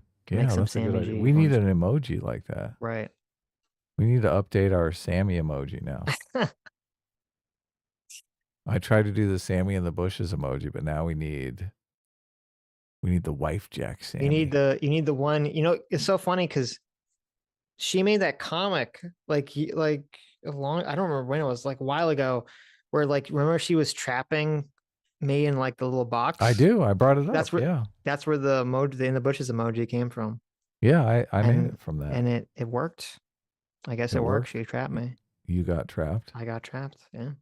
Do you feel the walls closing in around you? The walls are closing in on me. Yes, that's right, as they say. But they feel nice. They're look, nice. Don't walls. Yeah. Never tell your girlfriend that you feel trapped. Okay. No, that's a terrible. Not terrible really thing. a good way to. Right. Yeah. You should always say, "I can't leave you. I can't quit you. I can't quit you." Isn't that from Brokeback Mountain? That is from Brokeback Mountain. Yes. Look, you got a Brokeback Mountainer. I don't think you want to use that as a verb. That means that you cheat on your female significant other with your gay, with your friend. Oh, okay. So if I broke back Mountain Sammy, that'd mean that I would go to California to fuck you in secret, which, to be fair, she'd probably be into because she'd want to draw comics about it. Please, but that's a different thing. No, that's so bad. Leave her immediately. That's not good. Nobody send this clip to Sammy because then she'll want to draw a picture about it. Oh, terrible. The only reason there hasn't been Sammy fan art is because she like wants to draw it in secret when I'm not around. So she might actually have a chance now that I'm with my parents for Thanksgiving. So Oh, I see. M8566 for $5 says, why are so many leftist white supremacists? They argue for the existence of white supremacy more than anyone. I think that's because, as I said, I think some of them are actually they're race nationalists, but they're just not white, so they get perceived as being like on the far left. And they're just highly xenophobic. You think she's Chinese supremacist? I don't know. Maybe. Think her parents are Trump voters? No, I bet they're pretty left leaning. Right. Though it's funny, it reminded me of that scene from I Heart Huckabees where what's the main character's name? The actor. He's the bad guy in Scott Pilgrim. I don't remember. Oh, well, Jason anyway, Schwartzman? yes, Jason Schwartzman and Mark Wahlberg, they go to remember he's like trying to figure out like why he keeps seeing the African doorman everywhere. Oh yeah, yeah. And he's like adopted. He wants to know if he's racist. Well, he wants to know like why he keeps interacting with him. And he's like so he goes to his house and he finds out he's like been adopted from like the Sudan by like a super conservative family. Wow. They get this big political argument because they're very conservative. And they're arguing, and he's like, you're a bad person. He's like, I adopted a Sudanese child. Like, what are you talking about? I'm not a bad person. Because they're like very Christian. That's a good movie. I got to rewatch it. I haven't seen it in so long. I don't remember the plot. That's good. Not in the face for 18 months says, want a hilarious watch? Look up Trump Japanese commercial. Maybe watch on Sunday because we've been kind of super long today. But I'll check it out. Lose over for $10 says, Adam, you claimed to be on the fence for so long during the election. When was the exact point you decided you were going to vote for Trump and why? Well, I didn't vote for Trump, so I left the top of the ticket blank. I didn't vote for anyone. There you go. Yeah, but there was a bunch of stuff to vote for in Los Angeles, obviously. So I've seen this. This is the Mike Diva. This is from 2016. This is the Mike Diva Trump Japanese commercial. I have seen this. Mike Diva, very famously for me, he had an amazing song years ago called I'm on Crack, which was about a black homeless guy hallucinating a hilarious music video while being on crack. And it's funny because I was like, wow, that would get you canceled today.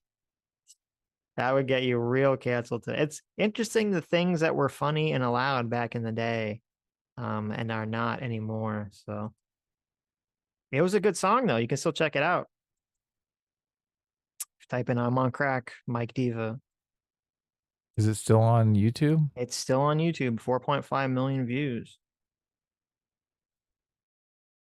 So, and he never got canceled. Nice. No, because I think it was actually, I think the reason I know about it is because I think the music was actually made by Mindless Self-Indulgence, who I like their music a lot. So look at that. 3.5 million views. That's nothing to sneeze at. Yeah. So there you go. Mindless Self-Indulgence. Pretty good band. Pretty good stuff. Okay, let me look at the Streamlabs here. Let's see. Where are we at? Soto for $2 says, in today's episode of Midwitland, Elon decided to make the bold declaration that drones will replace manned fighters. So we should cancel the F-35, to which every person with even an inkling of knowledge of combat stated that Elon was talking out of his ass because the F-35 is capable of many things drones aren't, like dropping 500-pound JDAMs on a pinhead. Unfortunately, Midwid Madrones, Elon now says, has a say in sabotage in the military due to Doge. Wow. Are we going to go through the arc where we're going to like lose a lot of respect? Well, I already have, but are a lot of people just going to start losing? Is Adam going to go through that arc? Yeah, we're going to realize that, like, okay, no, maybe Elon is a fucking retard. I'm too invested, Sitch. I'm not going through that arc. I don't know. I mean, you're going to get like you. What? I know Elon is a good person. So okay. Well, he might be a good person. Doesn't mean he's not a midwit. Like Elon could be very smart about specific things. And because he's the richest man in the world, it's made him egotistical to think he knows everything about everything when he doesn't. And he says something stupid like drones should replace F-35s, which maybe someday, 100 years from now, they will, because you'll have some gigantic drone that costs the same amount to make a F-35, except it's driven by a person, you know, miles away or something. How is that like a midwit thing? Like drones are far more powerful than F-35. No, he said drones should replace F-35s. Yeah, they should. The That's not current dumb. the current drone, the current little tiny drone cannot replace an F-35. Yeah, but a swarm of drones fighting against an F-35 is just not even a fair fight. Okay. That's the argument that he's making. Like they do these suicide drones that like blow up when they hit something. You send 1,000 of those out, the F-35 doesn't stand a chance. Like, how's it going to? It's going to have to shoot 1,000 drones down one at a time. How are you going to drop your How is this? 500-pound JDAM How is this at 'em midwit? on a target? You launch it from a silo. What if it can't be? It has to be dropped by It's a got to plane. be dropped. Yeah. So then you save the F-35. Is that all F-35s are doing now? They do a bunch of shit. F-35s are used for reconnaissance and shit like that. Drones Yeah. are way better for that. I would have to see. I don't think drones can operate at the high speeds and high altitudes that an F-35 can operate under. Oh, I'd be surprised if they couldn't. I don't Why think wouldn't they can. be able to? I don't think they can. Yeah. Because they don't have a giant engine. What do you mean? Like you could theoretically, I guess, build an F-35 that's piloted by, that you can pilot from very far away. And maybe, I don't know if the technology is best good enough that you could do it entirely remotely with zero lag from a drone, you know, safe distance. Look, there's pros and cons of drones and jets. I understand that. That's why you want to have both of them. Yes, yeah. That's the point. That's Solodoj's point. That's the not midwit take, is that you need both of these things. The midwit take is to say, LOL, get rid of the F-35. You just use drones because F-35s are expensive and drones are cheap, which is stupid. I mean, all this is based off of one tweet that he did. Okay. And I don't think that tweet was saying, well, Elon Musk said F-35 makers are idiots for still making manned jets. Yeah. Okay. That's not stupid. That's stupid. Well, I mean, you're gonna get the thing where like we're gonna have the Trump effect for Elon Musk, where every stupid thing he says is gonna get turned into a 10D chess move. Look, first of all, I don't think you can categorically say that that's stupid. Obviously, Solodoj has a point that you need to have a larger aircraft to be able to drop bombs. But if drone technology accelerates to the point where the F-35 can't even get off the ground to like drop the bomb because the drones are so efficient at just fucking swarming them before they can even get off the runway, then the F-35 is fucking useless. And Elon Musk is correct that it was stupid to make a bunch of F-35s. Until you have the gun that you shoot at the drone swarm that's like a mini EMP that just turns them all off. My point is, all of this is dependent then you need a person in there to fly it. So to do something. Please just admit that all of this is dependent upon the technology. And if the drone technology accelerates fast enough that the F-35 becomes superfluous, then his point is not a midwit point, but actually smart. No. Hold on. This was I said this. I said maybe theoretically in the future there'll be some time period where you can have something that has the power and capabilities and even the size of an F-35 that is controlled remotely. That will probably be the future, that you will have the technology to do that. We're not there yet, and I don't think we're even that close to being there. You told me that we weren't going to have fucking autonomous robots for like 50 years. And we're going to have them in like 2 years. Yeah, we'll see about that. We'll see how those robots show out. Okay. I have all the clips. Okay, Sitch. You have all the little clips. I have the little clip of robot brushing his teeth. Yeah, okay. We'll see. We'll see about that one. But no. Anyway. I have the clips of you saying that we're not going to have autonomous robots for 50 years. I have those clips. Okay, that's fine. So when Elon Musk says specifically, he has a video. Now you could say he's being somewhat joking. I saw the video. Can I just finish? Yeah, go ahead. Finish. He has the video of the drones doing all the drone things, and he says, meanwhile, some idiots are still building manned fighter jets like the F-35. That's a stupid, if it's like, it's kind of a joke, but it's also retarded because yes, you're like, this is the midwit take. I hate to say it. The midwit take is obviously if you could build a drone that has the same capabilities of a jet, you would do that, but we don't have that ability. I don't know when the fuck we'll have that ability. You know, I'm skeptical. Maybe you think it'll come out next year. I don't fucking think it's going to come out next year. I'm not a military expert. I'm not a jet expert. I don't know shit about military technology. I'm highly fucking skeptical that next year or in the next 5 years, we're going to have a drone that has the same capabilities of an F-35. You might have an F-35 that has the same capabilities of a drone, but that's the opposite direction of what we're talking about.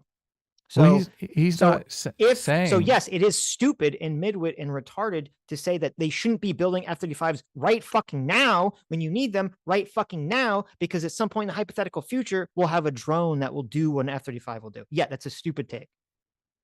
He's saying you shouldn't be building unmanned F-35s, or you shouldn't be building manned F-35s. He's not saying you shouldn't be building unmanned F-35s. It's not clear. He says unmanned in the. He said building manned fighter jets like the F-35. Right. Okay. Yeah. If all he meant, well, first of all, if all he meant was we should start building jets that you can control remotely, he should just fucking say that instead of being a fucking idiot and show a bunch of pictures. That's what he did say. That's not what he said. He showed a bunch of pictures of teeny tiny drones doing drone swarm light shows. So when everyone sees the video, they're thinking, well, you want to replace like these big jets oh my with these God, tiny now you're little reading drone swarms?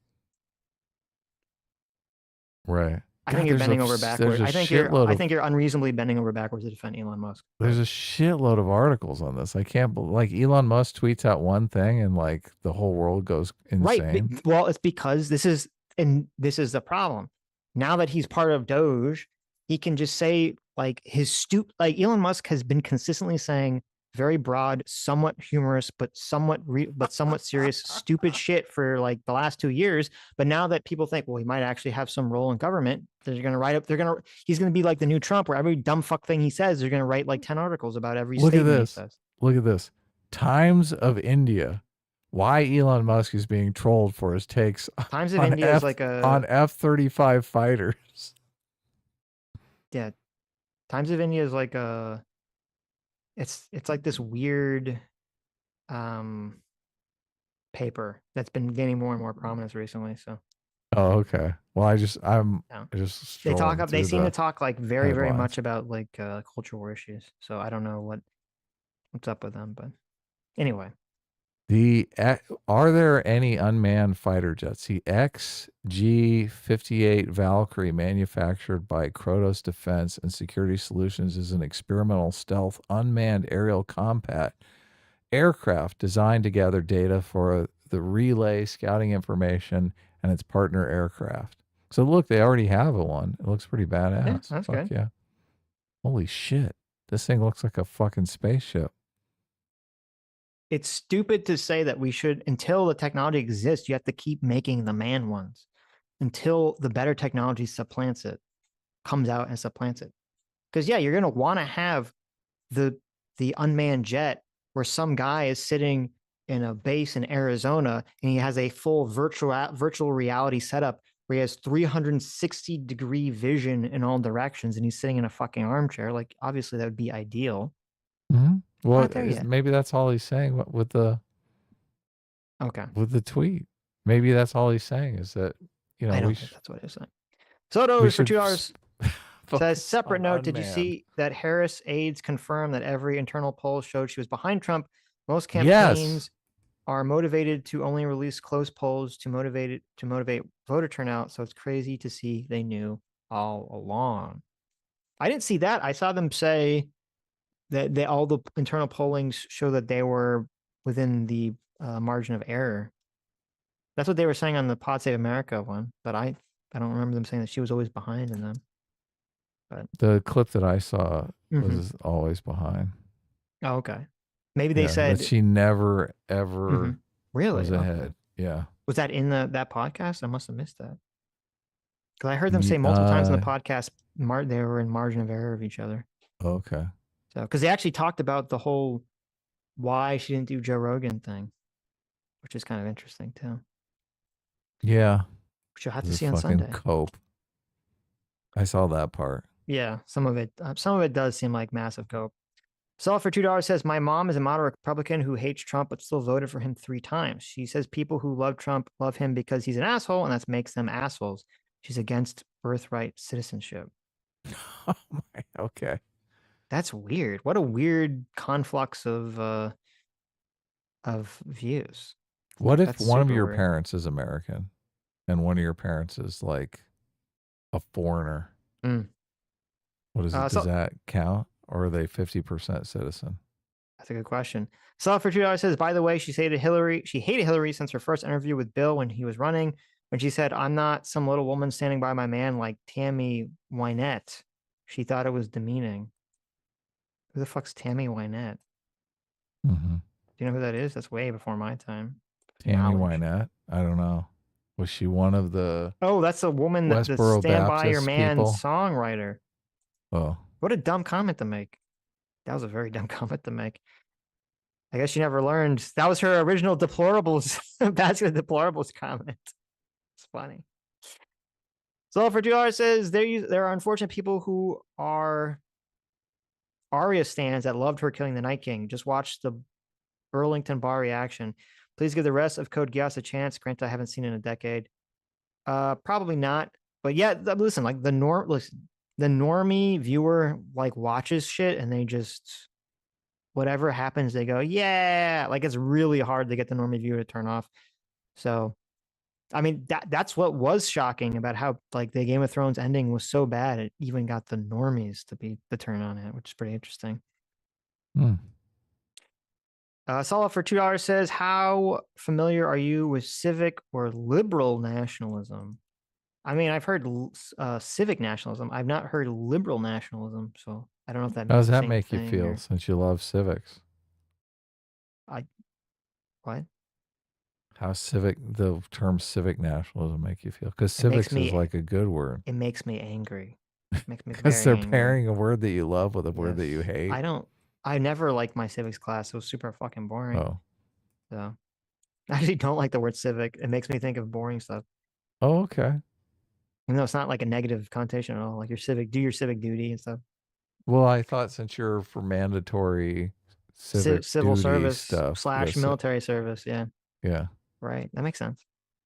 Dr. Diddler for $2 says, in my estimation, nationalism is a neutral idea where jingoism is where it goes too far to the point where the nation is infallible. Nationalism can be bad outside the American context because anyone can become an American.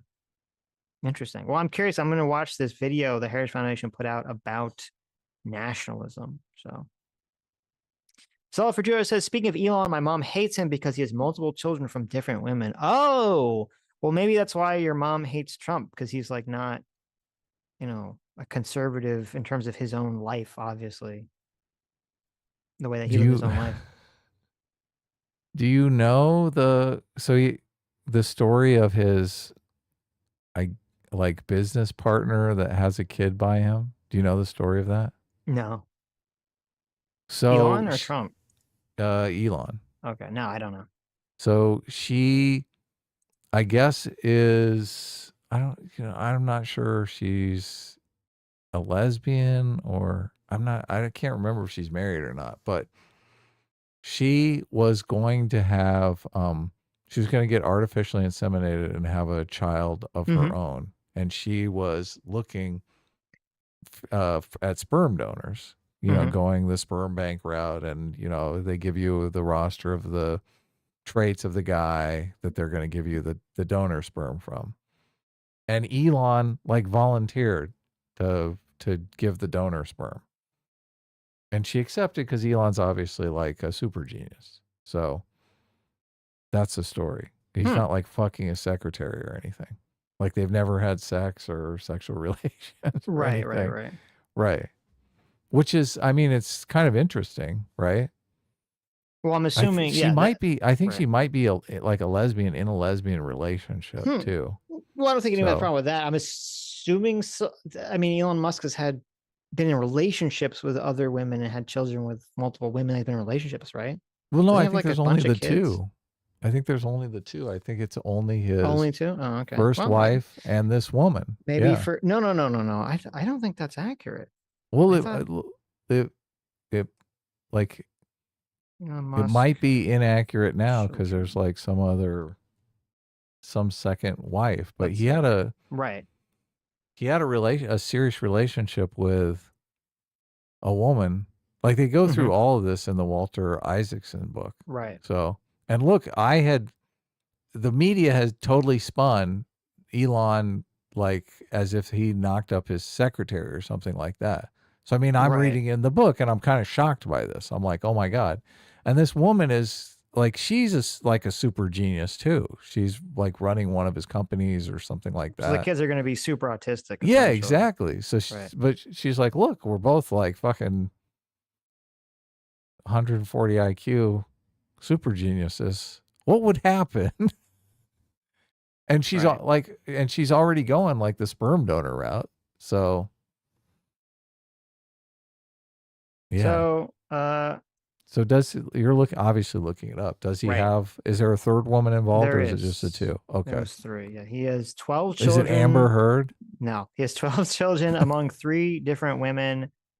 First. Oh, it's Grimes. What am I thinking? It's Grimes. Yeah. He had his wife, Justine Wilson. They had 6 kids. He had 3 children with Grimes, and then he had the child through IVF with the executive lady you're talking about. And Siobhan I think all the Grimes children are also IVF with a surrogate. Like Grimes didn't even want to have like be pregnant and have a kid. Really? Yeah. Huh. They actually, one might have been natural birth, but I don't. Because like one is enough. I'm going all of this off of memory. Like I don't think she was pregnant at all. I don't think Grimes ever did a pregnancy with one of Elon's kids. It was all surrogates. Yeah. Look, rich women don't want to give birth. Okay. They just want to have someone else do that. Isn't it supposed to, I know it's like bad, but also I thought women get some like positive chemicals from being pregnant. That's part of what causes postpartum depression, I thought. I mean, I've heard shit like that from the red pill community. I don't know how accurate it is. I mean, I've heard that way before red pill community even existed. So I don't know, it could be wrong, but it's a thing I heard. So yes, so there is 3 women. Grimes, he was in a relationship with. He was also in a serious relationship with his wife. And this secretary thing was just like they had never had sex or were in any sort of relationship. Right. Yeah. Okay. To answer the surrogacy question, so it says when Grimes she was pregnant the first time, I guess with the child that she named. No. That was his first wife. I don't think it was I think it was born but died. Their first child. Right. Yeah, he had a child die. Yeah. XAEA12, which is really depressing that you name your child such a. How can you be so smart and name your kid? Well, he's naming it after the future unmanned fighter jet. Okay. So obviously, gotcha. It's prophetic. But no, when she was pregnant, because she had some weird condition where she was unable to walk and the baby was pressing on nerves or something. So obviously, she's like, I don't want to go through that again. So after her first horrible pregnancy, she had a second one via surrogate. And name that kid Exa Dark Side Rail. Mm-hmm. These artists. I know. Look at this. Retarded. So there you go. There's your Elon. So she only has 2 kids with Grimes. According to that article, I don't know if she had another one. 6, but he has 12 kids. So he has 6 with his first wife and 2 with Grimes, and I guess there's got to be more kids somewhere in there. So yeah. Fruges for $6 says, why has this become the Adam tries his hardest to defend every stupid Trump team take show? Any criticism, he desperately looks for any way to defend them. Bend Adam, how far backwards can you bend? Who's that? Fruges said that. Oh, okay. Let me see if Stop I can defending ban them from the Trump chat. team, Adam. Okay. How dare you? Let me see if I can ban them from the chat. Let me pull the live chat back up. Okay. Raise your hand. Raise your hands, Fruges. Where are you? No, obviously I'm kidding. People think I'm serious. I'm not. Look, I would love to get more left-wing crazy people involved in the show. I think it's more fun to argue with him in the chat. So thank you for listening to the show. And I will definitely be fighting the slanderous accusations that are levied at God Emperor Elon. Trump can fend for himself. Okay. Okay. Lose Silver for $2 says J-Mac ? Oh, so who did J-Mac vote for? Didn't J-Mac say? Did J-Mac? Did he say he didn't vote for I don't think president? J-Mac. I don't know who J-Mac voted for. So I thought he said that. J-Mac, who'd you vote for? Lou Silver wants to know. Chat wants to know. James Hayes for £5 says Starship is literally a drone and it's going to go to Mars. There you go. The Justice 35 for $20 says Adam, F-35 is the best thing in the air right now. Drones are ineffective at strategic bombing, air-to-air combat, air superiority operations, etc. F-35 is better in all regards. On addition, drones are extremely weak to low tech. Who said that? The Justice 35. Okay, that's fine. So there you go. Lucifer for $2 says PJ, yes. Yes. Fondue for $2 says, guys, Gundam Wing already solved this problem. There you go. He's gonna shining, Elon Musk is gonna shining finger some bitches. The Justice 35 for $10 says drones lose to dudes with shotguns and basic electronic countermeasures. Elon was wrong. Ryan Macbeth has a great video on the subject. If the F-35 is so bad, why do so many nations want to buy them? I saw that. I saw a video where he was talking about the F-35 is like super awesome and people saying it's a waste of money or retarded. I didn't know if it was in response to that Elon tweet. I think because I saw it like before the Elon tweet existed, but. And look, you could at least argue with the steel man of the argument. Okay. Well, he didn't really provide a steel man. He didn't really provide the argument. He just put a one-sentence tweet. That's look, this drones lose to a dude with a shotgun. Right. And basic electronic. I mean, if you have one drone, but if you have 100 drones and a guy with a shotgun, who's going to win that battle? Yeah, what if you have 100 drones and 20 dudes with 20 shotguns? They're going to take out those drones. So the argument is drones are cheaper and you can mass manufacture them and overwhelm people's resources by just throwing fucking more drones at them. That's the argument.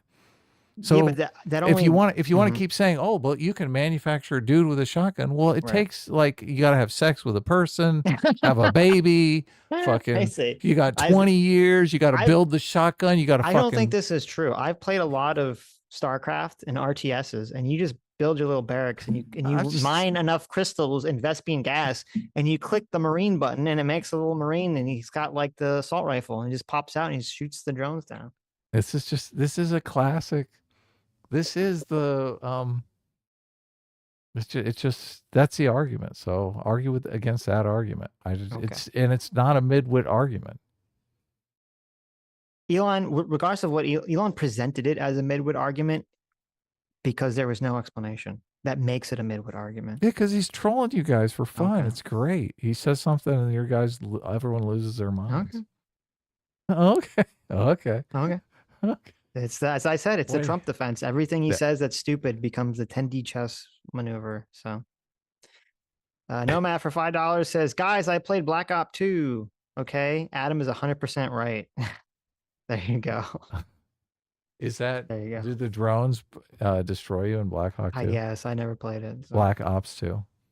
I mean, this is the same idea with zombie movies, right? Like, you're like, I'm a guy with a shotgun, but there's like 5,000 zombies. Have you seen World War Z? I have seen World War Z, yeah. Okay, now imagine that with drones. Yeah, but can't you just I'm pretty sure they have jamming technology that works on swarms of drones, but does not work on a jet that's flying by too fast or too high to jam. As opposed to there's like a drone swarm, and a little bzzz, coming at you. You just turn on the little jammer and they all just go. I don't know. Okay. Alex Wright for $5 says thoughts on Trump's threat to impose a 25% tariff on all products imported from Mexico and Canada until all drugs and aliens are stopped. I mean, that's hilarious. I think he should do it just so we can see what happens. Just so we can see what happens, right? We can either reap what we sow or it will work and everyone will be amazed. I'm not optimistic on that. Joey Not Nice for $10 says, I'm pro F-35, but guys, we have 2 conflicts in the world right now, including a hot war involving Russia, and so far drones have had a bigger impact than drones in both. I think that is the point. There you go. And Joey Not Nice for 32 months says, sup, boys, sup. And thank you. Sup? Fondue for $2 says, oh no, Elon is proving Rollo Tomasi right. What does that mean? About what? About having a bunch of kids, probably. Oh, yeah, maybe. J-Mac, Second Fire, thanks so much for $20. Says, fun Thanksgiving question. What's everyone's favorite side dish? And also, do you have a signature dish you make? My favorite is a real juicy ham, and I make some mean broccoli salad. I also smoked a great turkey last year. Wow, those are all delicious picks. For me, Thanksgiving really is about the honey ham, those honey holiday hams, the spiral cut ham. That's my jam. And I also make fresh rolls. Like I get the yeast and I let the bread rise and I make these, takes all day type rolls. So those I make like a little roll with a honey ham sandwich. That sounds pretty good. Wow, look at that. Yeah. That's like my jam. So I agree. I mean, I think ham is generally better than turkey anyway. Oh, yeah. So I'm generally on team ham. Let's see. Other side dishes that are like really stand out. I really like sweet potatoes a lot. So like a good sweet potato casserole kind of thing is usually pretty tasty. Wow. So and then obviously you have the pecan pie. Some say the pecan pie. So that's always to me that's like a classic. Is that an actual Thanksgiving thing? Because to me that was like a Thanksgiving thing. I was afraid of pecan pie for a long time. Yeah, and you try it and you go, "This is amazing." Well, I have that thing where walnuts taste bitter to me, so I really don't like walnuts. And pecans look like walnuts, but I tried pecan pie once and I discovered, oh wow, pecans are delicious. They don't just because they look like walnuts. Yeah. Yeah, no, I don't like walnuts either. I think walnuts are gross. So, but pecan pie is delicious. So, do walnuts and pecans look the same? They look a little, yeah. They both I guess have you're that, right. like, Yeah, they do look brainy kind of look. Yeah. Yeah, they do look like little brains. You're correct. Yeah, I don't like walnuts either. Actually, I've been in a situation where there's like the bowl of nuts, and you're like pecans. Yeah, you don't know walnuts. What the fuck? Yeah. Why would you do this? So do you have that same thing? Because they taste super bitter to me, and I'm not like super, but like not good. Like I eat them and I go, why do people eat these? Like, well, they do that test where they make you taste the paper. I don't know what kind of paper. It's like a pH paper or something. Oh, really? Interesting. I didn't know the walnuts thing was like a genetic thing, like the cilantro and yeah. I thought it was. I think it's related to that because I did the paper test and yeah, it's super bitter. Everyone else in the class is like, oh, it just tastes like paper, and I'm like, ah. So, I don't remember if I could taste the bitter paper or not. It's so long ago that I did it. But that is the same kind of walnut taste. That's why I thought, okay, well, whatever's in this paper is in walnuts. Yeah. And other people are tasting walnuts. They're having like a delicious experience. And I'm going, oh, what the fuck? Get out of here. Yeah. Okay. Interesting. I didn't know that. Fondue for $2 says Gundam Wing, not G Gundam Sitch. How dare you? Oh, sorry. I'm so sorry. I messed it up. So. Adjusted 35 for $5 says I can beat your 100 drones with a $10 signal jammer. There you go. There you go. Okay. That's something to definitely get around. That is something to contend with. So yeah. Are they using those in Ukraine? The signal jammers? I would imagine. I can't tell you. There's got to be some restriction on it or something because they still use drones, obviously. I don't know. Maybe they're not super portable. Or maybe the Russians are just poor. So Alex Wright for $5 says left-wing crazy people. Adam sounds like Trump. Adam, you got to stop watching those Trump Twitter videos. He's rubbing off on you. I have some more to actually. Okay. We didn't get a chance to watch though. Those weird videos where he's like in an office shouting at a camera. Like, why are you yelling? The camera right there. Solid Fedora says she's a definition of Chesterson's fence. I was explaining why the Jones Act was stupid, and she said maybe it's there for a good reason. She misses when it was the country club party. Oh, interesting. I mean, there you go. It's always nice when you're talking to someone and their moral intuition is just so on the surface. So you understand exactly what's going on, right? Well, maybe it's there for a good reason. Oh, okay, good. Now we know what we're dealing with. Anyways, there's already a technology. I just looked up signal jamming proof drones. There you go. And there are many ways that they can mitigate the jamming technology. Okay. So there you go. Good job. Anyway, Thank I guess you, it's Elon. time to go. Yes. Anyways, thank you guys for coming. Hope we all This have was a lot of fun. It was a lot of fun. It was a long stream today, but you guys deserved it because we're not doing any for yesterday or today. Right. Let's talk about prepping for $5. Says you have a 10,000 drone swarm that can easily be opened using a $10,000 drone swarm. Yeah. Get your drone swarm going. All right. Okay. Nice. So you got the drone swarm versus the drone swarm. Thank you. Anyway, so thank you guys for coming. Thank you for incredibly generous donations. Hope you have a wonderful Thanksgiving, and we'll see you guys on Sunday. Yep. Can't wait. Bye-bye. Okay, I'm hungry. Sweet. So am I. Take care. Yeah, Talk to you later. soon. Talk to you Sunday. Can't wait. Bye. Later.